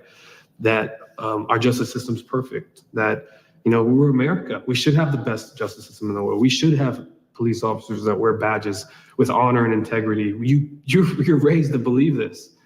And a few short weeks later, I'm getting I'm having to get an attorney, because apparently the police are after me now. And I have to go get an attorney and go through all these hoops, and all at the same time, I'm shielding her from this, right? And because I don't want her to experience just the turmoil that's going through me right now. And I'm shielding her from it. And I'm trying my very best. I'm scheduled to go to an LA visit with him. I'm going on vacation to LA with him.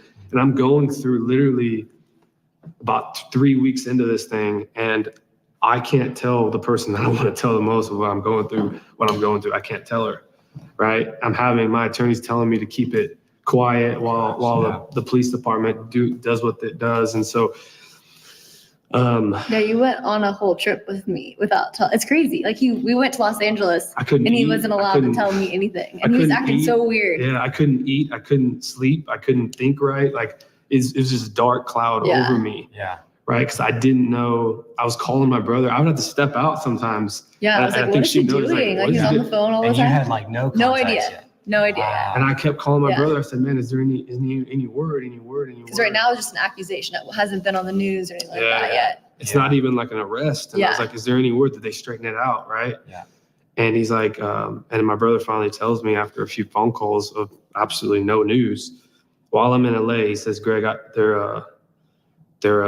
think the police are going to press charges, or they're pressing charges. And he's like, when you get home, we got to get an attorney. And now I'm just like, I remember we were at a restaurant and we were eating, and I had to walk back to the table. And I walked back to the table completely empty. Like I walked back, like I felt like my soul was snatched from me, because I'm in it for the long run now. Like I'm about to enter a nightmare. Yeah. And we fly back home, and I go see so long story short, I'm really not trying to draw this out so long. No, I mean, we have time. We're good. But I feel like this is a really important part, is that I was recommended initial defense attorney from the owner of the daycare. Mm-hmm. And that's really crucial if you watch the documentary, because there's this thing called conflict of interest. Mm-hmm. That we don't really realize until everything plays out years later. Yeah. How that was and I can never ever say that the choices we made were in vain, because I wouldn't be sitting here today if but what we think was the wrong choice then, it's made me who I am right now sitting here. So I can't say that I wish I didn't go meet Patricia Cummings, right? Because either way, our story was going to be written either way, right? How we like it or not, right? It's not in our control. But the choice that I made to go see Patricia Cummings, it was a bad one, but in the long run, it's made us who we are. And so you would have thought you had more reason to trust her because of the connection, not less, right? Right. It was a connection there. I was like, okay, I don't know attorneys. Or do you crack open a phone book? Or I saw this guy passing down the highway on a billboard. Do I call him? Yeah, that's what most of us would have done. Like, that's what makes it scary, is like anybody would have responded to it. I'm not living a life that requires to have one on speed dial. Mm-hmm. So I don't know where to go. Yeah. And so I ask, Shama, Jonathan's mother, and she said, oh, we got a great one, right? It's a great attorney. She's a super lawyer. I'm like, super lawyer, that sounds cool. I mean, okay, let me go talk to her. And so I go and talk to her, and, we have conversations. A few days goes by, and then she calls me and says, Greg, come into the office. And we had already paid her a lot of money to represent me, right? So much so that my mom had to sell the house we grew up in. Right, we grew up in a double wide mobile home out in the country, and she had to sell that for cash in order to pay the retainer for Patricia. Yeah. So all those memories gone. Mm-hmm. So sorry, it just tracks me. It breaks me when I think about it. And I had to pay this retainer to her, and I'm like, okay, this is worth it because I'm fighting for my life now. And she's a couple days later, she sits me down and says, Greg, we're going to have to turn you in. I'm like, turn myself in? I'm not going to turn myself. I didn't do it. Mm-hmm. I'm not going to turn myself in. Mm-hmm. So it doesn't mean that you did it, or you're professing that you did it. There's just a warrant out for your arrest. Mm-hmm. And you have to turn yourself in, or they're going to come at football practice and grab you, or they're going to come into the school and grab you. You don't want that. Mm-hmm. Right. And so that very next morning, I have to wake up at 5 a.m. and put on clothes, and my mom has to drive me down to the Whimsy County Jail, and they go and put me in handcuffs in front of her, and I have to walk through these steel doors into booking and sit there and get my mug shot taken, and I thank God that the news didn't immediately catch it because there's TVs all over booking that you can watch the news on and stuff. And I was scared for my life that was going to happen. You know, I'm known for making these tackles and making these interceptions and getting D1 full rides on the news. I don't know how I'm going to handle being falsely accused of this on the news, and then having to now deal with everybody's perception of me. Right. And having to now go and shout to the mountaintops that I didn't do this. Please believe me, I'm fighting and all that. Like, I had to go through that burden now. And so this is all just running through my head. And I don't get on the news immediately. I end up getting released. We end up paying bond to get released, and they charged me with aggravated sexual assault of a child. And 3 days later, the DA agreed with the police department to upgrade it to super aggravated sexual assault of a child because of the age of the victim. That's never been done. That's a new law that has been passed, and I'm the first person to ever get charged with that. And that means that whatever sentence you get, if you get convicted of that, which means the punishment is day for day in prison between 25 to 99 years. And so now I got that going for me. Yeah. And so I'm like, holy crap, man. And this is getting really serious. And now it's a living hell, because that's now could be an end to all of this. Right. So it's just, I'm not trusting anybody now because nobody's giving me any reason to trust them. Right. Yeah. And I'm still going through this. And so I get released, and a few short days later, I remember getting out of football practice, and I go and have lunch with my mom, and I'm refreshing my Twitter at the time, and I see that KXAN news blast now of my mugshot. You know, high school Texas football star Gregg Kelly accused and arrested of super aggravated sexual assault of a child. And that's when I just broke. I went to the car and I just started crying my heart out to my mom. And I was just so broken. My mom started crying, and my mom was trying to comfort me and hold me. And we ended up going home. And then from there, they sent me to an alternative school because I got kicked out of the district, and I was being painted as a monster. So many lies in the media about me working at the daycare, just so much false information, right? And just the news was just literally selling a story. That's all they were. And then I just felt like I was the sacrificial lamb, I guess you could say, for people to make money off of me.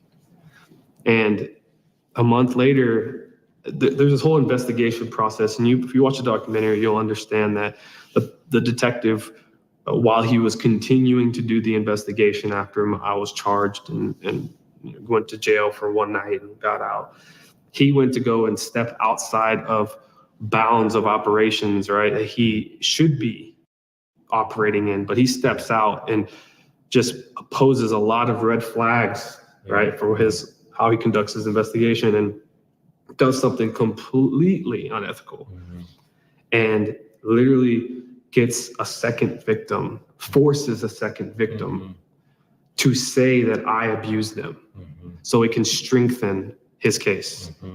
A second victim inside that household. And we'll find out later on when I get tried. I do get tried a year later. There's absolutely nothing. There's nothing here. And like, okay, what's going on? You know, is there a new crack in the case? Like, is there anything that can prove that, you know what, like I didn't do it? Like, I'm literally like calling Patricia every week to see what the news is. Can I go back to my normal life?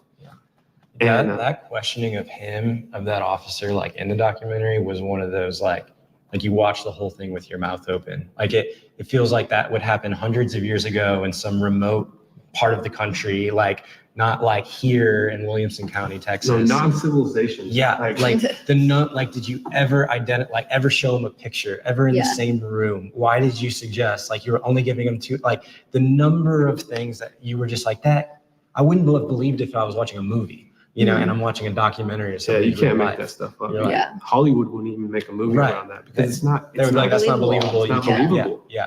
But somehow it is. Somehow it did happen, and it was reality. Yeah. And it's just literally a person that did not deserve to wear a badge. He didn't know how to wear one. Yeah. He didn't know how to conduct himself as a detective. Yeah. And when that happens, right? I'm not saying every police officer is like this, but there are those people out there that do not know how to wear one. Yeah. And so when that happens, it ruins people's lives, many people's lives, not just the person that you're falsely accusing, but the victim that needs to have justice. Yeah. It ruins their life. Yeah. And so there's no closure to anything. Yeah. And so a month later, I'm in Leo, I'm in class. Leo is a learning alternative school here in the Leander Independent School District for people that are in trouble or been accused and have to be separated from public school. And so I end up getting pulled out of class and get put in handcuffs in the hallway. And I'm literally asking the arresting officer, what's going on? And he's saying, you're under arrest for indecency of a child. Like, why, who? And so like, I literally feel like I'm in this nightmare that I can't wake up from. And I get put in the back of a police car and I get driven to the county jail and I go through this booking process. And it's not like it's not like I hope that I'm not going to look up at the TV and see myself. I immediately, when I was walking in there, the news was already on me. Mm-hmm. All right. And they had to put me in a holding cell. And I'm just explaining the hell of having to go through all these small little things that will literally break people, right? And I look back on it now and I'm very surprised. I've always asked myself, like, why didn't that break me? Like, why didn't I have suicidal thoughts because of everything I was going through? Mm-hmm. Why? Why didn't it get me over the cliff where I just became completely insane or developed a mental disorder or something, right? Mm-hmm. And so just going through all of these small little adversities, right? And I end up getting out and then I have to post bond again, another, $30,000. Mm-hmm. And now it's just 1 year of absolutely nothing. Mm-hmm. Nothing. Mm-hmm. I'm living with my brother. I'm working out just to escape the reality and deal with stress. I'm sleeping a lot because I don't want to be awake. Mm-hmm. I'm checking in with my attorney, what's going on. I'm trying to hang out with her as much as we can, just to feel human, and feel like, feel love. Mm-hmm. And she's dealing with her own thing too. I mean, she has a whole story about her having to deal with the people attacking her and looking at her as standing by my side, going to school. And I didn't see any of that because I wasn't going to school, but I knew she was going through it. And so knowing that that's all because of me, she's choosing to stay attached to me. That's something I had to carry too. And so a year later, I get indicted by the grand jury, and I don't know how, I don't know why. Being indicted by a grand jury means that there needs to be enough sufficient evidence to go to trial. Mm-hmm. And in the state of Texas, when it comes to sexual cases or murder cases or any aggravated cases in general, all you need is an outcry or a testimony of the victim. That's all you need. You don't need anything else. You don't need anything else. And if a grand jury believes it, and if a grand jury says yes, then you are going to trial and you're going to go fight for your life. That's terrifying. And so I end up getting indicted and I have to go to trial with Patricia Cummings as my attorney. And yeah, I felt like I could go on and on about it, but I'll just stop right there. Oh, yeah. Well, so then if we were to, that same timeline for you, so, I mean, you do go to Lander your senior year, mm-hmm. right? You stay in school there. And as empathetic and understanding as high schoolers usually are, and kind and all that, like, what was that span like even before you're out of high school? Like, what was that season like for you? Yeah. I mean, I think when this all first happened, he really did guard me from a lot of it. Like when it wasn't on the news. Yeah. So like when he was out in Los Angeles with me, I knew nothing that was going on. Mm-hmm. He went back home. He knows that he has to go turn himself in. And the first person he goes to, instead of coming to me, which I'm not mad at him for this, but he goes to my dad. He literally knocks on my dad's door and tells him everything that's happening. He's like, I want to come to you first. And I think that like made me trust him even more because I respect my dad. He knows how much I respect my dad and he respects my dad. So I feel like that was a very important part of the story because it made me trust Gregg even more, that he like was so honest with my dad. That's a hard thing to come to a dad about. That's a very, very hard thing to tell my dad. Especially your girlfriend's dad. Yes. Like, you want him to think the world of you. Right. I mean, like you want him to think that, like, you know what, my daughter's in great hands. For sure. You know, he's gonna protect her. I'm going to him saying like, hey, I'm being David, I know you and I accused. aren't the closest, but I'm being accused of this right now, Yeah. and I'm fighting for my life right now. And that's the thing, is they weren't super, super close yet. And the way my dad and my mom got behind him, I mean, made me love him even more. So yeah, he calls me. I'm not even in town when he tells me. He's not telling me face to face. He calls me. I'm in Los Angeles still training to hopefully after high school go to the Edge Performing Arts Center. And he tells me the story. I remember I'm in the grocery store and he decides to tell me this on the phone. And I just remember like this numbing feeling that I get a lot throughout the whole story, like throughout our whole story. I didn't understand. I didn't really comprehend at the time, like everything that was going to come with that. I thought, you got a lawyer, she'll clear it up. We'll be good. We'll have our senior year. We'll go to prom. We're going to have all these cool experiences. And it was summer. So I thought, okay, we got some time and then we'll clear it up before August. When school starts, everything will be back to normal. Like I did not understand at all. I thought it'd be a month, maybe 2 months, and then you'd be back in school. But again, I mean, he was banned from school. So he was not at football games where I was like the captain of Bluebells, where I get to cheer on the football team, and he's not out there. You're watching from the gate. Like he wasn't even allowed on the premises at all. So he's watching his whole football team and supporting me from the fence. And you know, prom, I was nominated for the court, and he's not even allowed to step foot into prom. I'm not even allowed to bring my date. There's so many things. And then just that first day of school, going back and walking through the hallways and like everyone, I'm gonna start crying. Everyone just like whispering and pointing and That's good. yeah.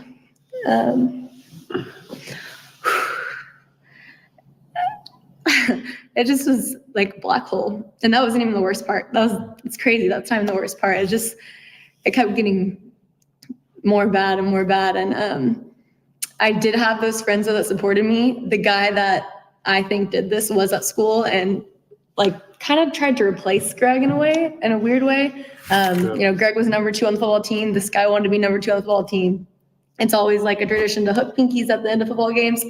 At the end of football games, that guy would come up, Jonathan, and hook pinkies with me, or just like some crazy stuff like that. And it was hard for me because Jonathan was my friend, and you know, Gregg's my boyfriend, and I don't know who to trust. I know who to trust him, but like then there's Jonathan, where I'm seeing all these sketchy things, and I'm like, do I say something? Do I bring this up? And you know, I think people were looking for like, who did this then? Like if Gregg didn't do this, then who did this? And I didn't want to turn in my friend. And you know, if it wasn't true, I want evidence on things. And so many signs pointed to Jonathan at the time, and even more now that we know everything. But yeah, I was just dealing with girls and guys, honestly, saying like, so do you think he did it? Even my close friends asking like, hey, I love you, I adore you, but do you think he did it? And I'm like, absolutely not. Like there was never a time, even in high school or any time really, that I was ever like, maybe Gregg did this. I never thought that. But yeah, it was hard facing the school pretty much alone because I didn't have him. I didn't have him. I had a couple friends, and obviously my mom and dad worked there, so I had their support in school. But yeah, there were so many things said. There was tweets about us. There was, you know, you're dating a child molester, like just awful things, notes on my car. But then there was this other side of people painting their cars saying, what was the hashtag? Fight for GK. And, you know, there was that support. So I think that really helped me even wake up every single day and go back to school and want to still go to public school. Because dealing with that in classes, and you just hear like conversations when you're walking in the hallway, like, oh, that's Gabriel, like she's dating the child molester. Like, and I just want to scream at them, but I'm not going to, you know? Well, that's like, for me, when you're watching the documentary, like people are watching that, almost all people probably knowing the outcome eventually and wondering like how it gets there. For you guys, you are living it not knowing how Yes. this is going to end, you know? Yeah. So for both of you, when you're falsely accused, when you're wrongly convicted, you know, but for you to say like, okay, so he's 44, Yeah. what was giving you hope, strength? Why were you like, nope, I'm staying committed? Like where was that coming from? Or was like, I'm just living it every day. Like, I'm just Yeah. trying to survive the day. Like what? Yeah. I was always a positive person. And I think that came from probably my parents. Like they definitely taught me that at a young age to look at everything in a positive way. Yeah. But again, we've never had anything like this happen to us. I grew up in a pretty awesome household with nothing bad happening. But there was and I still think I question it because I don't know exactly what it was that made me say, and I did say literally in high school, like I would literally stick by his side through it all. And I feel like I'm still searching for what that is, but I must have been lessons that I learned when I was younger, the loyalty my parents showed, you know, in their relationship, how much I loved and adored Gregg. And I do think going into prison, our relationship got stronger when he was in prison. Like maybe it wouldn't have worked out if he didn't go to prison. I don't know. We talk about this all the time. We're like, I literally think him going to prison was one of the things that like kept us together today because we learned so much about each other. So I wouldn't say I said I was going to stick by him, I guess, when I was in high school. It really happened when he went into prison. You know what I mean? Right. One thing I saw, if I can come in, is that, you know, she believed in the fight, you know, and I think that's the thing that tied us together was that she wasn't just sitting there and just hoping, like silently sitting on the couch and just hoping that the system would correct itself. She was boots on the ground. Like she was attached to me. You know what, like the video, when I got out, I was showered with like support videos and like videos from the rallies that I never got to see. I didn't get to see any of the stuff that was going on outside, but to just see like the videos, they made this whole video with the Christian song. What was it? Change. Like we got to make a change. Yeah, we got to make a change. And they're like, there's different montage clips of like holding signs and going with the song, right, about me. And so I think them being dedicated to the fight, she didn't like ponder on like, is Gregg going to get out till when he's 44? She didn't allow those thoughts to sink in, you know, like, you know, try not to be biblical, but like, you know what, I am trying to be biblical, but to recite scripture, you know, like Paul tells us to take every thought captive and discipline it to Christ. And so part of being a Christian is fighting each and every day and carrying your cross. And that's what Gabriel did, is that she carried her cross and she fought, you know, and she took every thought captive and disciplined it with the fight. And so that was in the forefront of her mind the whole time. So I don't think she had time to ponder, like, should I suffer? Should I, you know? So, and then guess what? I mean, after the fight, you know, after every great adversity and you trucking through it with grit and just faith and hope and doing the work, there's going to be victory on the other side of it. And I think just fighting that whole thing, I mean, it was 6 years of fighting, but it doesn't seem that long looking back on it because we were just dedicated to the fight. She was dedicated to the fight. Wow. And now we're here, you know? Yeah. And one of the things I don't think you see as much in the documentary is what it cost you post high school as well to stay in that fight that you guys are talking about. I mean, you're talking about your cheerleading career, people, you know, teams turning you away, saying like, you got to change your name, I think it was. Like some of those stories were crazy. Yeah. So when he was sentenced for the 25 years, I was already fighting with rallies and, you know, dance fundraisers and stuff like that. But I felt like when he was sentenced, I was graduating and I felt like I couldn't go out to Los Angeles anymore. I needed to stay back and, you know, be present here, visit him every week and, you know, hold more rallies and whatever I could do back here. And he was honestly the one that was like, no, you need to go to Los Angeles. You need to follow your dreams. You can still come see me, but you've got to go after your dreams. And so he was like the only one. I mean, not the only one. There are other people, but he was the main one that was like pushing me to go to LA, which again made me fall even more in love with him because I'm like, this is incredible. Like, so not selfish at all. And pushed me to go to Los Angeles. And I tried out for the Edge Performing Arts Center, where they picked 10 boys, 10 girls, and we trained for a year. Insane training. It's just every single day, pretty much from 9 a.m. to 10 p.m. hardcore. The director's like harsh on your appearance, harsh on your training, harsh on everything. And so it's already a hard training life. And I'm dealing with this whole situation with Gregg. And I remember wearing we had like these ribbons that we made. I'd wear it every day to class and to auditions and stuff like that. And it was hard to balance everything. It was very hard to balance everything. I went through a whole thing with anorexia. That's when I think it started more my senior year, but it got serious when I went out to Los Angeles because this whole Gregg thing was out of my control. And the only thing I could control is my exercise and what I was eating and my appearance. And I felt like I needed something to control. And when my whole world outside of that was just so out of control and unpredictable. And it was extremely hard to balance. But I had him there, not physically, but through phone calls supporting me. We have thousands of letters. And I think that's where I really fell in love with you. I mean, I already loved you, but I like really fell in love with you because like the physical was completely taken out of our relationship and we had to get to know each other on a whole nother level. I mean, there's no intimacy at all. It's just, it's words. It's words and personality and character and stories. And I mean, we have so many letters I look back on and they're so detailed too. Like the way we speak to each other, like 6 pages long and we get one like every few days. It's probably an intentionality of communication that most couples like will never experience. Yeah, they'll never experience. So I'm grateful for that. I really am grateful looking back at that part of our story. And those 20-minute phone calls, I mean, you get literally 20 minutes to speak. And then a little operator comes on and like, we're sorry, you have 1 minute left. I hate that chick. Yeah. It's like, you have 60 seconds left. And you're like, new phone call. Yeah, new phone call. And it just like, you'll be mid-sentence and it'll just like end the phone call and you're like, and you can't text them. Like, there's no other like, But sometimes they're like, what she says, like, shut up. Yeah. No, when I was in prison, I learned something early on in my Christian walk.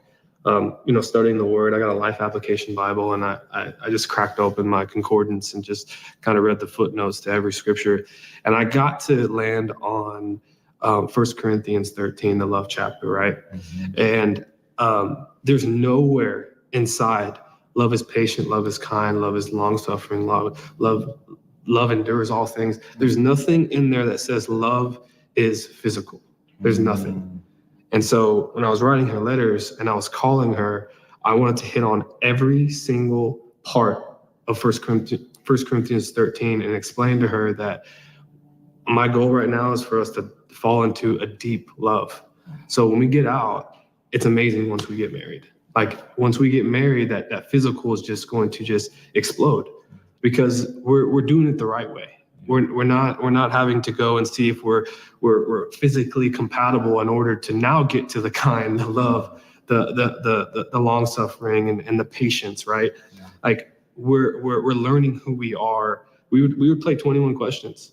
Like we would know for real. It's like literally all these games. It's so funny. Cheesy. It's cheesy, but like I would learn so much from her. And we were reading the 5 love languages together. Yeah. Right. And we were asking each other all these deep 21 questions, right? And sometimes I would have to reiterate 6 months later the same question to make sure that the answer didn't change. Yeah. And so I was doing that. Yeah. And so when I got out, it was kind of weird to be physically there because we've been apart for so many years. Yeah. But at the same time, like we were thinking the same. Whenever I wanted to go get her a present because her birthday was coming up. When I got out in August. Her birthday was in October. I knew what present to get her. Yeah. When we went to Cabo in December, and I asked her to marry me, on the beach there. I knew what ring she liked. Yeah. And so these are all answers that I asked. Right. And so, love does not start with the physical. And we're so fortunate, even in the most unfortunate series of events, to find out what love meant. Yeah. I love the order you were describing already in 8th grade, because that's, meeting there, you built this friendship before any of this goes down. Yeah. Then you get to know and connect on this level throughout those years. Like it's just a totally different order than what most people in our culture are going to experience, right? Some people don't ever experience it. I think you were speaking at, maybe it was DCX, I can't remember the order of the letters, the conference. You were talking about becoming maybe a little bit of a poet, like you had the Bible and Nicholas Sparks to read, basically. And some of the best literature ever. Yeah. I'm telling you, once you put two of them together, I mean, you're inspired. So this is your ammunition for your writing. Oh yeah, I'm about to blow her mind. I got all these poems. I was like, who is this? It's weird. You're changing right in front of my eyes. Whoa, well, that was interesting. That was really interesting. What's this one then? And then I tried out for the Chargers, and I remember them saying my number, and I made it. Oh, this is number 2. And all right, let me just, before we start number 2, let me just see if there's anything going on with Colin Gregg first. Just in case you know. Oh, open statements beginning in 10 minutes. Oh, so they say, hang on.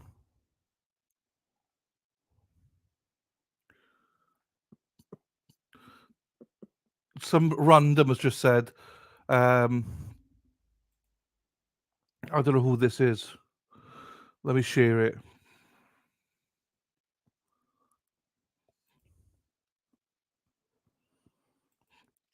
Just the two of us.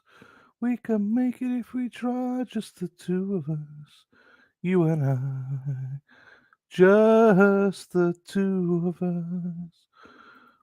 So this person, whoever this is, Adrian F. Day 1 begins. Open statements in Rankin County, Mississippi expected 2 p.m. Eastern, 7 p.m. UK time. Will you be tuning in? Who are you? Yes.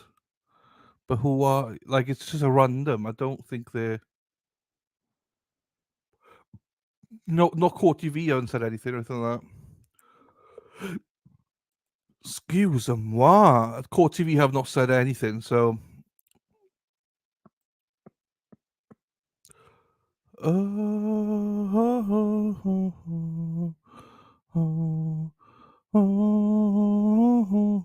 We've seen Brian Kohlberger's mugshot.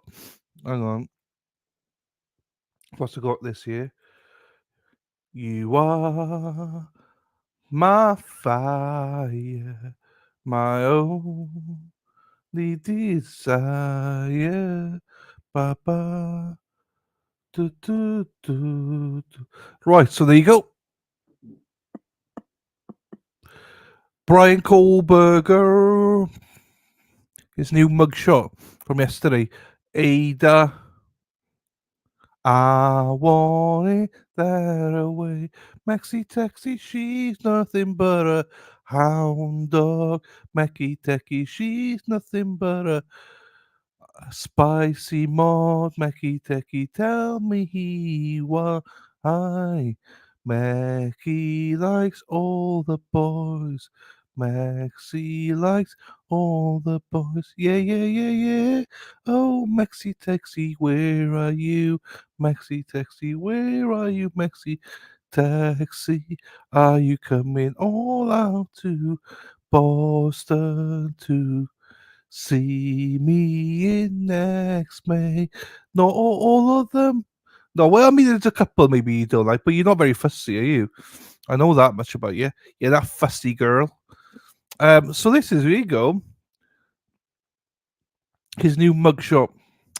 Interesting. So what's interesting about this is, what's interesting about this whole thing is, now there's a new judge. They could, the trial, the new judge could change the date of the trial. He could change the what do you call it? The media stuff. There's so much that well, I hope he changes the media stuff so that there is media, but Court TV does it, not him as a judge.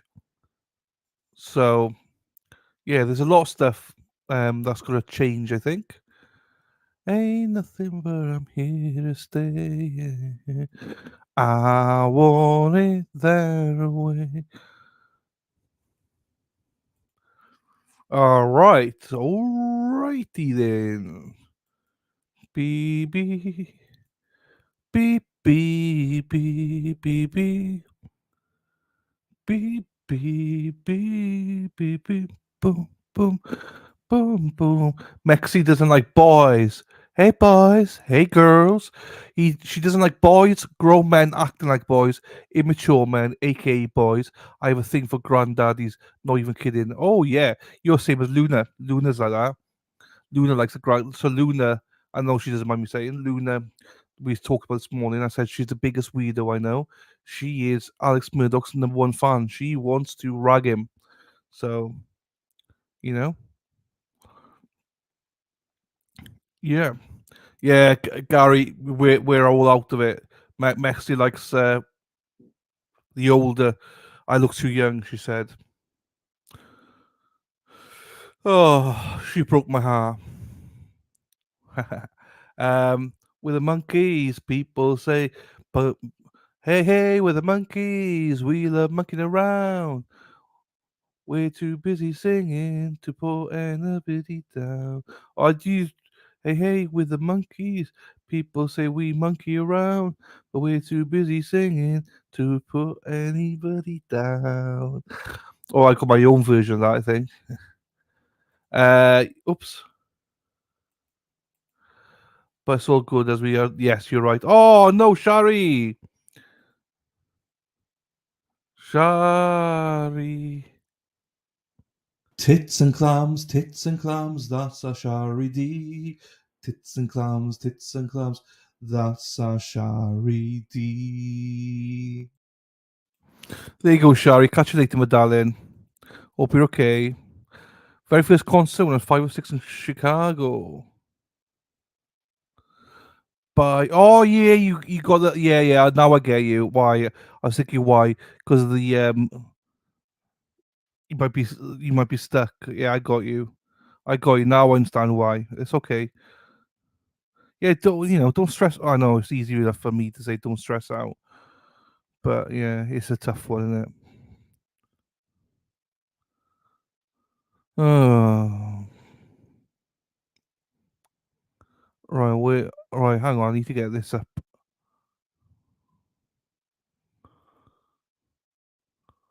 Let me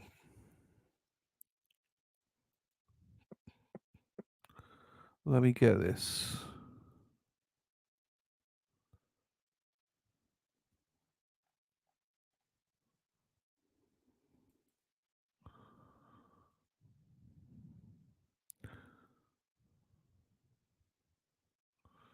Oh no, something happened.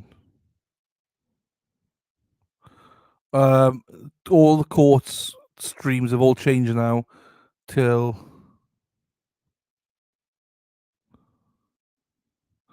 3:30. It looks like 3:30 Eastern. Fuck me. 3:30 Eastern is when it's happening because that's when Court TV has now got it. A lot of people have just amended their times.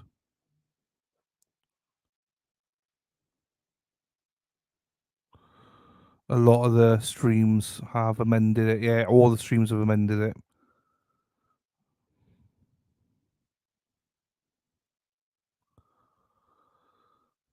Yeah, everybody has. Even Grizzly, who was supposed to go live at 7, she's changed it now as well. Okay.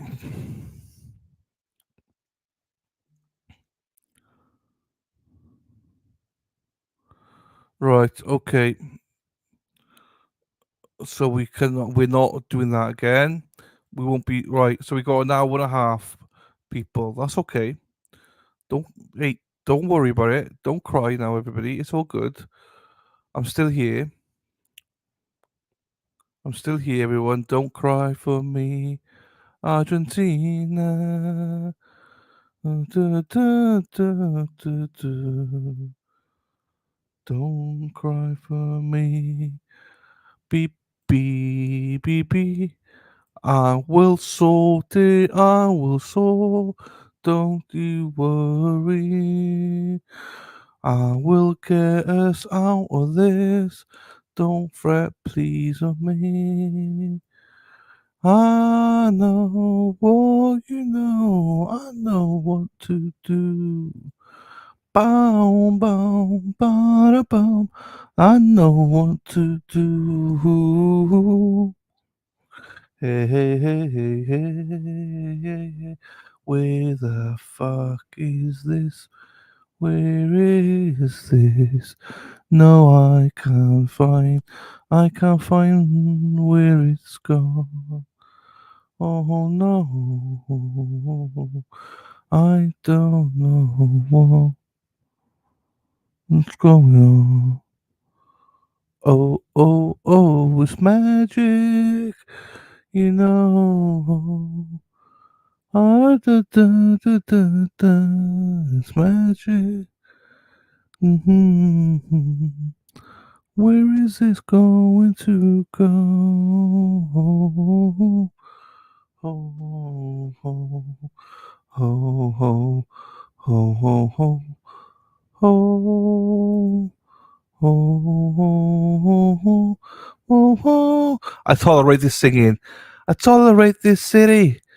I tolerate this city like rock and roll.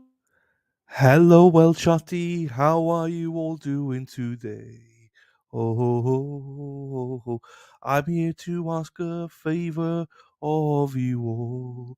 Oh, ho, ho, ho. Please, please support.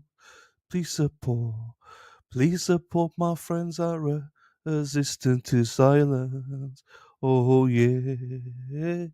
Even if you don't like Dana, I know you love Tracy. Oh, we all love Tracy. She is a star in the making.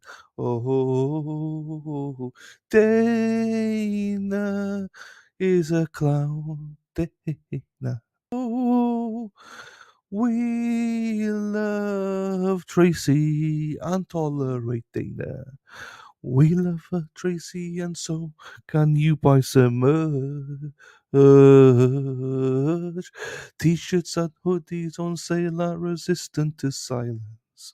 Da-da-da, da-da. T-shirts are $30 and hoodies are $50. Please, please buy one of them or them both. If you buy them both, that's $80 for resistance to silence.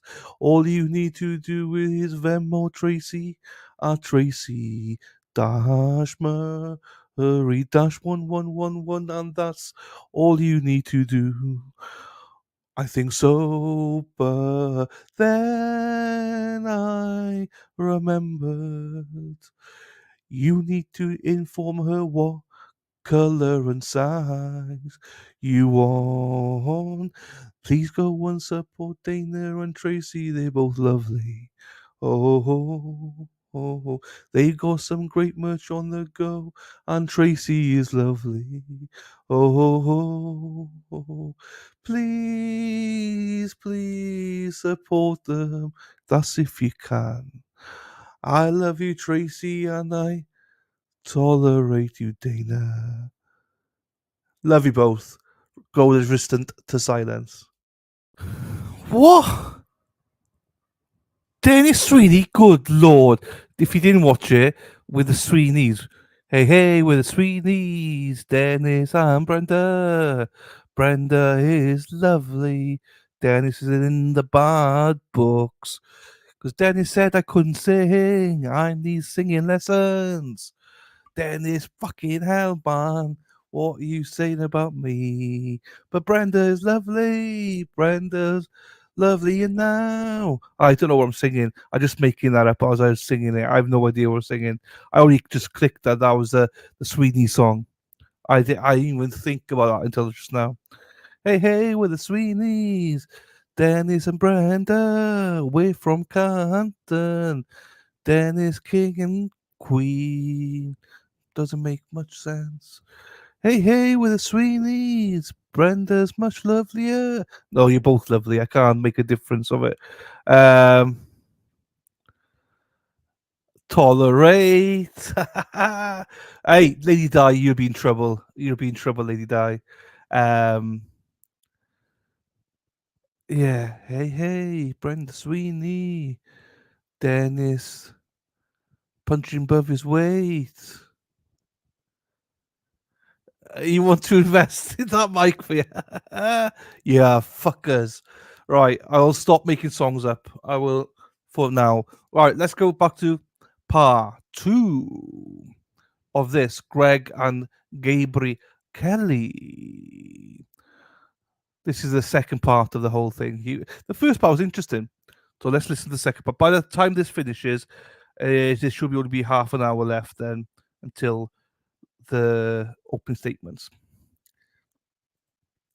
Hey, crying. Dennis is crying. I'm Kindle. We just enjoyed it. Yeah, no, you pick away.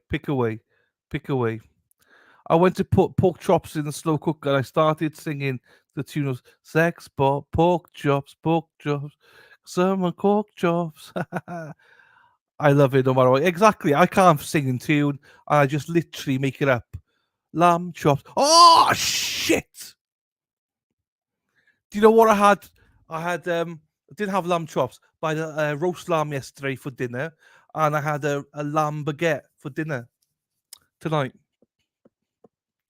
I forgot. I should have fucking shown it, shouldn't I? Yeah, bollocks, yeah. Roxanne. Spot, sex bot. I'm a sex bot. Sex bot. I'm a sex bot. Sex bot.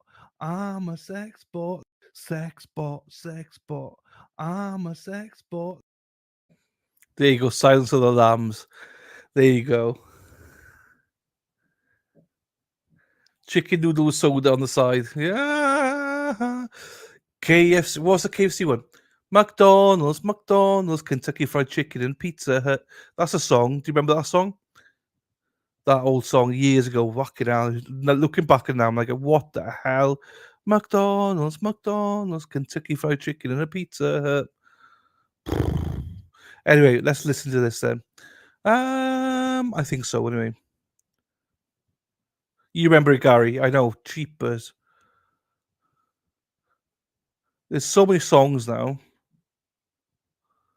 So make them up all you want. I know. Well, I don't even think I make them up. I generally don't remember the words, so just make them up.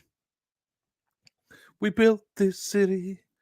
We built this city on rock and roll.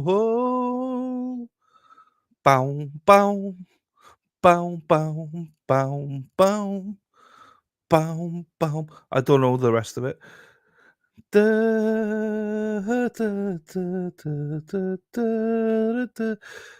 I love this. I will just do a stream of singing. But the problem is, not everybody likes it. Cabrito DQ. Thought I'd call a good tune to go with Daffodil. What? Which one?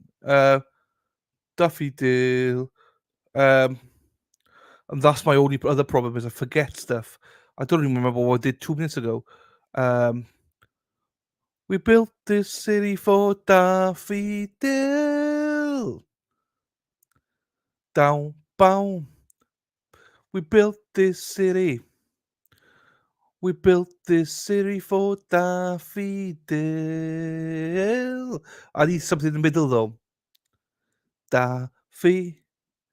Daffodil,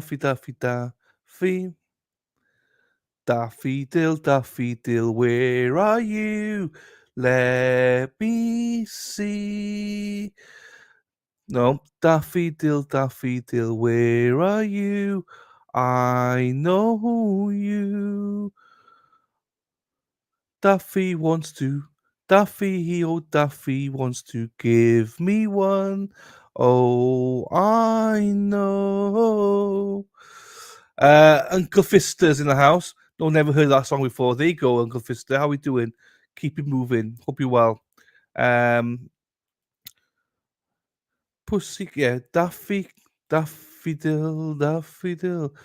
dee dee dee dee dee. Yeah, hey, Miss Gold is back. Right, we're singing that. What now? What? How did the tune go? Daffodil, daffodil, where are you? There you are.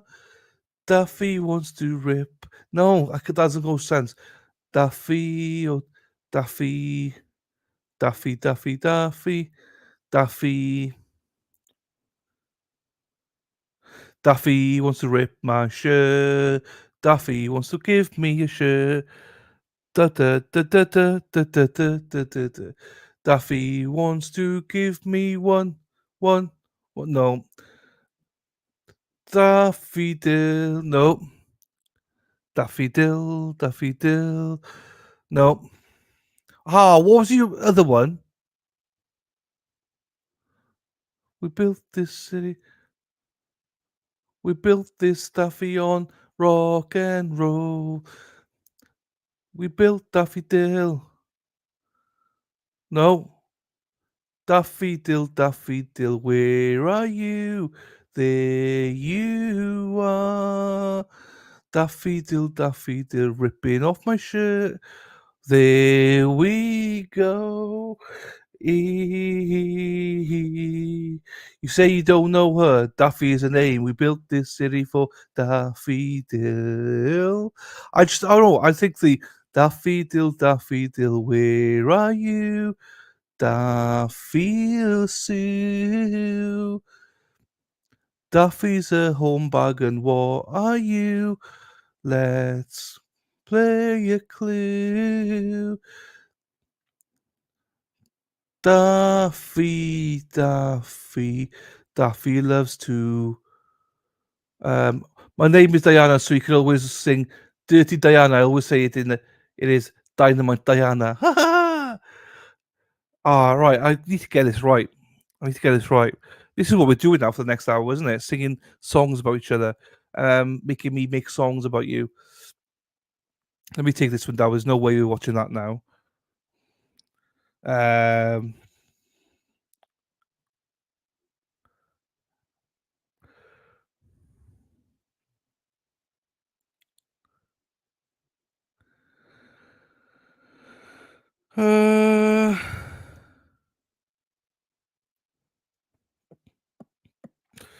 So Miss Gold coming in with the fireworks. Do me. Hey. Now, if Bill was here, he would be like, I'll do you. Don't worry. No more, please. I'm sorry, Griffith. But you're new in this chat. I know you're new, right? And I'm sorry. I would apologize, but I don't really mind. But yeah, this is my disclaimer, everybody. Let's play the disclaimer. And I mean, no offense here at all to you, anybody, but this is my disclaimer, people.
Oh fuck! Hang on, you take that off. I forgot how to take it off. Right, that's a screenshot. And again, I'd be no offense to anybody.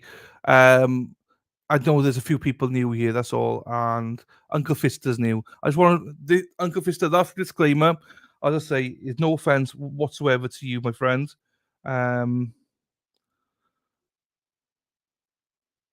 Okay. Well, I mean, I'm so well. I'm not going to apologize for being myself. So,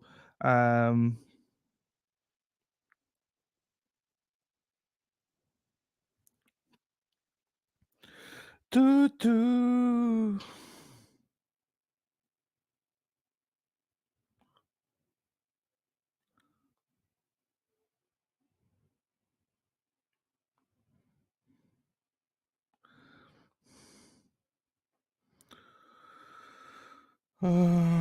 Right, hang on.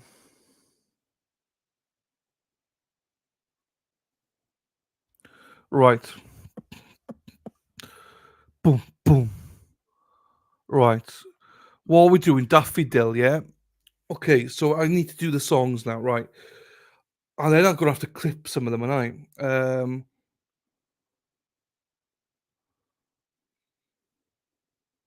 right, Pussycat, Pussycat, where have you been? It's been to... I can't, you see. The thing is, I can't look at real lyrics. I have to just make them with a tune. That's my problem. So, Daffy Dill, you hornbag, I love you. Daffy loves to... Daffy loves to...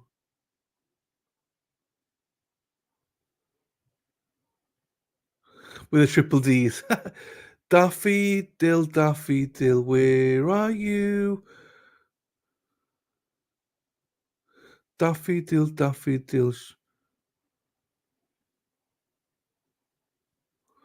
she loves me in blue as well, yeah.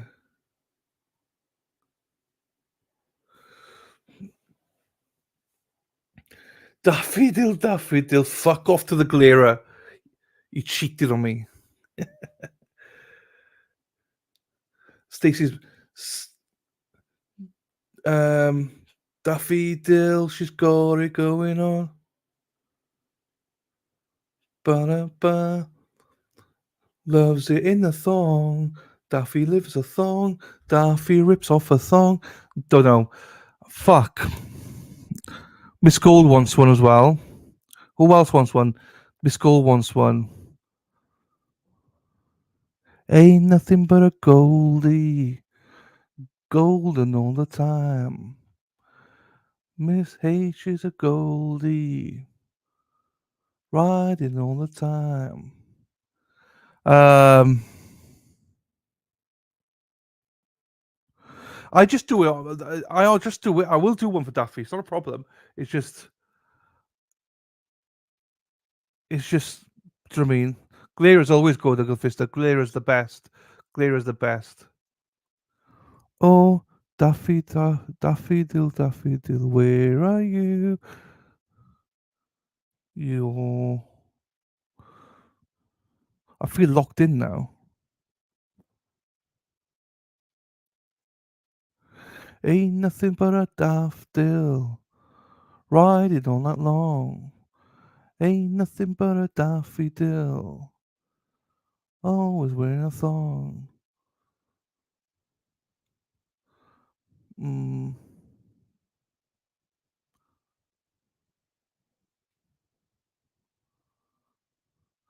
Miss Goldfinger, the girl with the Midas touch, yeah.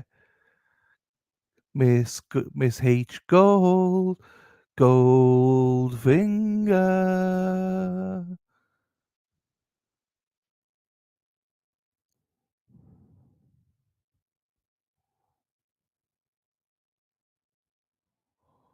Oh, thanks, Gary. No, it's all good. I'm much more have fun like this, doing like this. Duffy, I know you want to make me. Yeah, the thing is, once I do it, all right, hang on, let's go. Yeah, Daffy Dill, where are you? Are you with the Glera?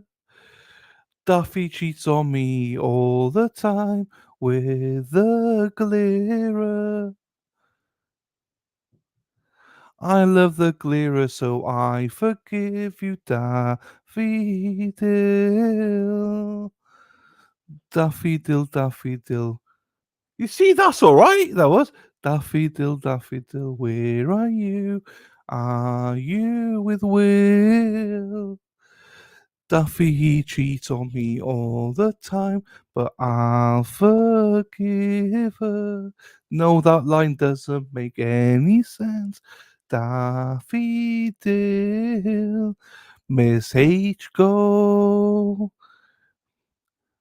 Miss Gold, Miss Gold, Miss Gold with golden finger. Miss Gold, Miss Gold. That was good, was it? Yeah. Because I don't write stuff down. So, Daffodil, daffodil, where are you? Are you with the glitter? Daffy's cheating on me with the glitter. You mad bitch. I love you, Daffy. I love you, Daffy, but Will loves you more. I love you, Daffy, but Will loves you more. You love the glitter more than me. But I'm the guy that you want hanky panky. Daffy wants Will still. Daffodil, daffodil, Daffy wants Will to fill her in. Daffodil wants the will to fill her in. Daffodil loves the will to fill, and drill. Bum, bum, ba, bum, ba, bum, bum, bum, bum, bum. Hamburger, how are you, Hamburger? How are you, Hamburger? Daffodil, daffodil, riding through. No, I can't do that. That's Robin's song, isn't it? Daffodil, she cheats. Daffodil cheats on me with Will. Daffy D with a 60 triple D's. Daffodil cheats on me with Will. Will gives her the drill to fill her in. But Will couldn't handle me. I bet he could. Wild thing. Boom, boom, boom, boom, boom. Daffy is a wild thing. Ba bam bam bam. She wants the dill thing. Ba bam bam bam. Oh, Daffy Dill wants it. Bam bam bam bam. Oh, Daffy Dill wants her whole. Oh no, I can't go that far. She wants it. The drill. Ah, fuck! I lost the mojo on that one. Lost the mojo on that one. Gemma has a 10-foot fringe, 10-foot fringe, and she's very ginge to be tune of Mary. Gemma has a 10-foot fringe, 10-foot fringe, 10-foot fringe. Gemma has a 10-foot fringe, and she's very ginge. Bam, bam, bam, bam, bam, bam. The moment Daffodil, she went over to the Glera. Glera couldn't handle her. Bum, bum, bum, bum. She came running back to Elcha. Da, da, da, da, da. Daffy loves Elcha. Daffy loves Elcha. Daffy's a home bag. Bam, bam, bam, bam, bam. Yeah, Daffodil. That's the thing. I done it for Robin G now, so I can't do the Daffodil. Left me for Will. Daffodil. Couldn't handle Will. Daffodil came back to Dill. Daffodil. Happy days. Monday, Tuesday, happy days. Wednesday, Thursday, happy days. Friday, Saturday, happy days. Da da da da da da da da da da da da. Oh, Daffodil is always happy days. Oh, Daffodil, she's always happy dill. Da da da da da da. Dave, I've come back to this. Since you've been gone, things have changed here drastically. Dave Hamburger. Since you've been gone, things have changed here drastically. Since you've been gone. I love you all. I spread the love around. I'm just a hoe. You like the Happy Days song, Miss Gold? Yeah, I'm trying here. Daffodil, where are you? Yeah, there you are. What are you doing with the glare? You Marty Pa. Dave. Hamburger. Dave. Right, do you know what? Let me have 2 minutes. Let me put this on and then let me have 2 minutes to think about this. And then we'll get going. For DNA analysis, for mainly for identification purposes. Excuse me. Is the femur a good source of DNA for some reason? It is. He burped. Hang on. Let's go back. He burped. Oh, that's funny. That's a nightmare. That's that's a nightmare for anyone. That'd be my nightmare to, fart or burp or something. He just burped. Oh, how fucking childish am I? Oh. For DNA analysis, for mainly for identification purposes.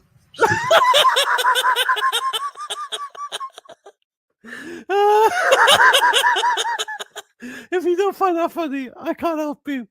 That's hilarious.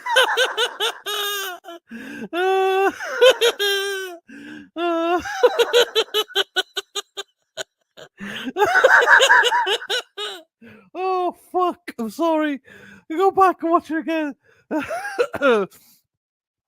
That bone, release it to law enforcement, and law enforcement would then send it to a laboratory for DNA analysis, for mainly for identification purposes.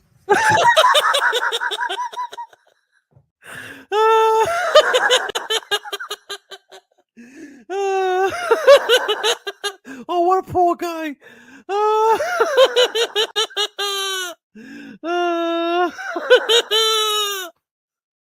Oh, poor guy.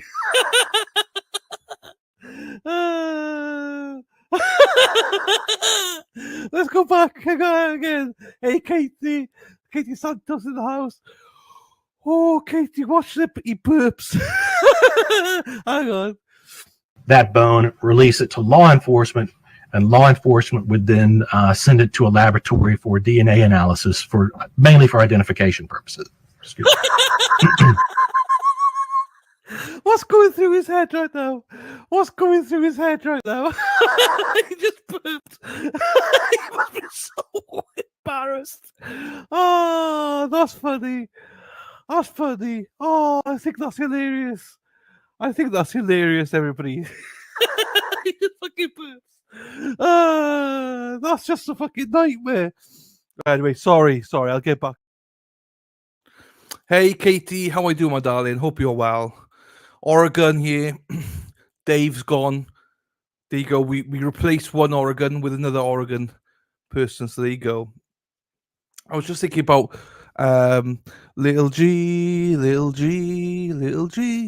where are you, little G, we miss thee. Something like that. I don't know.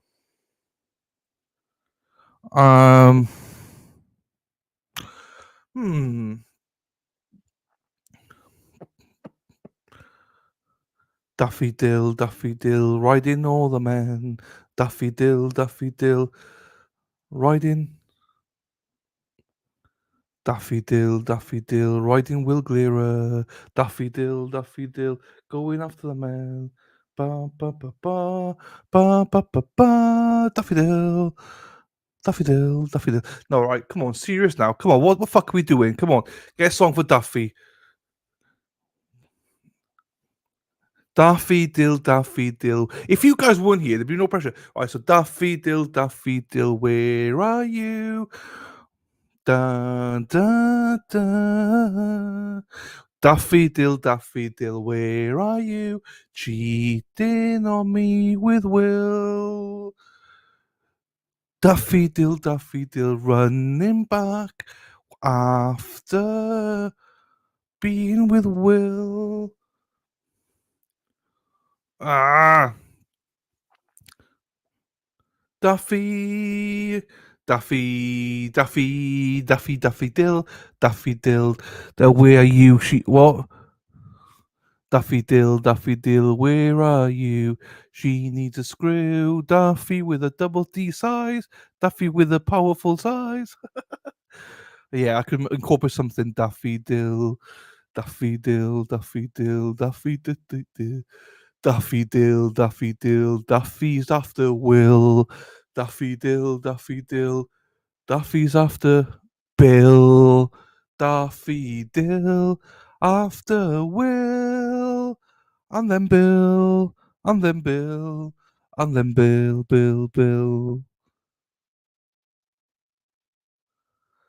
That's a song.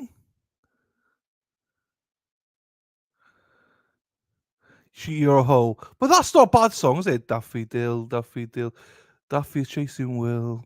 Daffodil, daffodil. Bill, now that's go too far. Yeah, but it's a song though, isn't it? It's something. Daffodil, daffodil, Daffy chasing Will. Daffodil, daffodil, then she's after Bill. Daffodil, she loves a Will.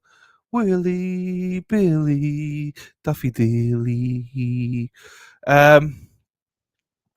Okay, I have a meeting. Are we going to keep bullshitting it? Something starting. I don't want to. It's, I believe, starting at 3:30 Eastern. I believe.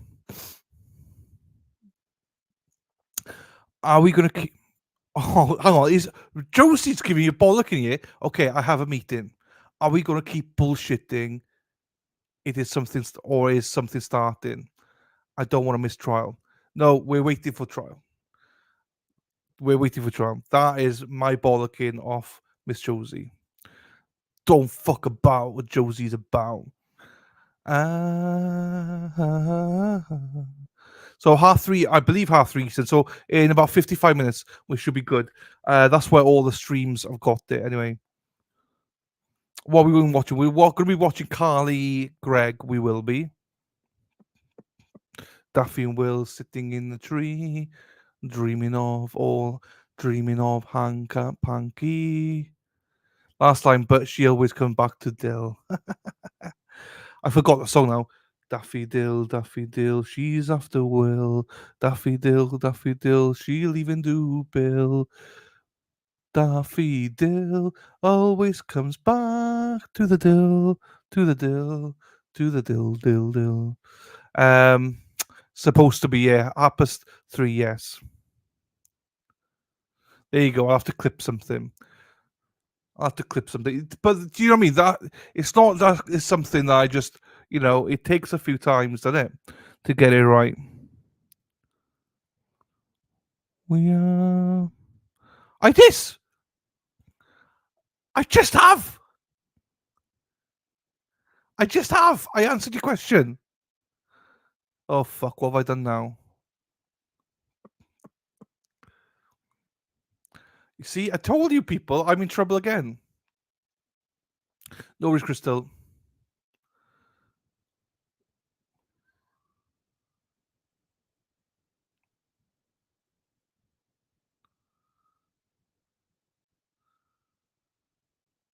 I just wait for Josie to say I can carry on.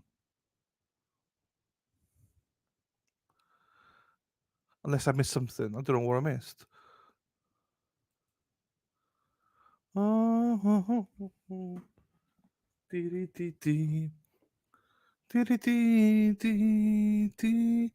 Anyway. Oh, I'll say it again then if you missed it. I just said you give me a bollocking And open statement starts at 3:30 Eastern, so 12:30 your time. So now I can give you a bollocking. Don't ask me questions when you're not even fucking listening. Huh? This is where I have to pay this now because I'm in trouble. Josie and Murph, they aren't as lovely. Fuck around and find out I'm joking, they're lovely. There you go. I'm out of trouble again now. It's 1-1 now. Right. I think Daffodils one's sort of done. Sort of done. I'll come back with my listening ears on. Thank you, Josie. I thought you'd give me a row again. I was like, fuck, what have I done now again? One row a day is enough. Sarah P's been missing today. Where's Sarah P been? She's been quiet today, Sarah P. Sarah P, Sarah P, Sarah P, P, P, P, P, Sarah P, Sarah P, Sarah P is lovely. And the other person missing, well, a few people missing, but where is this one? Erin Hattree drives the bus, yellow bus, yellow bus. Erin Hattree drives the bus all day long. Sarah P is here. There she is. Cheaper part-timer. What's going on? Hey. She's here waiting to pounce. She is. I know. I'm Mexi's here now. Fucking all the mods are coming out. My song for Mexi. Mexi does not like my song for her. So I have to... my song for her was like... what? How did it go? Mexi Texi. She's so sexy. Mackie Techie, she's so sexy. I don't know. Yeah, Trucker, hello to you. Hope you're well. Laura 77. Not seen Laura for ages now. Over a week. She was here last Monday, I believe, and then I've not seen her since then. Yeah, I don't think Hack's here though. I don't think she's here. I think she might be busy or ill or on holiday or something like that. I know you hate it. That's why I make it. Maxi Texi, she's so sexy, dee dee dee dee dee.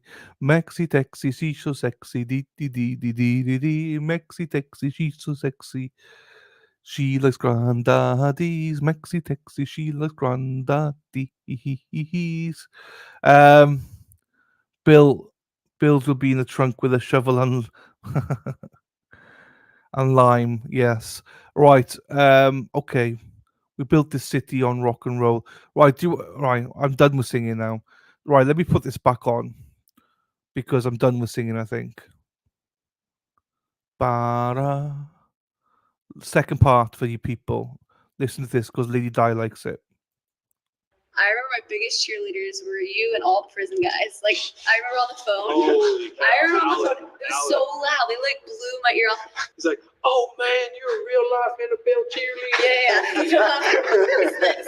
It was awesome. And yeah, I was just on cloud nine.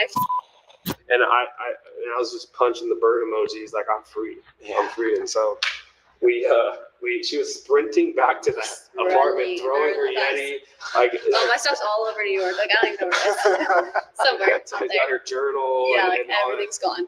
And so she comes to the apartment and I'm telling her like it's over and over. And she's like, she's looking at the TV. She's like, what does it say? I'm like, I don't care what it says. It says I'm exonerated. Yeah. Like, I'm not worried about the details. Like, let's go. Let's fly home. Yeah. Let's go celebrate. Yeah.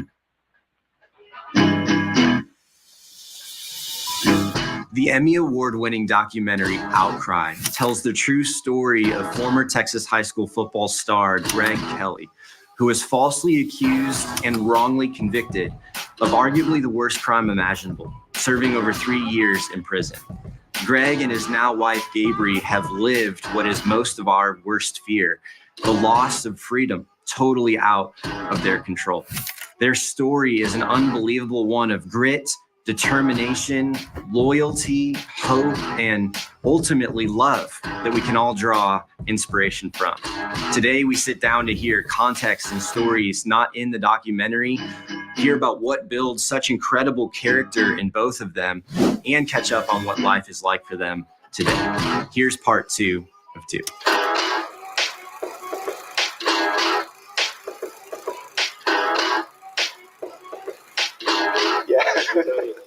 once you put things together, I mean, Yeah. you're inspired. So this is your ammunition for your writing. Oh, yeah. I'm about to blow her mind. I got all these poems. I was like, who is this? Yeah. It's weird. You're like, we're changing right in front of my eyes. Yeah, and I got to read one on a podcast. I'm like, that was me? Yeah, it's weird. Like reading it back now, you can't even believe, like, it's just. That's the thing, so that you're a detailed. product of who you're around. So like, if like my best buddies in prison, they were like just, Nicholas Sparks loving, like in prison's so full of hate, so full of darkness. It is so full of just so much negative things, so much crime. I mean, think of the world's. I was in a Supermax prison, so I was in a prison where there's 25 years to life. So I was in there with murderers. I was in there with serial killers. I was in there with people that continue to want to live that life, right? And so I was in there with literally just every person that habitually and intentionally sins, right, gets put together, and there's just chaos happening in this corner, chaos happening in this corner, chaos happening in this corner. And here's just little old Gregg just wants to just be good and just, sit here and just learn about the Bible. And there's just so much stuff happening around me. You don't feel love in there. Like there's no love. There's nothing to give you an example of what love is, right? And so I remember my buddy, we were on lockdown. We were on semi-annual lockdown. He slipped me a Nicholas Sparks book, and I remember it was Dear John. It was Dear John, and I was like, I'll read this crap. And so I'll read it. I'm like.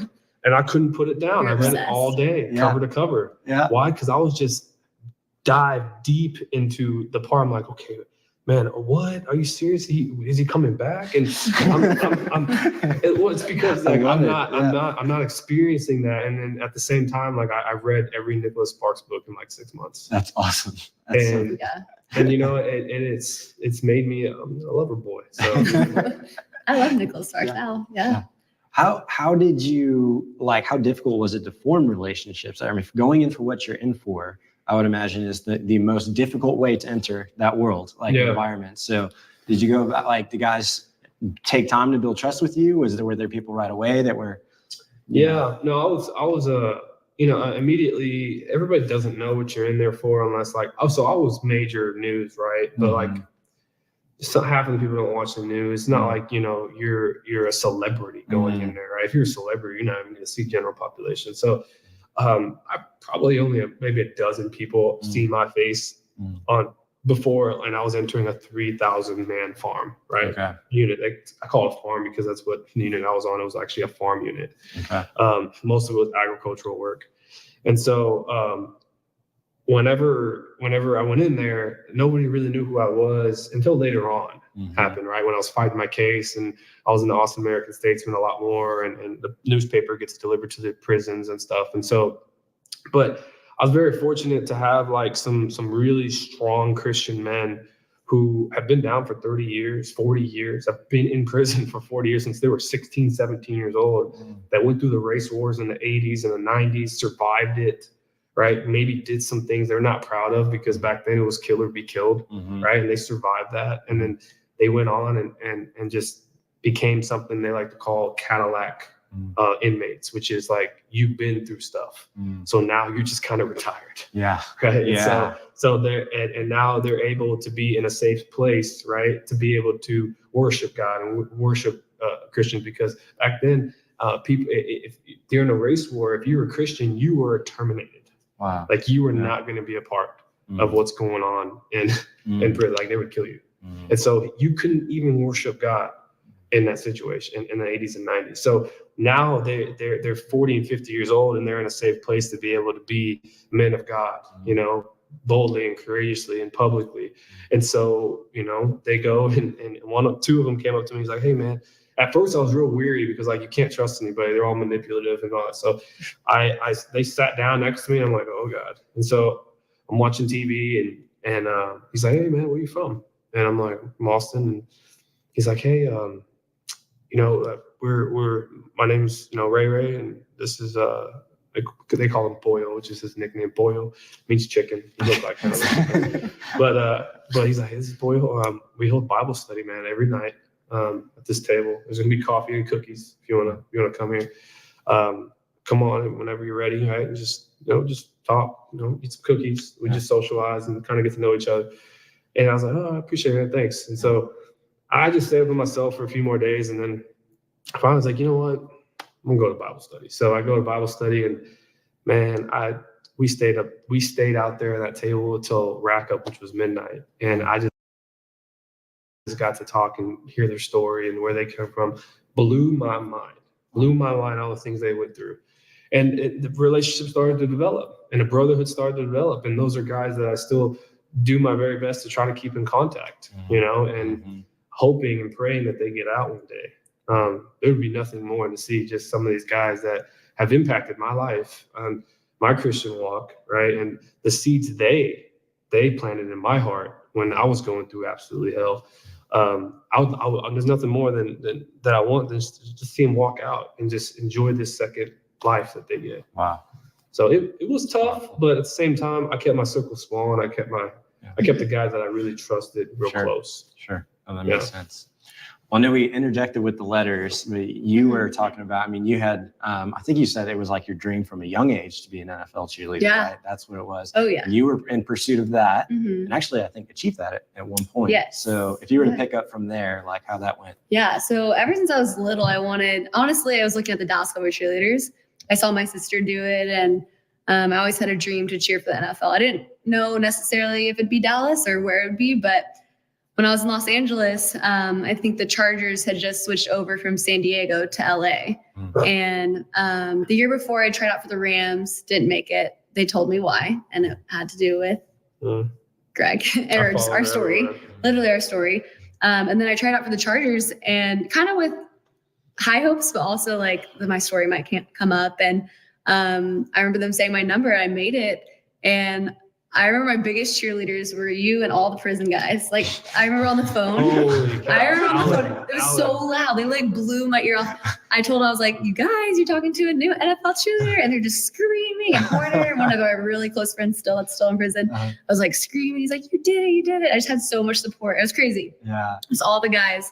The whole prison just going crazy for me. I got to tell her about Alan. Alan, this other guy, I actually taught him how to read and write. He was a Christian brother, but big old just country corn-fed guy. Yeah. He's like, oh man, you're a real life NFL cheerleader. Yeah. It was awesome. And so great. Yeah, I was just on cloud nine. I felt like finally something good has happened because so many bad things had been happening. And I remember my first game day, we did our cameos. I got the uniform.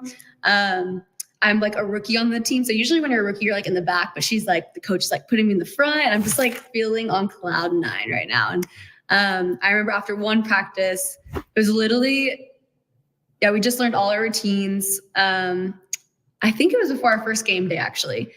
She's like, all right, we did our little chant out. And then she's like, I need to talk to you, Gabriel. And I'm like thinking like, oh, it's going to be something good. And I go over there and she's like, hey, so I just want to talk to you about this Gregg Kelly guy. And I'm like, oh, like my boyfriend of like 8 years.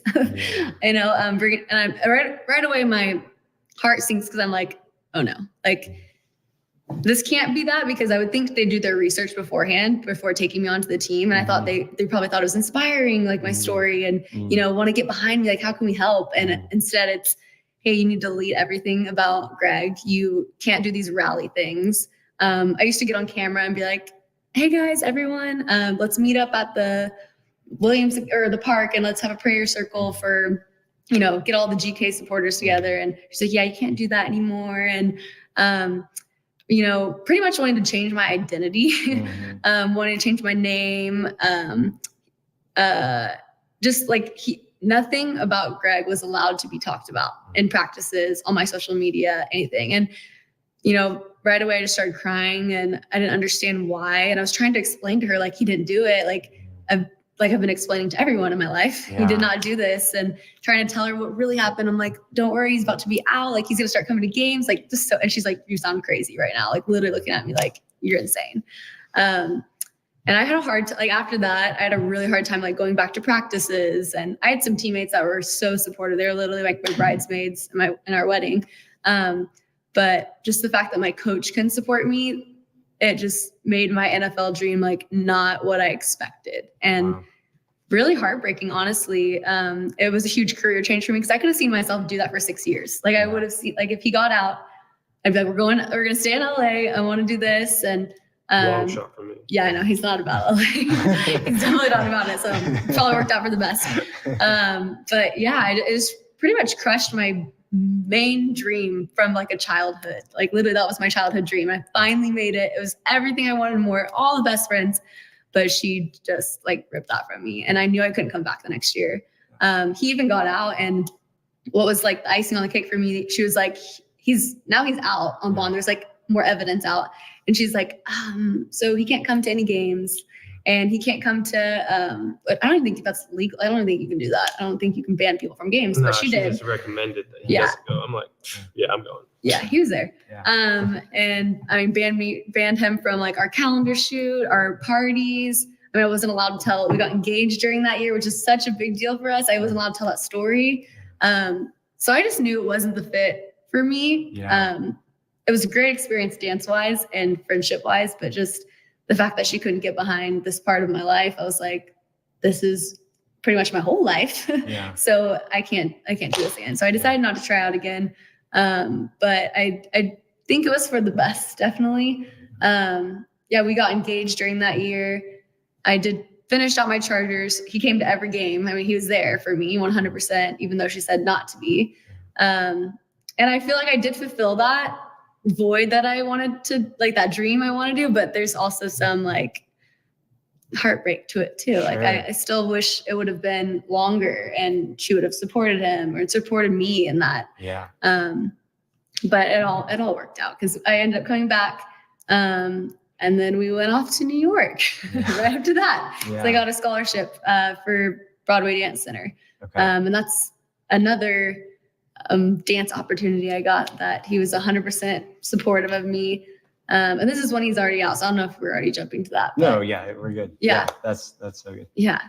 So. Yeah, I think even in that, like you could have met like her demands, like you could have done what she asked. This is a childhood dream of yours. And again, like it's another example of, to me, I think what people find so inspiring about, both of you, but that commitment, that loyalty to say like, no, my trust in him, my relationship with him, what you probably saw is doing the right thing, right? Like doing the right thing transcends whatever dream like I could have had here. And I'm gonna stick with that. And again, I just don't know how many people like would have. And part of why, y'all sharing what you share is so inspiring to people. So, then New York, and now he's out. Now you guys are checking like every Wednesday, right? To see. We're in New York, New York was part of the tail end of that. The end of that season. I got released in 2017, August 22nd, 2017. And that was the day that I walked out of the Williamson County Jail. That was 2 weeks right after the evidence of innocence hearing that I had, that, was following the new investigation that was opened 6 months prior to that hearing. And the Texas Rangers did an investigation. The DA did a reinvestigation. They're just kind of turning over all the stones that were never turned over, and just kind of did the investigation that should have been done in the first place. By the police department. And after 6 months of that reinvestigation, and then also the evidence that my attorney and my private investigators gathered, we just presented it and put it all on the table at this hearing in front of Judge Donna King, which is one of the judges here in Williamson County. And then it's up to her, after hearing all of that, to decide if I get an appeal bond, which means I would be bonded out of prison, not jail, prison, as a convicted felon out on bond. In order to do that, you have to present just compelling evidence that, hey, you have enough to be exonerated. Right now, it's just for the CCA, the highest court of criminal appeals, to get that information from Donna King that we presented, and then they make an ultimate fate of what happens to me. And during that process, while they're making their decision, I'm on bond, and now three things could happen to me while I'm on bond, waiting for their decision. One, I can get retried, right? Or the DA can retry my case. I can, the CCA can decide that I can literally go back to prison, literally just return myself back in, start the process all over again, and pick up where I left off. Or 3, I get exonerated, right? The CCA exonerates me, which is the equivalent of winning the Mega Ball Million lottery in the state of Texas. Wow. Yeah. It is literally like I think they did like a 1 in 100 millionth chance to get exonerated. There's only been 230 people in Texas history to ever be exonerated by the state of Texas. And I was like 205. I'm number 205. And I am the first case ever by the CCA. After 2 years, I'm getting ahead of myself. After 2 years of just checking out, I can't believe this happened, but you can see in the documentary the timeline by how my hair is growing out. So I decided to grow my hair out. Yeah, sure. And No, I did that on purpose. Yeah. Right. To give a sense of time. And also I had my head shaved for the past 3 years. Right. I'm gonna grow my hair out. Did you were over 3 years is how long? Yeah, 3 years. Okay. Right, 3 years.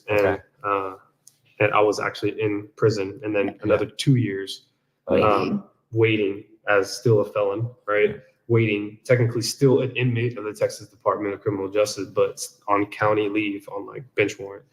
And then a year of fighting it before I went to prison. So total 6 years fighting this, going through this nightmare. But during those 2 years, I check a list every Wednesday at 8 a.m. With a camera crew. Watching me. And a coffee. They would bring me Starbucks. coffee to kind of break the ice. It was great, Hey, like the man, first few weeks. just in case if something really bad happens, you get the Starbucks. Oh, So gosh. it's that, and I'm like, Yeah. I couldn't even drink it. I was on edge. I was walking on eggshells that morning. Yeah. I was scared. I was scared every single Wednesday morning, and it would always flash back, like every Tuesday night, just thoughts be racing in my head, like, is this the last, night sleep in a freedom bed? And is this the last time I'm able to, kiss my wife goodnight? And, at the time she was my girlfriend, my fiance. And so am I going to be torn away from my family again? Am I going to have to relive, and is she going to have to relive, and everybody going to have to relive all the emotions again and just go through that again? I don't know if we were ready for it. So this doubt kept entering my mind. Like every good thing that's happening in this world, there's something evil trying to just slither their way on in and cause doubt. And I every Wednesday I'm having to fight that doubt. Like, am I going to open this list and see my name under the relief not granted, and having to turn myself in?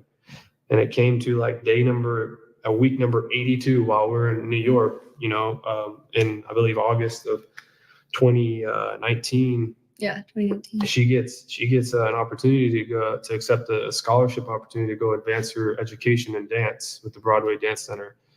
And it's like a 4-month program. And at the time I was working from my laptop, programming people's workouts and stuff. I was an online fitness coach. And so I could take my work anywhere. And so we end up going together, and we live in like a little small, tiny 200 square. I'm not kidding. 200 square foot apartment. So small. Like when you step off the bed, you're like in your bathroom. Oh like my it's like gosh. I'm telling you, so small. It's a closet, Marriage man. counseling. It was, Yeah. I don't know. It's like those apartments in Japan where everybody just lives in a closet. Right. It's That's kind of tiny. where we were at. And we lived there. I mean, we were never in there. I mean, while she was at dance, I was like, got like a little scooter. Yeah. And I was scooting around. And I was like, oh, look, Statue of Liberty. And I went to the Empire State Building, and I went to the Freedom Tower, 9/11, all that, right? Wow. Yeah. So I just scooted around, and then let's go to the gym and work out. And so just try to live a normal life, not thinking about things. And the documentary came up every week. I told Pat when we were making the move up there, the director of Outcry, I said, hey, man, got some news for you. I'm going to follow Gabriel up to New York. We're going to be up there 4 months. I don't know how this thing's going to work out with you filming me every Wednesday. Yeah. And he says, we're going up there. Wow. I'm like, what? You got that budget? And he's like, don't worry about it. We got it. And I'm like, okay. And so I was like, all right. So next thing you know, every morning at Wednesday, they're knocking on my door in New York. Yeah. And we do the whole thing. And it came out to November 6th, 2019 was that Wednesday morning when, and a lot of people don't realize the intensity of that day. Yeah. Because, and it's not because it's just some normal Wednesday Right. that I'm checking this list. It's not that. right? Every day was the same for me. But what's significant about that Wednesday was a week prior, the Wednesday prior to that one, right? Like what's before November? October? Yeah. October 30th or 31st or whatever. Yeah. The week prior, Rodney Reed, which is a very significant case right now, right? They denied his stay of execution in the CCA level, the same court I was in. And what that means is when you deny somebody's stay of execution, it means that those judges gave him a green light. A guy who is a lot of evidence showing that he might be innocent of this murder, who's on death row, right? People like Kim Kardashian are backing him up, and all these famous lawyers saying like, man, this evidence can prove that he's innocent. He didn't do this. Yeah. The CCA grants a green light for him to get executed. Now he's getting executed in 30 days. This is the same court that my case is in. These are the same judges that are going to be ruling on my case. And the only thing that's running through my head is, man, if they're going to go and pave the way for this man to die, they're not going to lose sleep on going to go put me back in prison. So that's what I'm thinking in my head. Yeah. And so I'm nervous I'm just nervous, heck, man. And I'm shaking, on Wednesday, like, I haven't heard anything from my case in so long, but and I checked the TV, and I remember she's having to do an audition that morning, a singing audition, and I'm having just focus on thinking about her and just not think about this. And then I click the fire stick, man, and I look at the TV, and there's my name's under the relief granted. It's right on top. When you're on top, it means that usually you're one of the more important cases. Yeah. And I clicked on it, and I read that all 9 judges granted me relief. And there's never been, especially this one that we were afraid of, because she might have been the deciding factor, because 5 out of 9 have to agree it's the majority. Okay. 5 out of 9. And we kind of were guesstimating that these judges were going to agree, that these judges were not going to agree.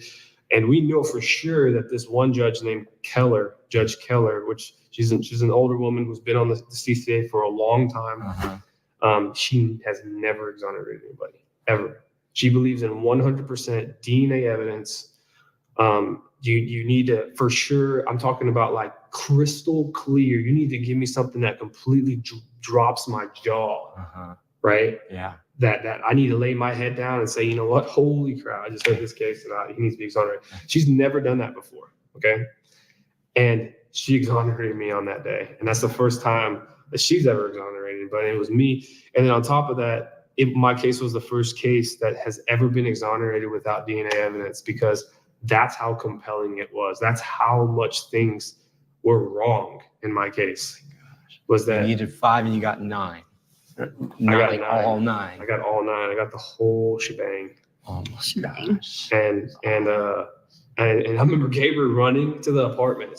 She's sprinting. You she sent me like dips out of emojis class. and birds, like So free birds. in the documentary, if you ever see me like doing that to my phone, people are like, what were you doing to your phone? Was you shaking? It's like, no, I was punching the bird emoji 1,000 times, because we have this inside joke that in the Bible, the bird represents freedom and salvation and land, right? Paradise. And so I was thinking, like, in Noah's Ark, right? That pigeon or a dove, I think it was a dove, that go and it comes back with a twig in its mouth, means that there's land, there's salvation, there's land there, there's freedom. And I was just punching the bird emojis, like, I'm free. I'm free. And so she was sprinting back to the apartment, throwing her Yeti. My stuff's all over New York. Like, I don't even know where it is. Somewhere. Somebody's got her journal. Yeah, and everything's gone. And so she comes to the apartment, and I'm telling her, like, it's over and over. And she's like, she's looking at the TV. She's like, what does it say? I'm like, I don't care what it says. It says I'm exonerated. Yeah. Like, I'm not worried about the details. Like, let's go. Let's fly home. Yeah. Let's go celebrate. Yeah. I mean, I feel like emotional, like in an hour sitting here with you guys to build up to that moment. So like y'all's like, is there words you can try to put to like the weight of that? Like you get that text, you see your name on the screen, like your whole future is different. Like what was that like? Oh my gosh. I felt like when I was running, I felt like I was like flying. Like it didn't even feel like it was real almost. I literally felt like I was still in a dream because you wait so long and there was this dark cloud and it just felt like everything disappeared for a second. And there's sunshine finally, because it's so dark for so long. Right. I can't put that in. It's hard to put into words, that feeling. There's nothing that was Like- ever going to bring us down that day. No. I mean, it just, I don't know what the emotion could be, but it just felt like a sense of relief. Like just, there was nothing that was ever going to destroy what we were feeling that day. And that there was reconciliation. My whole life was flashing before my eyes. Like, just think about just a video of just snippets of every important thing that's happened, every hardship you've been through. You know, like waking up and me, like, if I could picture myself just sitting there and crying, wanting to be out and be with my family, and having to wake up in front of bars that remind you that you're locked up. You know, seeing my buddies get to go play football and on the college level while I'm just chilling here, sitting in the day room, you know, watching them play. Some of them make it to the NFL, and that was my dream. You know, I didn't get to pursue it at the age that I was supposed to, you know, take advantage of it. And, you know, all those things that were just rolling through my brain, and I've had to, you know, deal with, and I've had to, you know, seek help for. It's just, yeah, it was just all flashing before me, man.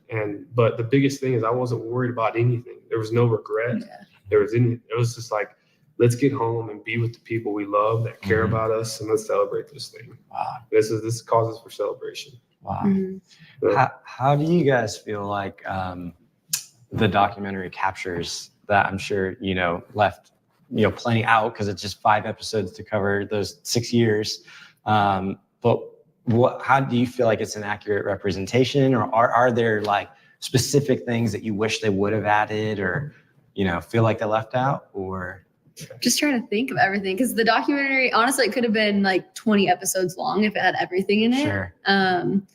But I feel like there's so much to the love story that was left out. I mean, like the letters and how we got to know each other on like what we talked about before, is that wasn't all in there.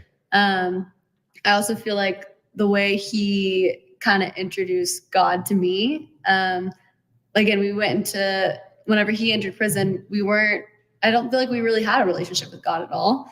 And he was the one that was like, when he went to prison, met all these incredible brothers that were on fire for God. And I was kind of like not wanting to hear it. I wanted to talk about other things, about like just what's going on in my life and what, like, I don't know what we're gonna do when he gets out. And he just kept talking to me about God. And I was so like, stop talking to me about this. Like, I was kind of annoyed. I was fed up for some reason. I don't know. I think it's because I was angry with God too, because I was disappointed at everything that happened. So I didn't want to hear about it, but you know, slowly but surely that got through to me, and it made our relationship so much stronger. He taught me so much about God and like things from the Bible. And I mean, there's so many things I feel like that were in the documentary. More, I mean, even more evidence that we knew about that wasn't in there about Jonathan. I mean, I don't think they ever closed that whole story out. I think there's still a little bit of question mark, like, why isn't he being tried for this? Or why isn't he being held accountable? There's a lot of accountability that hasn't been. Yeah. Well, I think you had, it was like on a podcast or something, you were referencing that there are people that have like signed affidavits saying they heard him like confess, or they heard him. Yeah. There's a lot that, so the little backstory about the documentary, and all just nothing but credit and honor to Pat, because Pat's agenda to set out for this documentary was to just tell the story in a light of the legal system, make it sports related because it was going to be on Showtime. But also just the perfect storm of when you literally thought that the impossible can happen, it's happened. In a sense of like, in a way that like, you know what, like the impossible of perfect strangers coming up and supporting Gregg, that's unusual. Yeah. Right? So many things that are wrong with the police department and the justice system all coming together, and the definition of being railroaded is when every area of the justice system fails somebody, either it being the victim in the form of me, or the victim as the actual victim that got assaulted when the justice system railroaded everybody involved. And so Pat was like, okay, I want to explain this part by the legal case, but I also want to explain Gregg's story, as in, like, it is very unusual for just a high school kid to have this much support, right? Why is that, right? It's very unusual for a perfect stranger, Jake Bryden, who I have no connection with. He doesn't know me from Adam. Like, I've never met him. He comes up and finances a lot of things that we couldn't afford in order to pay for attorneys, pay for private investigators. And the only way that I knew about Jake was through her dad Jake was his student, like when he was a leadership teacher, and Jake attended his class. Wow. And Jake I don't thinks think I highly had of like Jake. that connection, and that's wild. Yeah. And so I think the documentary was extremely accurate on what Pat was trying to bring across and shed light on. But then again, he had a contract, and he set out with a bunch of video streaming networks, like Netflix was interested, and HBO Max was interested, and different little things. But Netflix was wanting to do 2 hours, a 2-hour doc. You can't tell my story in 2 hours. You couldn't even tell it in 5 episodes on Showtime. Yeah. Because there was so much things that was still left out that you can't put in 5 hours worth of documentary. It doesn't fit. Yeah. Because it's 6 years long. Right. And there's so many small moving parts, and there's so many important elements to tell the story in chronological sense that you couldn't fit it all in 5. And so Pat's like, it's never going to be absolutely perfect. But I'm trying to do my very best to make it make sense and have the audience understand it and how it flows. And so, I mean, I think it was a phenomenal documentary. And when we sat down, we got to premiere it. Me and my family got to premiere it at Pat's office in the little conference area. And we just sat there, and it was really hard, from episode to episode. We had to take a break after every episode because it was just reopening wounds for me. I can't imagine. It was reopening wounds for her and my family, and Jake even was there, Jake Bryden, and within one episode, he's over at the whiskey bar, like pouring a glass. He's just he's really battling some things. And Jake as a phenomenal person he is, he still deals with like a lot of the stuff that he took on as fighting for me, because Jake's a hard-nosed guy, and he will fight. And he will fight, but he's also a human being. And you know what I mean? And so he's had to take on a lot of heat. People attacked his business, and he, without a doubt, he counted the cost, and he said it was worth it. And each and every way of the step. And so when we premiered it, it was really hard to see it. But ultimately at the end of it, I gave Pat a big hug, and I was like, dude, thank you for telling my story. And he was nervous showing us too. He was so nervous. He was so nervous. He kept he's like, everything's okay.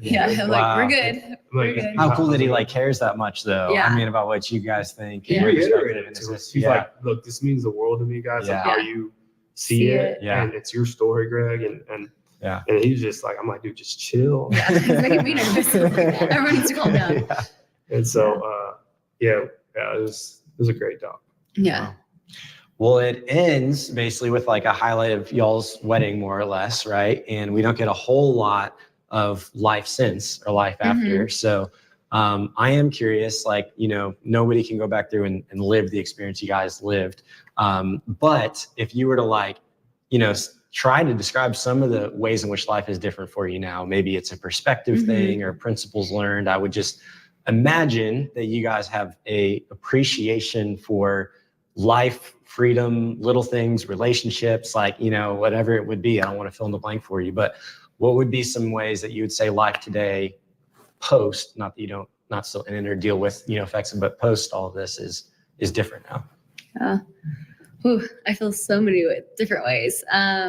One is my community. I appreciate it so much because I wouldn't have made it through that whole fight, all the rallies, all the heartbreak. I had such a good community of perfect strangers, and then also my family too.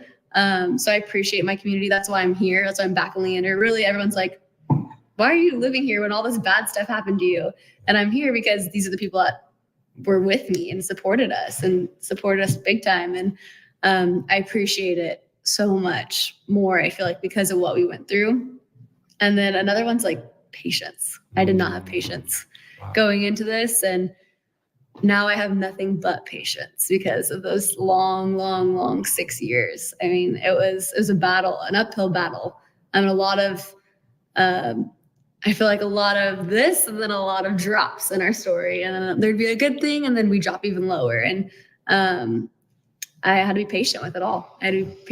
So now in life, I'm a lot more patient and I enjoy every single moment I have with this guy because we were apart for so long. And I mean, even just last night, we were like laying by each other and I was getting emotional because I was just thinking, like, I remember when I used to lay in my bed and wish he was back here. And now I finally have him. So like every little thing we do together, whether it's just like drinking coffee in the morning or going on a walk or, I don't know, traveling somewhere, it's more precious now because of what we've been through.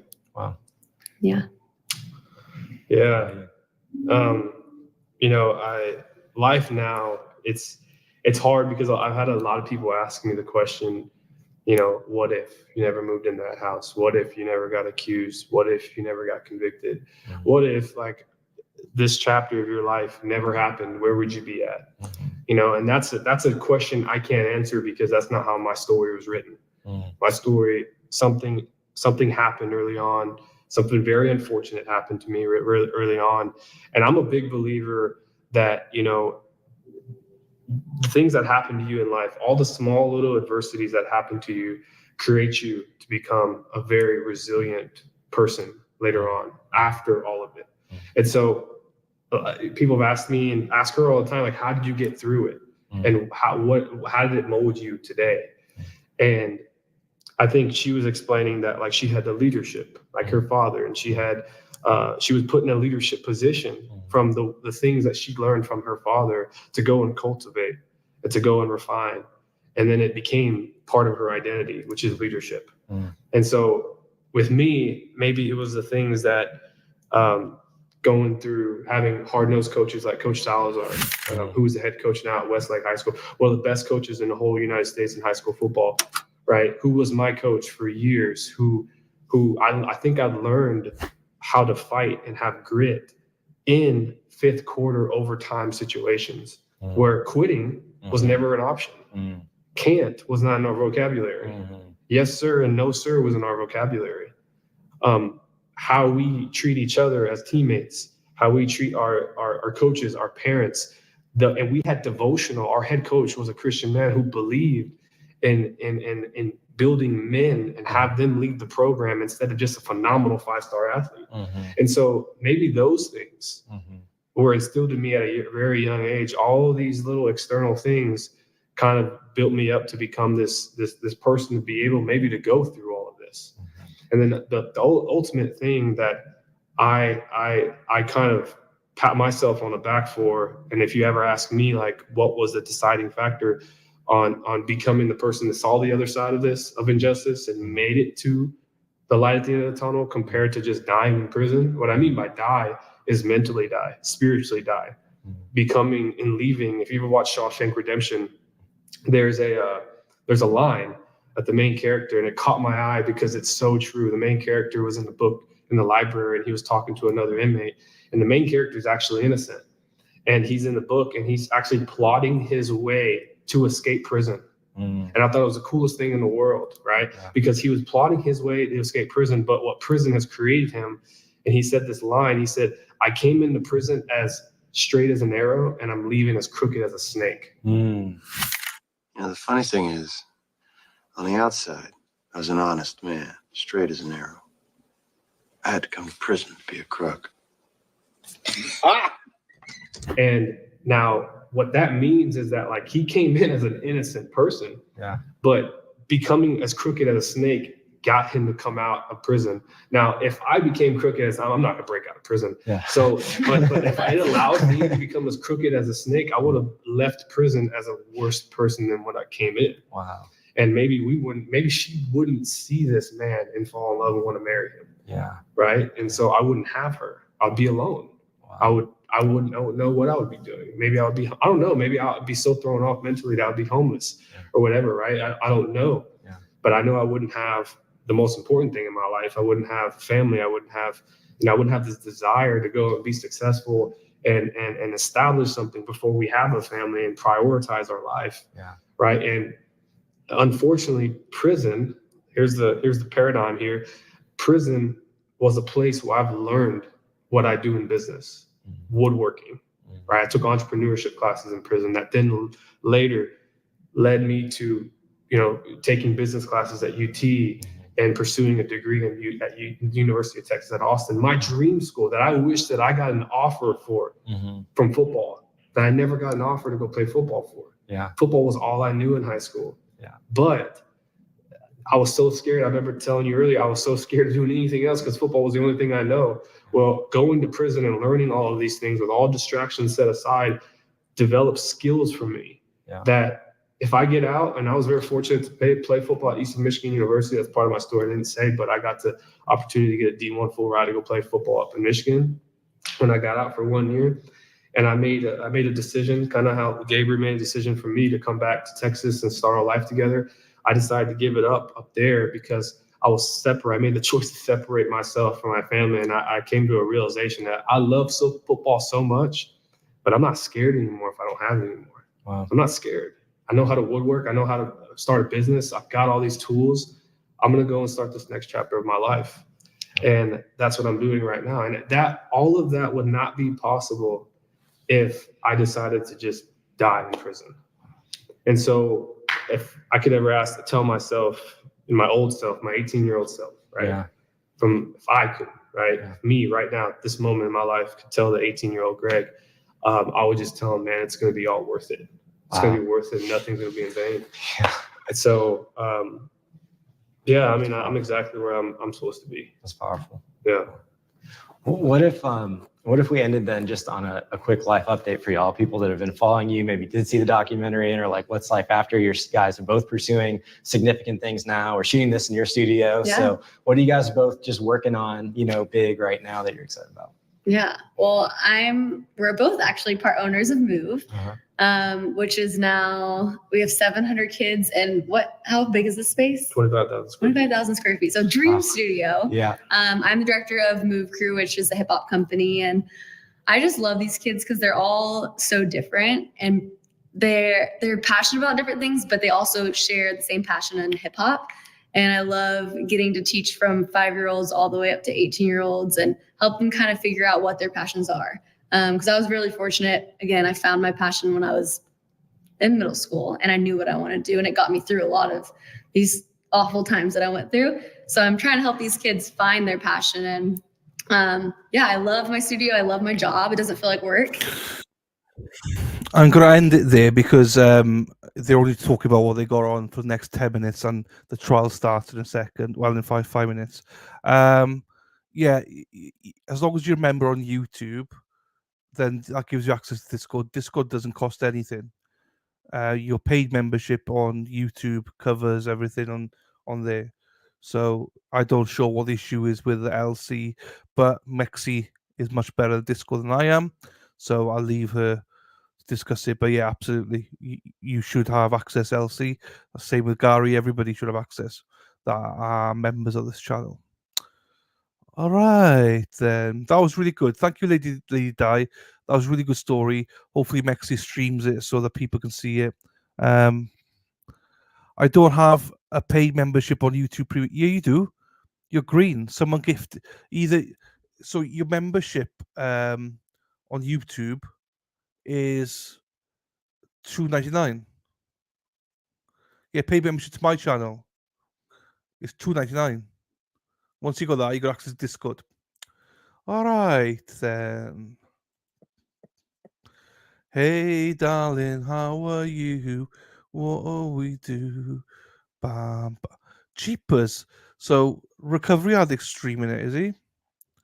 1.2k viewers. Fucking hell.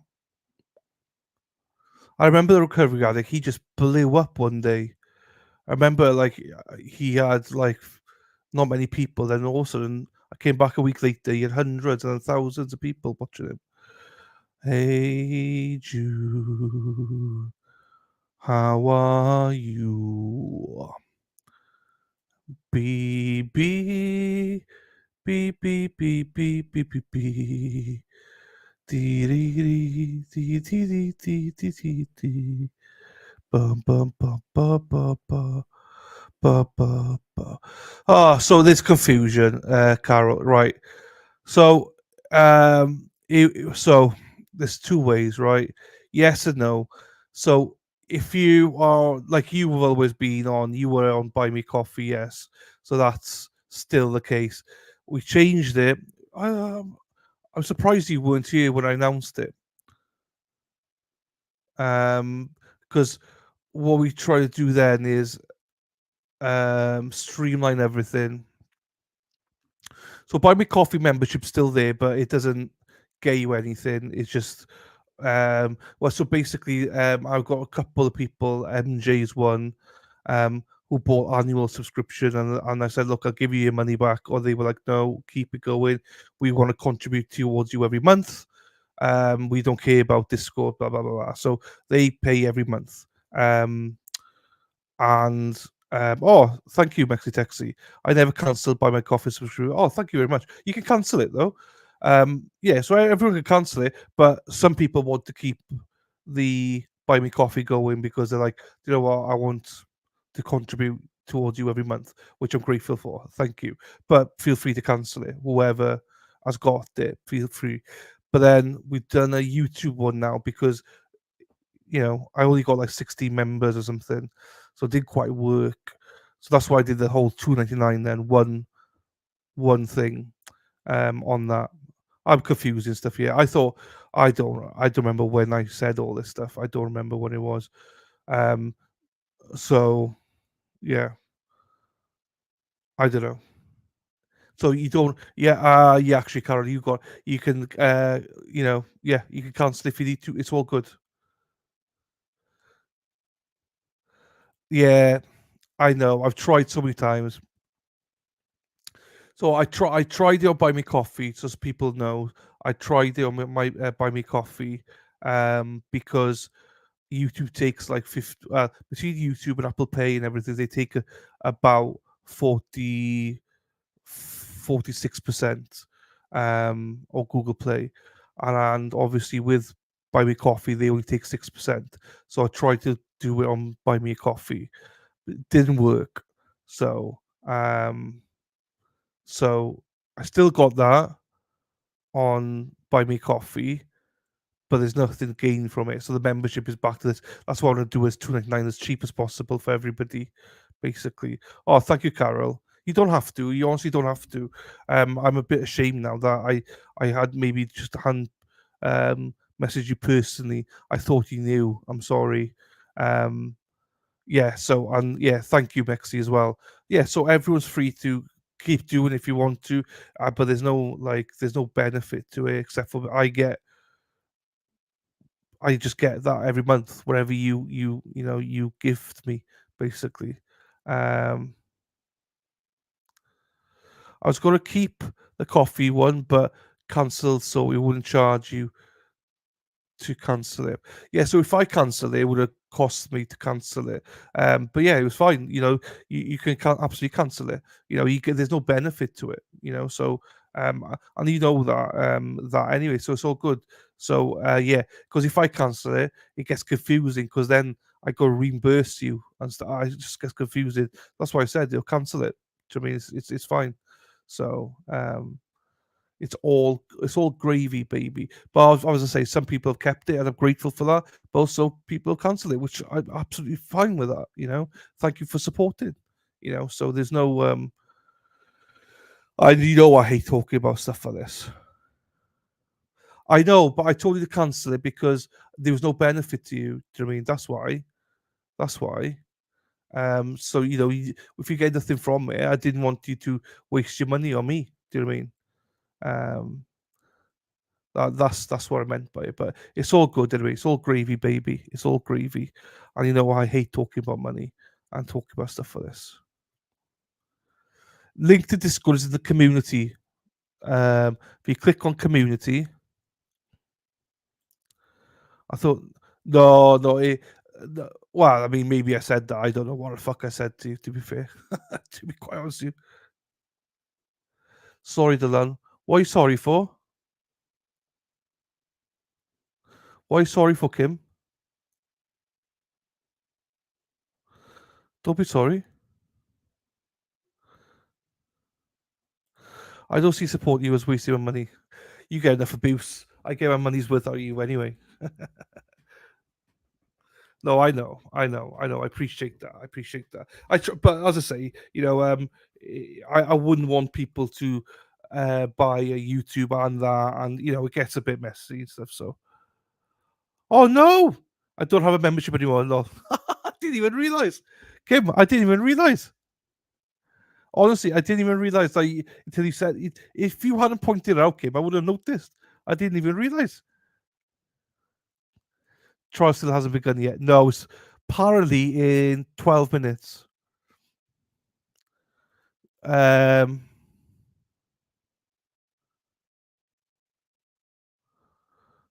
don't know then, Ken. It's in my page. Someone will post it now. Don't worry, someone will post it. I do have a membership. I think it's probably cancelled, Kim. I think it's run out.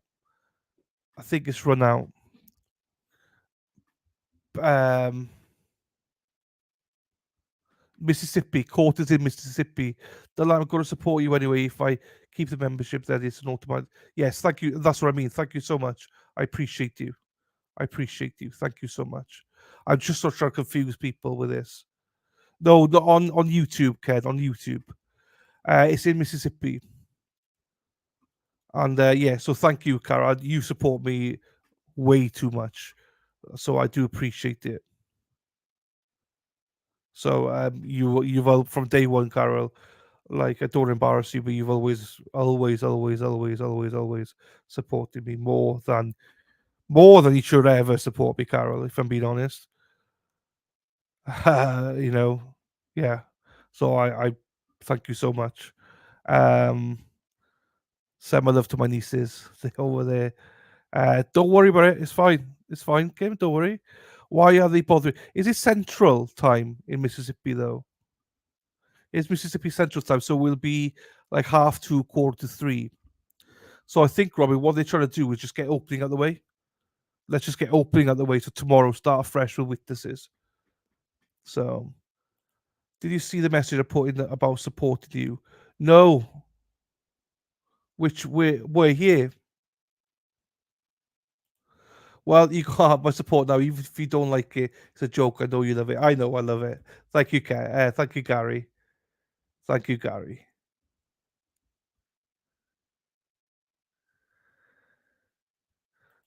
No, yeah, and you're a big reason for it. Honestly, if no, honestly, right? No, I said this all the time. No other stream of my size. Look, we got 24 people here watching, which Recovery Addicts got 1.2k. I just checked. 1,200. We're probably the stream with the least amount of viewers right now watching this trial, right? But I can guarantee no one has got a more generous stream than we got here.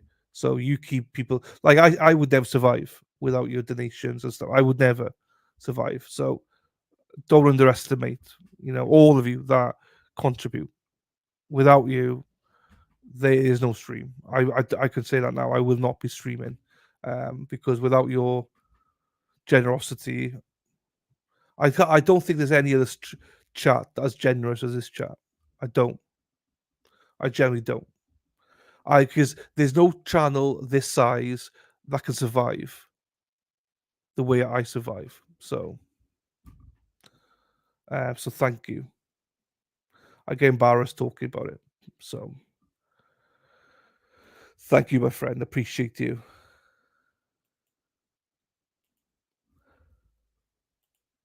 3:35 there. So I think that's what they're doing, is just getting openings out of the way, because openings shouldn't be that long.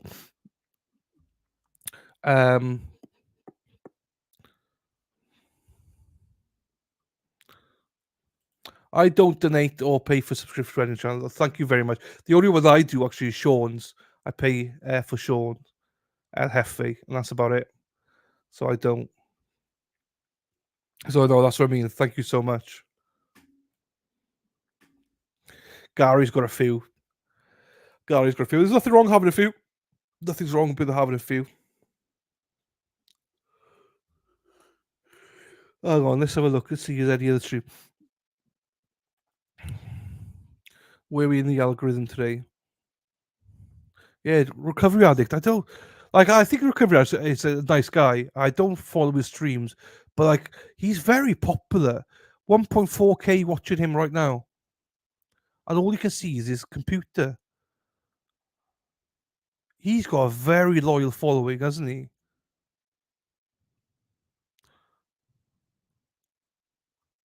Oh, Melly Little's just gone live. She's literally just gone live, and she's got 638 watching.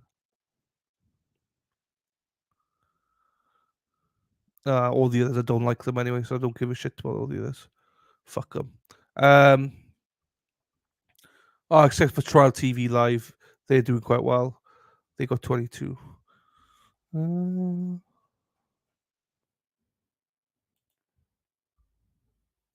There you go. Thanks, buddy. Thanks, my friend. Oh, right. Let me entertain you. Boom, boom. Let's go to Core TV. Shall we just give that one a try? Let me entertain you. That's what I try and do. Boom, boom, boom, boom, boom, boom, boom, boom, boom, boom, boom, boom. Here we go. The deadly daughter Bertha Mrs. Hippie versus Carly Gregg. I think we're going live in 7 minutes. Bam, bam, bam, bam, bam, bam. Why? What songs we got? What other song have we got? Hey, hey, hey, hey, hey, hey, hey, hey, we're the monkeys. Dana's the Speedo man. Dana's a Speedo man. Dana loves Speedo. He loves his Speedo. Dana's a Speedo man. Dana.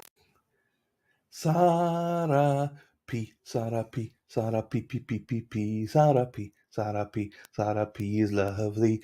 Josie and Murph's turf, they aren't so lovely. Fuck about and find out. I am joking, they're lovely. Erin Hack on a bus. Erin Hack on a yellow bus. On the way to work, Erin Hack's on a bus. Then we got Hens for Y'all. Hens for Y'all is also lovely. She's from home, Kentucky. Then we got Mexi Texi. She's quite spicy. She's from Mexico, but she's not from Mexico. Jonathan, he is a tool, but he's our little tool. I love Jonathan, and his wife says he's got a big tool. Josie and Murph, they aren't as lovely. Fuck around and find out. I'm joking, they're lovely. There you go. I missed the call. It's supposed to be fuck about, but I put fuck around. My bad. From Mexico, but not from Mexico. Just because he's spicy. Mecky Decky spicy. Spicy, spicy, spicy. Mecky Decky. She's so spicy. I just did that. Your line, actually, Mexi, came literally straight away. I didn't even think about it. This all came out. Jonathan's one I messed up a little bit, but one take wonder. I am so done. Most difficult one was Erin Hack, actually. I was trying to get that, and in the end, I messed it up. I was like, oh, fuck, it's good enough. Because, do you know why? She's got her own one anyway. Erin Hack, she drives a bus, yellow bus, yellow bus. Erin Hack, she drives a bus all day long. I know, I miss Jonathan as well. I've not seen Jonathan for weeks. Weeks on end now. I know, I hate the names of the trials. The Deadly Daughter murder trial. It's like, for fuck's sakes. Jonathan's got his own business now, Kim, so he works very hard. He doesn't have as much time. He's still got a bit of time, but he's not got as much time as he used to have, which is why I really miss him. We miss you, Jonathan. We miss you, mate. We miss you, Jonathan. We miss you, mate. We miss you, Jonathan. He is lovely. Bum, bum, bum, bum. 3:30. Well, I think this is supposed to be starting now at 1:45. So 4 more minutes it should be starting. You got me doing you straight. Why am I talking about doing you?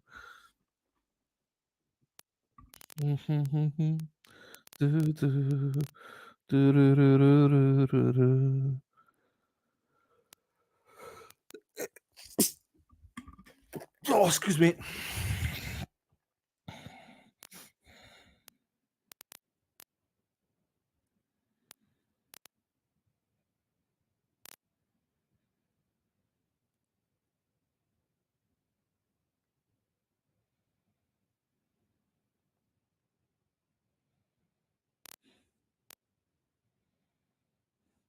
Oh, there you go. Cute.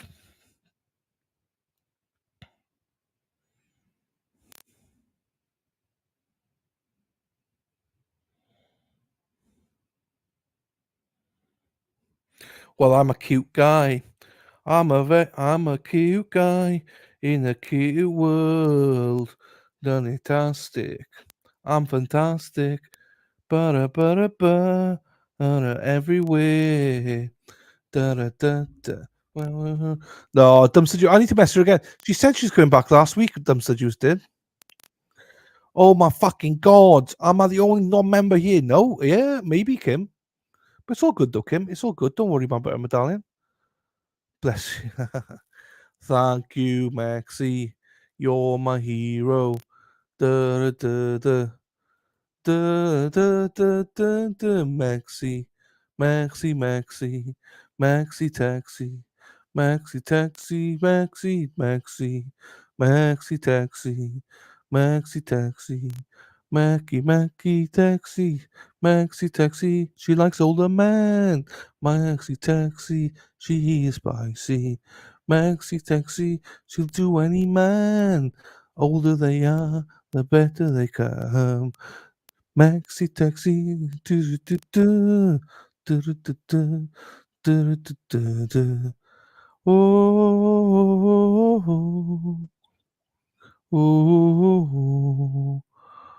oh, oh, here we go. Hey, hippie chick, she's a hero.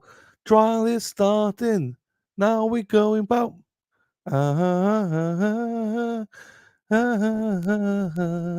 Now he came in and said that. It just popped on. If you're gonna write a song about me, at least make it. I did. You like older men, and but you'd make any man come. That's what I said. Dee dee dee dee. Maxi taxi. We should be starting before long. Oh, whoa, whoa, whoa, whoa. Whoa, whoa, whoa, whoa, whoa. Lucky charm. You are lucky charm for us. Right. Strap it in, ladies. Right. What time is it? Is Mississippi on Eastern or Central time, people? Does anyone know? Oh, the bit of volume there in court. Are they Eastern? Oh, Eastern or Central time? Hey, Mexi Texi! She's so sexy. Thank you for the gifted memberships, my darling. Congratulations to Cheryl OKC, Stephanie, Kim Richard. Ahern's got one. I thought she just got one. And Della Sando. There you go. Congratulations, everyone.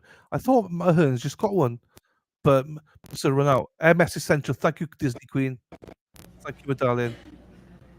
Here we go. Okay, so that's why they're doing it. There you go. So it's 2:45 there, which is fine. Why is this jumping all the time? No, thank you, Mexi, for the gifted memberships. So because of everyone's generosity, if you were members only, course on a short break, fuck me, please. We actually 3 days ago we reached 1,002 memberships. Can you imagine that? All because of your generosities of gifting memberships, people. 1,002. Obviously, when I went to screenshot it went down to 996, I think. And then I went to screenshot this morning, thinking it might go up. It was 950 this morning. So it's going down. It's going down. But we reached 1,002. That's a record. I've never been over 1,000. Nowhere near 1,000. Nowhere near 1,000 members. So that's all thanks to all of you for your contributions. As I say, we hit it. I forgot to screenshot it. We're under it, but we'll get Bill to buy more so we can get over 1,000 again. That's what we need to do. Get on Bill to buy more. So thank you, everybody. I really do appreciate it. Gifted memberships are great. The only downside gifted membership is obviously they lapse. You try and convert them, but this coffee's do my head in. Yeah, I mean, look, people, right? 1,002 members, right? And we only got 29 people watching us. So this channel doesn't deserve 1,002 members. It's all down to none of them would buy memberships. It's because of all of you and your generosity. People that gifted. I mean, it was ridiculous how many people gifted. I think we gifted like 500-600 over the course of 2 days. Do you know what I mean? That's mind-boggling. Do you know what I mean? Mind-boggling. But anyway, thank you so much. Be my hero. Oh, thank you, Elsie. But no, genuinely is down to you. I mean, I think of those 1,002 gifted memberships, I think I worked it out 900 and 900 and something like 908 of them were all gifted. So do you know what I mean? Thank you to all of you who actually do purchase them, because those are the ones I'm guaranteed. It's not the quantity, it's the quality. I say that all the time to all the ladies, Denise. That's what I say to all the ladies.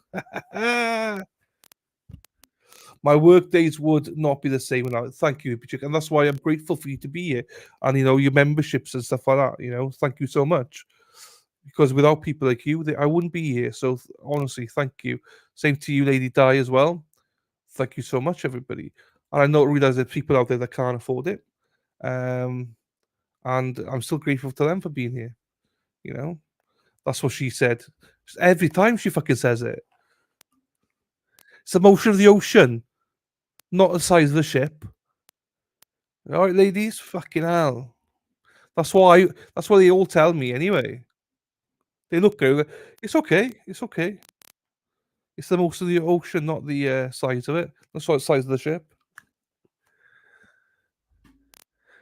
Denise, Bev. She's a damn hooker. Loves it. It's difficult rowing a rowboat. I know. Mexi, trust me. It's 42 years. Do you know what I mean?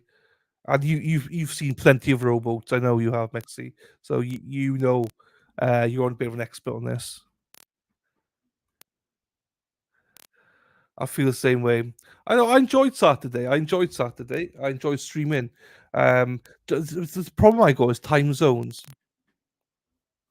Because it's difficult with time zones, because Sunday is my day off. NFL, I gotta watch it. Saturdays I don't mind streaming. It's just more of a, I don't want to start streaming at 10 o'clock at night again. Do you know what I mean? That's when it gets hard. It gets hard all the time, but I mean, the streaming gets hard. I mean, but if I stream at like 2 o'clock in the afternoon for like 3-4 hours, that's morning for most of you, and it's like no one turns up for morning stuff. So I thought I was the only one. You're the one I want, die. and you're the one I need. Die, oh lady, die, die. Oh, oh, oh, lady, die, hi, hi. Gary Beeston time zone. Yeah, it is a pain, but that's good for you to have. It is. I still want to make sure that you guys are happy. You know, but also, what you need to remember as well, Mexi hopefully can do a little bit more of this because she loves this as well, is use Discord. Why, there's no reason why people can't stream a film on Discord where you guys are chatting. So on Discord now, you can go to theaters, you can arrange it amongst yourselves, everyone can go there whatever time you want on the weekend. You can just stream a film. Only takes one person to stream it, and then off you go. Everyone can chat about it. So it's there. Use it. The functions are there. Play about with it. You can have film nights. You can have film days. You can do whatever you want. There's about two, three different theaters in there. I don't understand Discord. Once you get into it, you'll be fine. The theaters are good because theaters are literally just like this. You don't see me, but you just see the film or you see the episode you want to watch, or you don't have to watch anything. You could just be in the chatting. Do you know what I mean? Whatever. Play about there. That's what she said. Oi, oi. I know. So yeah, but theater there. Hopefully, maybe Mexi will do a film night one night. And then she can explain to you how it all works. But it's there for you to use. Literally, if you're bored, you can use it. Hippie Chick, I like morning Saturday streams. There you go. Yeah, I don't mind doing like a few hours until the college football starts, But it depends. Depends what you talk about. Do you know what I mean? I don't know. We'll do a few. We'll probably do a few members only on Saturdays, Saturday mornings. Maybe. Here we go. I may ask you if you not to discuss yourselves any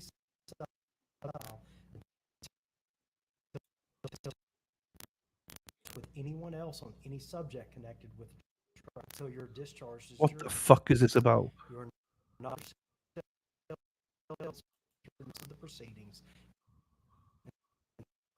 Hang on, this is fucking diabolical. You are not to view the place where the offense was. Let's try another stream then. Opinion on the merits of the case favoring one side or the other. If the court sustains an objection to a question and not allows it to be answered, you should disregard any response by the witness prior to the court's ruling, and you should not speculate on what the complete answer might have been or draw any inference from the question itself. It may be necessary for me to confer with the attorneys outside of your presence. It is impossible to predict when those circumstances might arise, but I will resolve the issues before me as quickly as possible. After this instruction, the attorneys will have an opportunity to make opening statements in which they will be able to explain the facts and issues as they see them. After all of the evidence has been presented, they will have the opportunity to address you again and make their closing or final arguments. These statements and arguments are not evidence or instructions on the law. Nevertheless, they are intended to help you understand the evidence and the applicable law, and you should give them close attention. Opening by the state.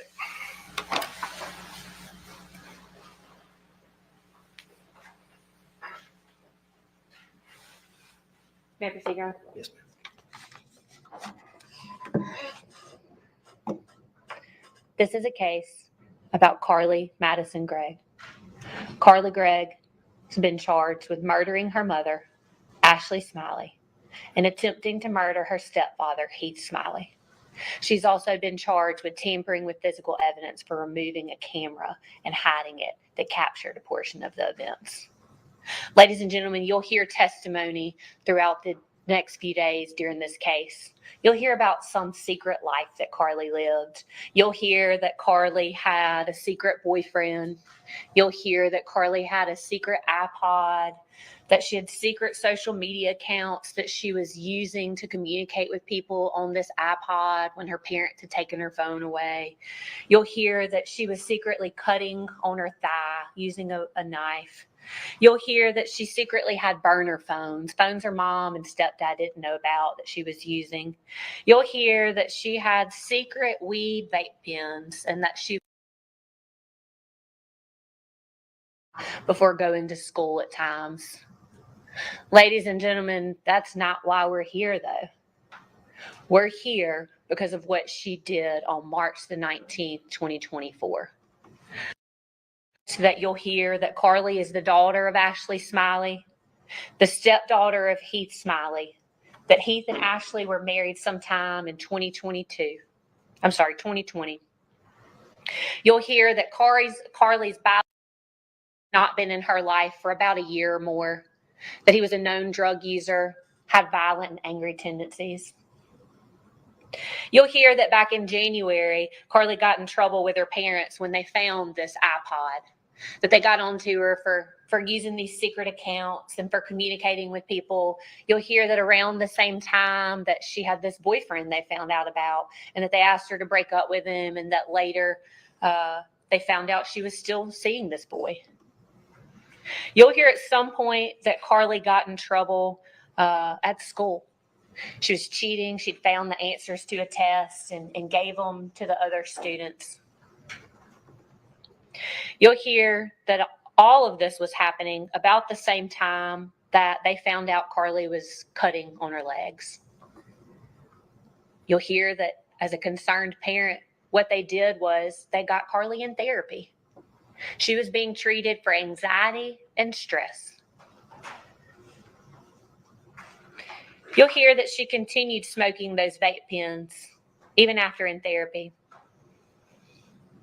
So now I want to take you to the real reason we're here and what you'll hear. We're here because on March the 19th, 2024, Carly rode to school with her mother that day. Ashley was a school teacher at Northwest Rankin, taught geometry. Carly was in the 10th grade. You'll hear that morning, she got in a little altercation with one of her friends, cussed him out. But what you'll hear, ladies and gentlemen, from the testimony of this friend is that he was so worried about Carly's use of smoking marijuana and so worried about her being high and so worried about her having these burner phones that her mom didn't know about that he felt compelled to tell Miss Ashley Smiley that day. Ladies and gentlemen, after the incident with Carly that morning, you'll hear that he gets in touch with another friend and he's like, hey, you got to keep her distracted so I can go tell Miss Smiley what's going on. Ladies and gentlemen, this friend cared about Carly. He was like, I gotta intervene. I gotta tell her. I'm afraid of what's happening. You'll hear from him that he did in fact tell Miss Smiley. That after 4th block that day, he goes and he tells Miss Smiley, hey, Carly has got these vapes. She's got this phone. Ladies and gentlemen, you'll hear then that Carly Gregg rides in the car home with her mother from school to their house. They leave school sometime after 3:30. They get home a little before 4. You'll hear that when they get inside the house, it's only their 2 dogs, Ashley Smiley and Carly Gregg. Immediately, Carly goes and lets the dogs out. You'll hear testimony that Ashley then goes into Carly's room. You'll hear that while Ashley is in her room, that Carly's still outside. At some point, Ashley finds what law enforcement believe to be the 4 boxes that contain vape pens. Testimony will be that we believe she carried them from Carly's room to her bedroom, went back to search in Carly's room.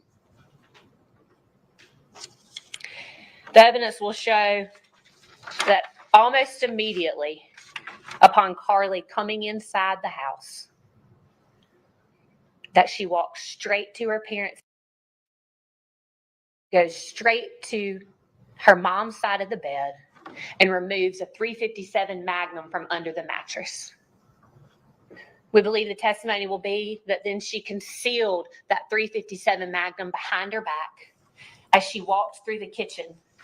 She peeks her head around. We believe the testimony will show that she peeks her head around the kitchen to make sure that her mom hasn't come out of her bedroom. We believe the evidence will then show that she walked with that .357 Magnum behind her back, walked in to her own bedroom, and then fired 3 shots into her mother, killing her.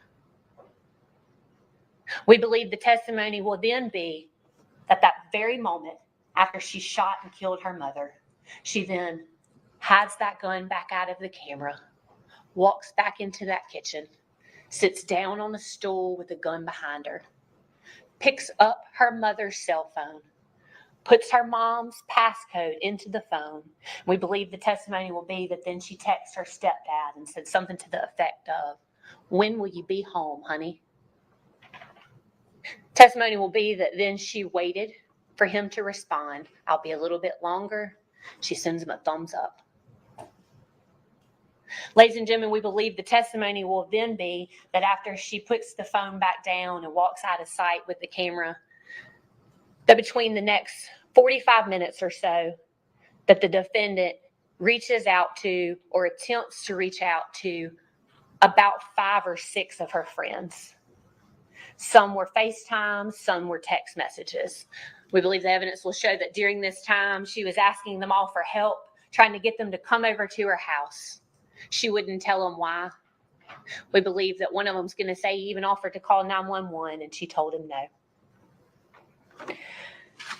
The evidence will also be that one of these friends did in fact come over to help Carly that day. She didn't know why, but she knew that her friend needed help, and she went to that home. We believe the evidence will show that when that friend arrived at Carly's house, that Carly walked to the front door, asked her, "Are you squeamish around dead bodies?"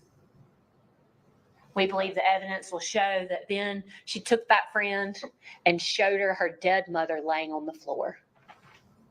We believe the evidence will show that after that, she says, "I put 3 in my mom, and I got 3 more waiting for my stepdad when he gets home."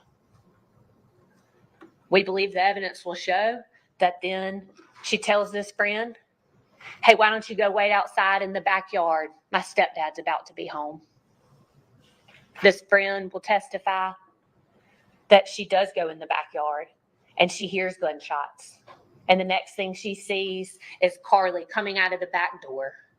We believe the testimony will be that she fell down coming out of the back door, gets up and tells her to run. And these 2 individuals, this friend and Carly, jump over the fence and run separate directions.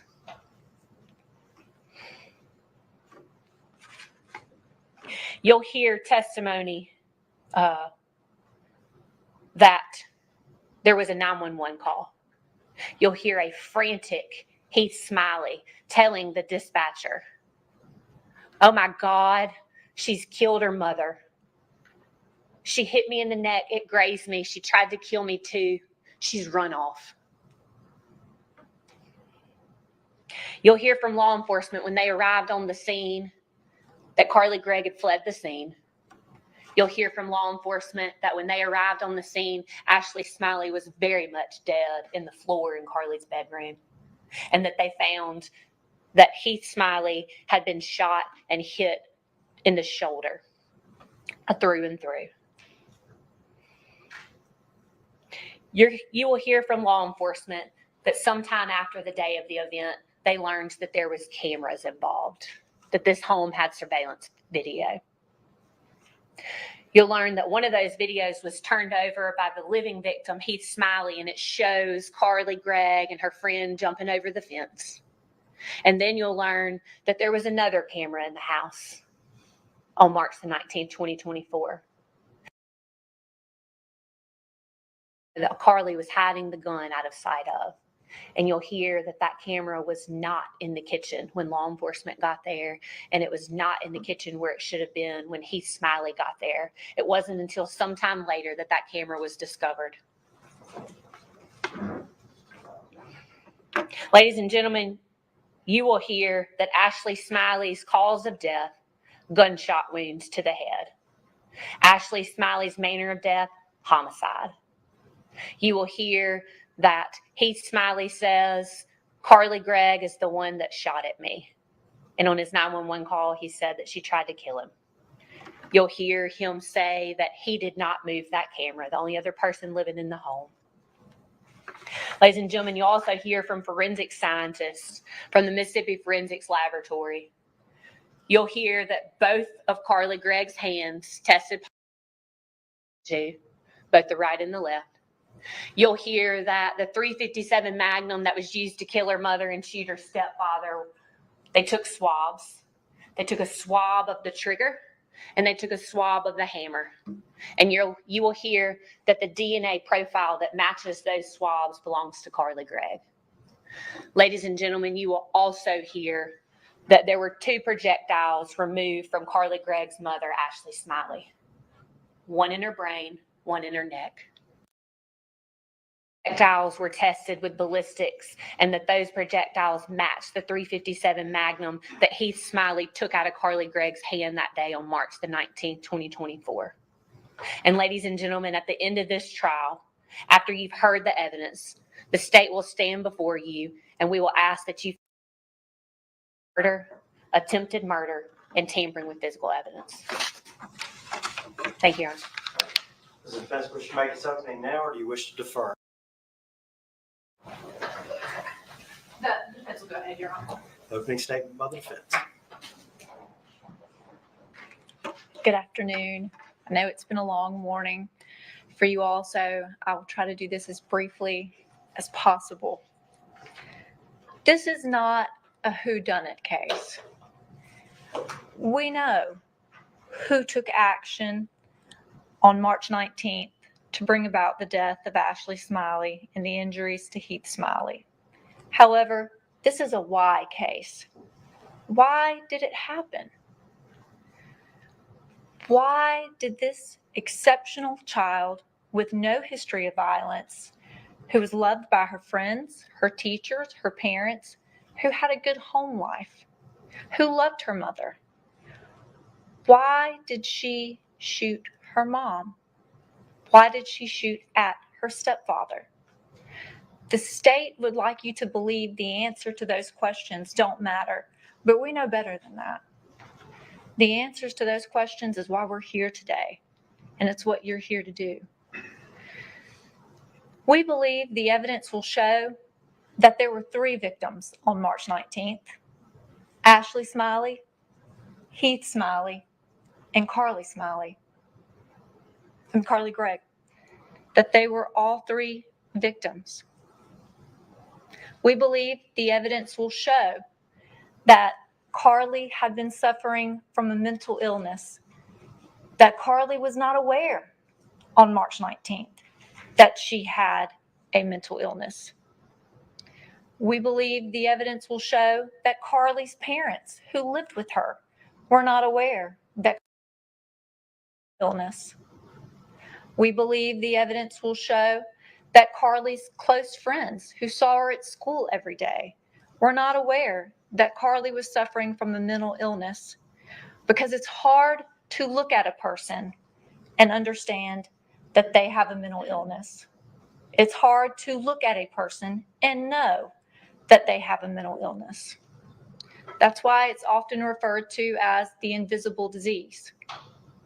A person can exhibit symptoms of a mental illness without people necessarily knowing that they have one, or other people necessarily knowing the person has. While the events on March 19th were tragic, the events on March 19th were not intentional. The evidence will show, and the testimony will show, that Carly Gregg loved her mother, that Carly Gregg and her mother had a loving, close relationship. Carly Gregg's mom loved her. In fact, her life revolved around Carly, as parents' lives often do revolve. Carly very much wanted to please her mother. Carly was an exceptional student, made a 30 on the ACT when she was 13 years old. She was the apple of her mother and her stepfather's eye. And you will understand by the conclusion of this hearing why Carly's stepfather is standing behind her, because he knows On March 19th, there were 3 victims: Ashley, Heath, and Carly. The state will ask you to take your good judgment, to take your common sense, and to put it in a bucket, to put the lid on the bucket, and to toss the bucket out of this courtroom. We implore you not to do that, to retain your common sense, to retain your good judgment, and to make sure that you are listening to the evidence as it's presented, because it doesn't matter how many witnesses the state puts on, their story is filled with inconsistencies because they're not telling the whole story.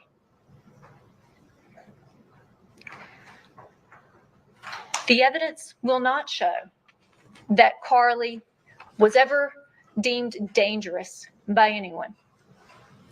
The evidence will not show that Carly ever had any desire to hurt her mother. The evidence will not show that Carly ever had any desire to hurt any person. The evidence will not show that Carly invited people over to her house to view her mom's body. What it will show is that on March 19th, a hysterical Carly called her closest friends, begging them for help, begging them to help her. The evidence will show that Carly did not recognize Heath Smiley when he got home that day. You'll hear that from him himself. The evidence will show that Carly was so terrified when Heath Smiley got home on March 19th that even after Carly left the house, Heath walked around the house with the handgun in his hand looking for an intruder because he was convinced by Carly, by how she appeared, by how she acted, did that day, by the child he had known for years, that she was terrified, something in that house to cause that kind of terror in Carly. Right, hang on, switching it out. This is glitching too much. I got another stream, hang on. I hate glitches like this.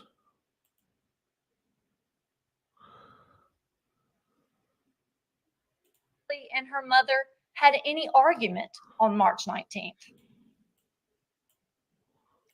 What the evidence will not show is that Carly had any desire to hurt her stepfather.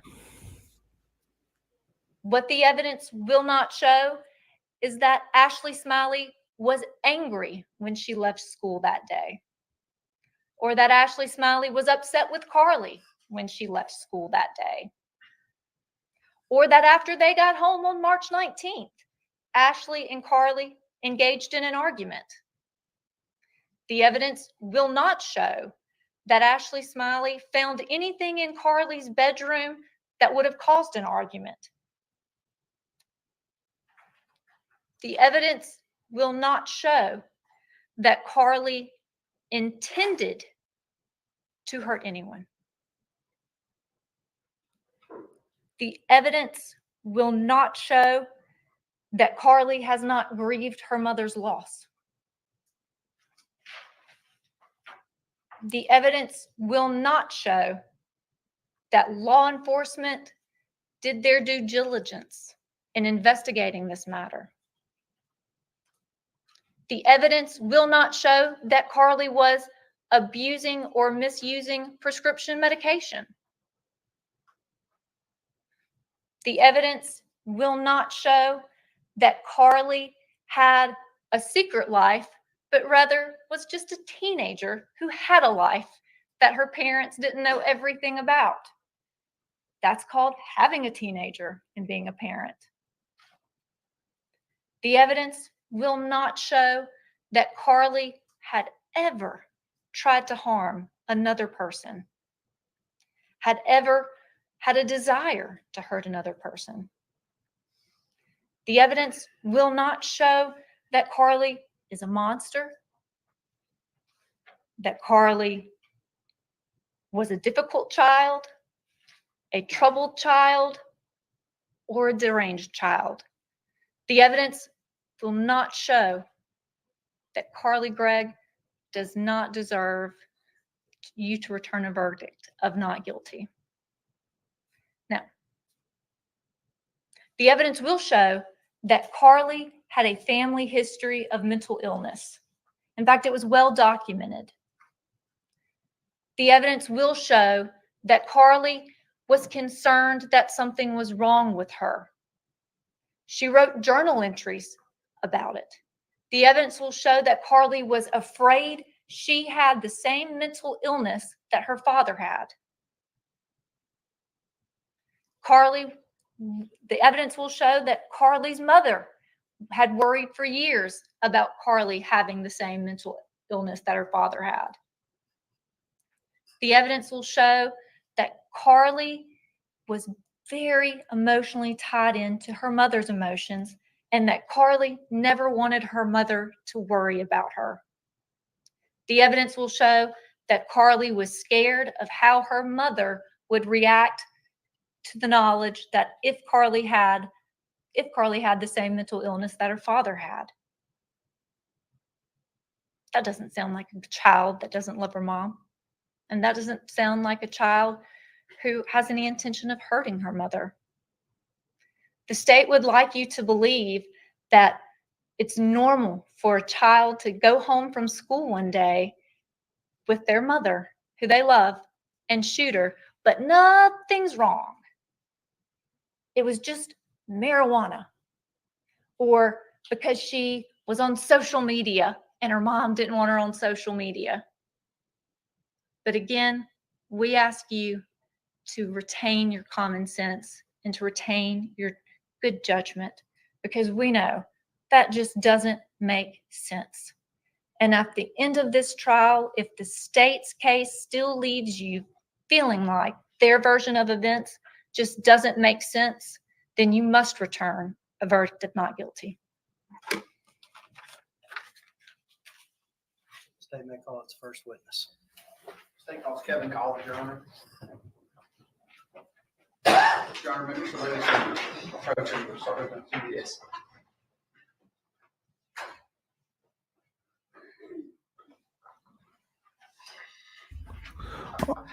I don't know what the charges are, if I'm being honest with you.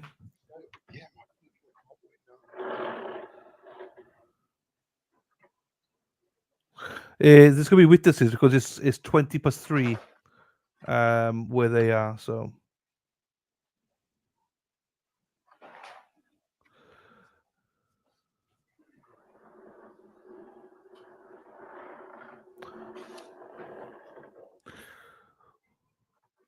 we'll know what the whole. I think is I don't at this stage. I don't even care because what the charges are.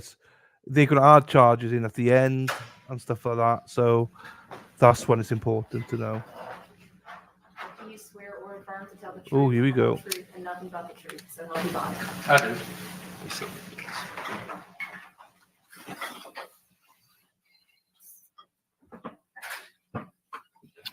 Adjust yourself up to the microphone. Yes. You understand that you're now under oath and your answers will be sworn answers under penalty of perjury. Yes. All right.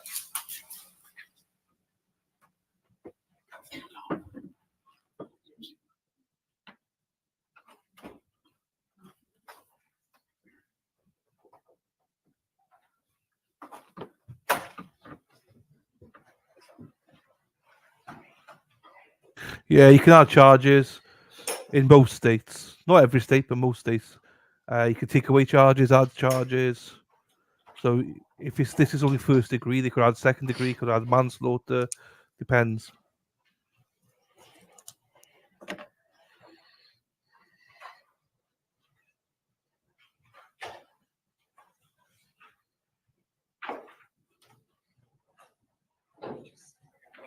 She was upset with, talking about her mother and stuff during opening, and then she was upset when this guy came up. I'm not sure who this guy is. She got very upset. I don't know how she got the pew pew.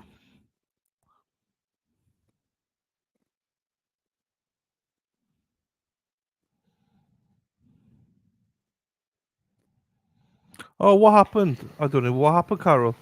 Sorry, I missed it. I don't know, shoulder. What happened to her?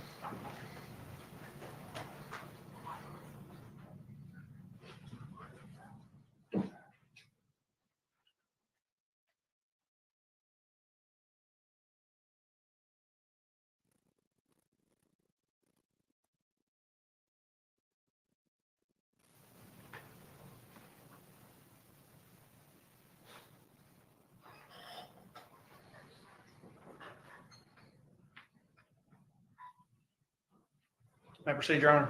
Yes. All right. Good afternoon, sir. Would you please introduce yourself to the jury? My name's Kevin Collins. And Mr. Collins, where do you work? I work Rankin County Sheriff's Department dispatch. All right. And you say dispatch. Explain to us just a little bit about what dispatch is and what you do as part of your job responsibilities. Basically, we take all the incoming calls from the county and the community, even some from the cities for emergency situations, and we dispatch proper personnel, whether it be medical, fire, law enforcement. And how long have you worked for Rankin County Sheriff's Office in that role? I started in Sheriff's Department February 7th, 2022. Okay. And before February of 2022, did you have any experience working in that role in any other for any other departments or agencies? Yes, I did. Okay. Can you tell the ladies and gentlemen about that? I started with Hinds County Sheriff's Department in June of 2007. I worked 2 years at the city of Flowood, and then I worked Yazoo County E911, a couple of years at Mendenhall Police Department, and then the last 6 years before I came to Rankin County, I was a supervisor at the city of Florence. And you talked about some of your job duties and responsibilities. As part of your responsibilities and duties, do you dispatch fire services? Yes, we do fire services. Do you dispatch police? Yes. EMTs? That is done through Pafford. Okay. Who contacts Pafford in the event that EMTs are needed? We transfer the caller. In the perfect situation, we transfer the caller to Pafford so they can ask the proper questions. And I understand that over the years, maybe some of the training requirements have changed, but whenever you became a dispatcher, what were the training requirements in order to become a dispatcher? Within the first year, you had to go through a 40-hour basic certification class plus a 8-hour ride along with each department that you dispatch, whether it be fire, law enforcement, medical. Every continuous year, you have to do 48 hours in 6 different subjects for every 3 years to recertify. So did you do those initial requirements back whenever you started? Yes, I did. Okay. Did you ride along with those different agencies that you dispatched? Yes, I did. All right. And have you kept up your continuing education hours throughout the years? Yes, sir, I have. And who are you certified through? Who keeps up with that? Board of Standards and Training through the state of Mississippi. Okay.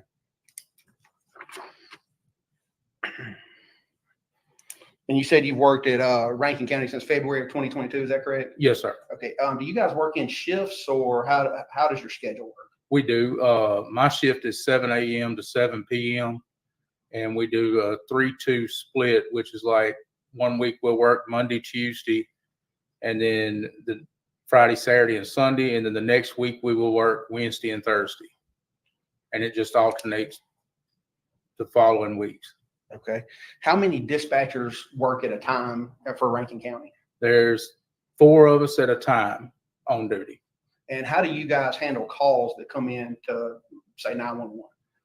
If it's an emergency situation, then, you know, we've got this thing where we'll snap our fingers and somebody else will pick up on the call. That way one of us can get all the information we can while the other one's dispatching it out. So is it possible that more than one person can be listening to the call at the same time? Yes. And I want to take you back to March 19th of this year, March 19th, 2024. Were you employed as a dispatcher with Rankin County at that time? Yes, I was. And that was as a dispatcher? Yes, sir. Okay. Were you working that day? Yes, I was. Do you recall receiving a call from an individual by the name of Mr. Heath Smiley that day? Yes, I do. And what was the reason for Mr. Smiley calling 911? He called because he had been shot. At first, he said he had grazed the neck.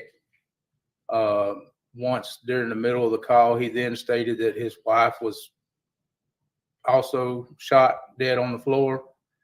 And I continued to talk to him until deputies arrived on scene. And do you recall the address that Mr. Smiley was calling from? Yes, it was 214 Ashton's Way. Okay. Is that address located in Rankin County? Yes, it is. Okay. Mr. Collins, how would you describe Mr. Smiley's demeanor whenever you first picked up the phone that day? He was very distraught. At first, I thought I was speaking with a female. It wasn't until I found out his name that I knew it was a male. And then I just continued to get further information from him, what I could. He couldn't even, when I asked him the address the first time, he couldn't even tell me the address. I went off of the 911, which gave us, I believe, 215 Ashton Way. And then later on during the call, I verified with him what his address was. Okay. And you mentioned that Mr. Smiley stated that he was grazed and that his wife was dead. Did he tell you anything else? He also advised that his stepdaughter had shot him and that he had taken the gun from her and she ran out the back door wearing, I believe, a gray shirt and jeans and went over the back fence. I got a description from him that we could pass along to our officers, and that's about most of it, except he did also advise that she had been going through some things and was on medication trying to deal with some stuff. Okay. When someone calls 911, are those calls recorded? Yes, they are. And do you know whether or not those calls are kept in the normal course of business by the Rankin County Sheriff's Office? Yes, they are. Okay. Do you know whether your call with Mr. Smiley on March 19, 2024 was recorded? Yes, it was. And do you know whether or not that call was kept in the normal course and scope of business by the Rankin County Sheriff's Office? Yes, sir. Okay. Have you listened to that call before? Yes, I have. May I approach, Your Honor?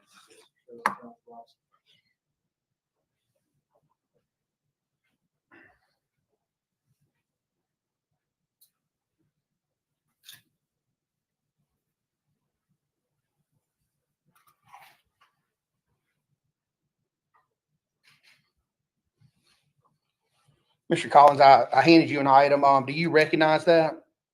Yes, sir. It's a disc of the recording. And how do you know that's what that is? Because I initialed and dated it. Okay. Have you watched or listened to that call before? Yes, I have. And you said there are some initials on there. Are those your initials? Yes, sir, they are. Whenever you listened to that call, did it appear to be altered or edited in any way? No, it did not. Okay. Your Honor, at this point, we would move this disc in as State's Exhibit 1. Any objection? No objection.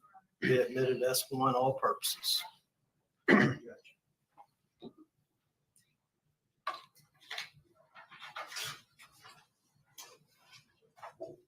I retrieve the disc? Yes.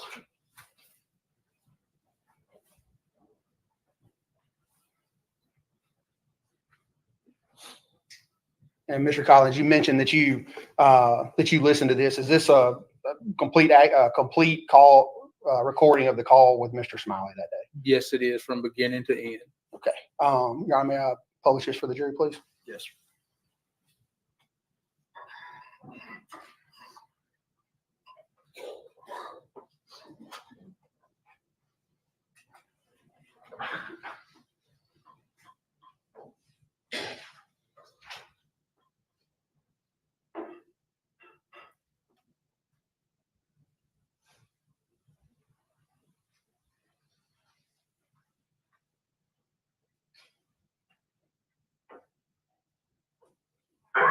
Most location emergency.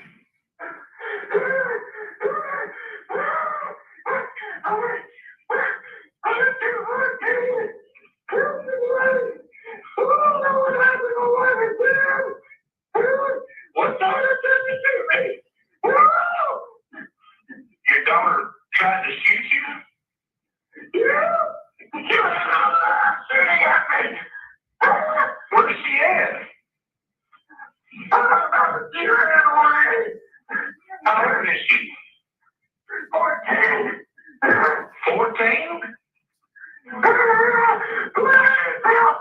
Okay, ma'am, stay on the phone. Ma'am, stay on the phone with me. Just calm down. What's your name?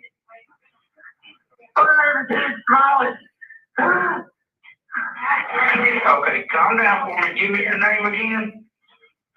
Heath Smiley. Heath Smiley? Yes, sir. All right, mister, what's your phone number you calling me from?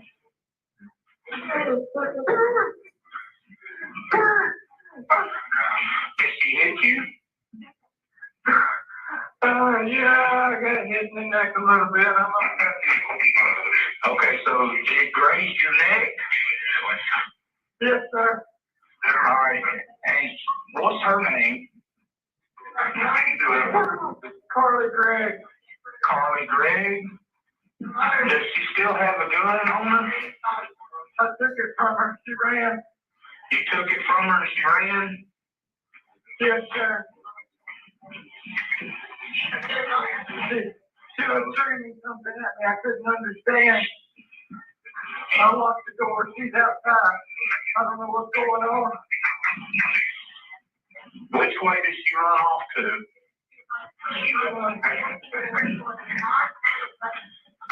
She ran into the backyard and went over a fence.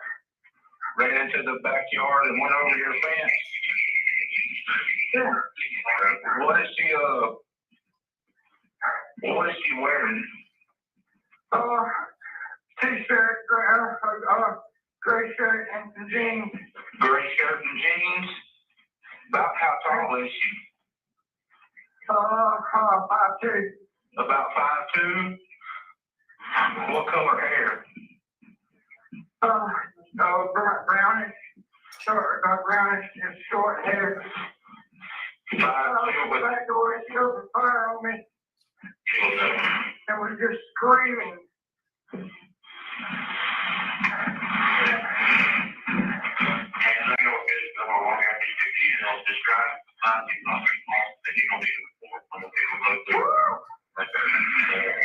Okay, just calm down for me. We got everybody in. She what? She killed her mom. She killed her mom? Yeah, that's what I'm screaming about.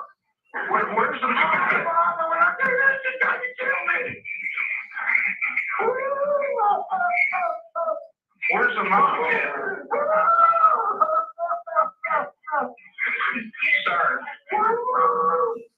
Sir.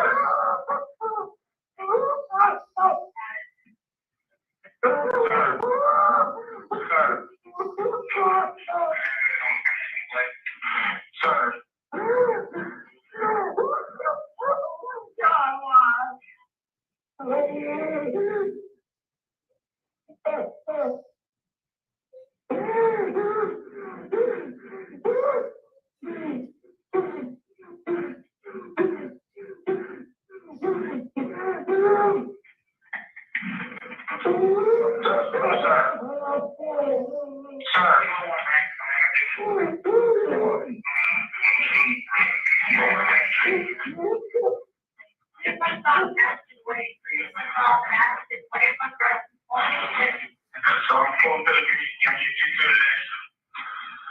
Sir. Okay, your address is 215, correct? 214. 214. His address is 214. Okay, sir. Where is your wife? She's dead on the floor of my stepdaughter's room. She's on the floor in your stepdaughter's room?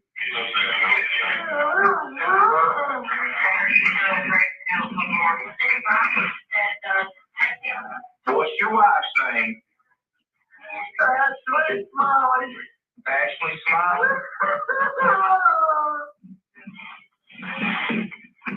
Was there any problem with you, sir?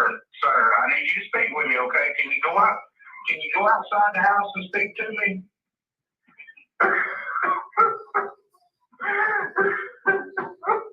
Okay.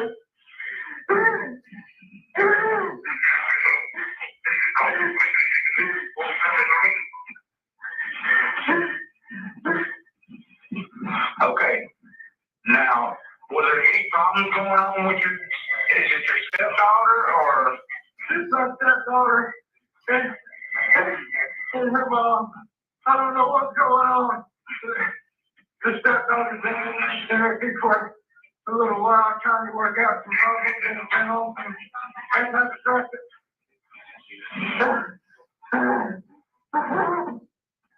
Okay, and you say your wife has been shot?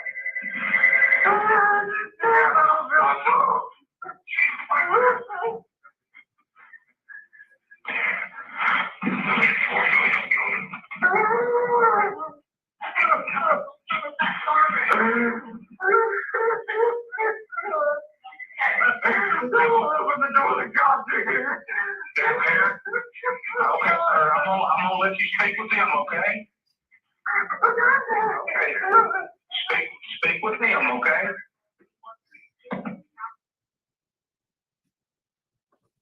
No further questions, Your Honor.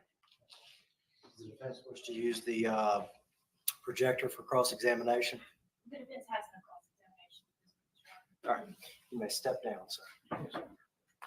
Are you going to use that with your next witness? Yes. Before we go to the next witness, any jurors need a restroom break? All right, state may call its next witness. State calls Deputy Hunter Lewis, Your Honor.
Ho ho!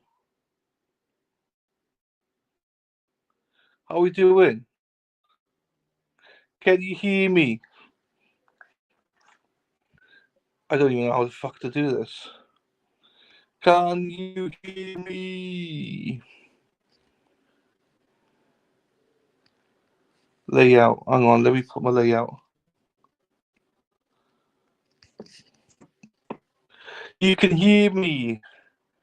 Fuck. Fuck. So, my internet's gone.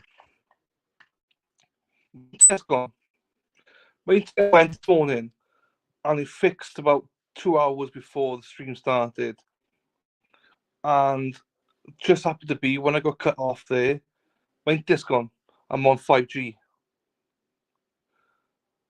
I'm on 5G. No internet, no Wi-Fi.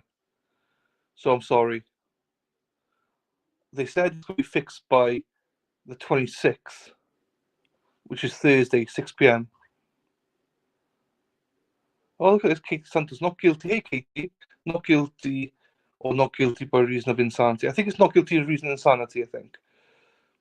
So I'm fucked. I'm trying to reload, but it won't let. I supposed to have a blue ring. You know, ladies' rings. Supposed to have a blue one, but it's a purple one. So yeah, it's not good.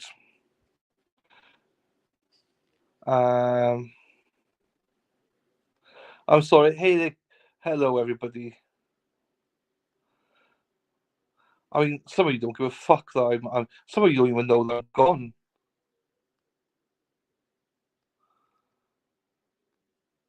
Yeah, some of you don't have a clue. You're so far behind.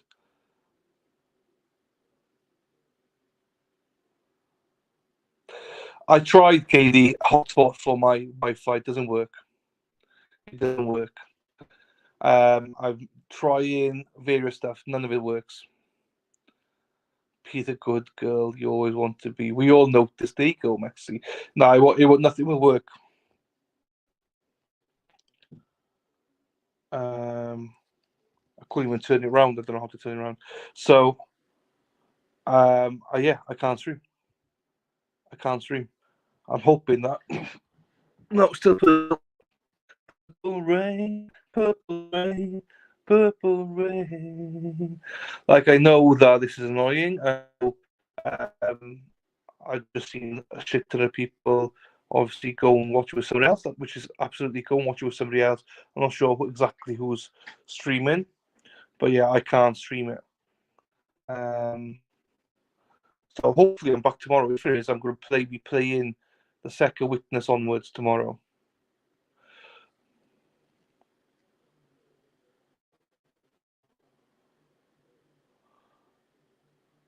All right, let it go. I don't know why the chat lit. Robin.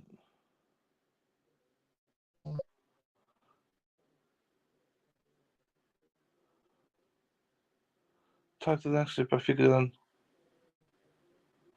Let it go. Let it go. Let it. Oh, fucking Josie has to say that just when it was getting good. I know, but I'm gonna stream it tomorrow. Hopefully, we're singing. That's fine, Carol. That's fine. I think that you're so far ahead, all of you. Mexi, I don't get it. So yeah, it does. Well, no Wi-Fi. I got 5G, but I can't play anything on this. I don't think I can play anything. No, nothing. So I'm stuffed. Yeah, I'm hoping, Denise, I'm back tomorrow. Well, Josie, hopefully it's back tomorrow. I mean, there's not much left of today, I don't think, anyway. But I'll go live tomorrow at... No, I won't. I'll go live at 9 Eastern because we can just zoom. I put 8, if I won't. I'll make it 9 for Josie and everyone in Arizona and Oregon and stuff. Zoom through it, wherever we missed today, straight away, and then catch up very early to the trial because I think it'll probably start 10 o'clock Central for them. But we'll catch up.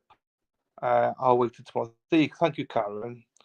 A 5G karaoke day tomorrow. Well, it may be.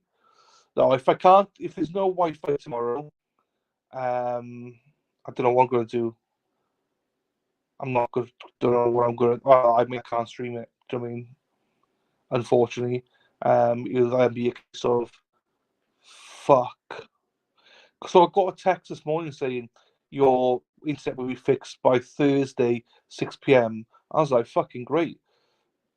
But like, all day today's been fine up until the last half hour. So nothing I can do about it. It is what it is. It is what it is. Not what I wanted.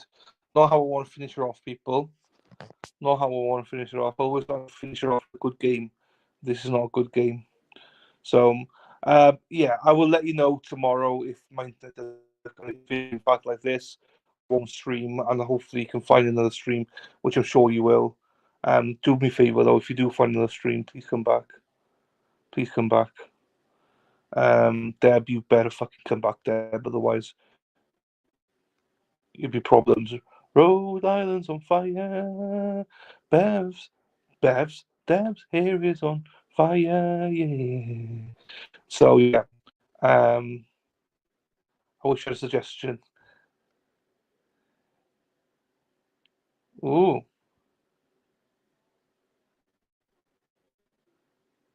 I probably won't come back. Dana, you bastard. Yeah, hopefully, yeah. If I can't stream it, I won't be watching it. So I know, Carol, you got it. Yeah. So I've set the stream up for tomorrow already. Hopefully, I'll be here, people. If not, I may go live. I don't know. I might just say in chat, look, I can't go live. No internet.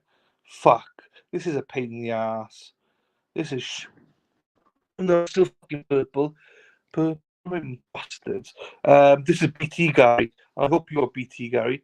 This is BT. Look, this is what I get, right? Can you see that? Not sure if you get that. Loaded.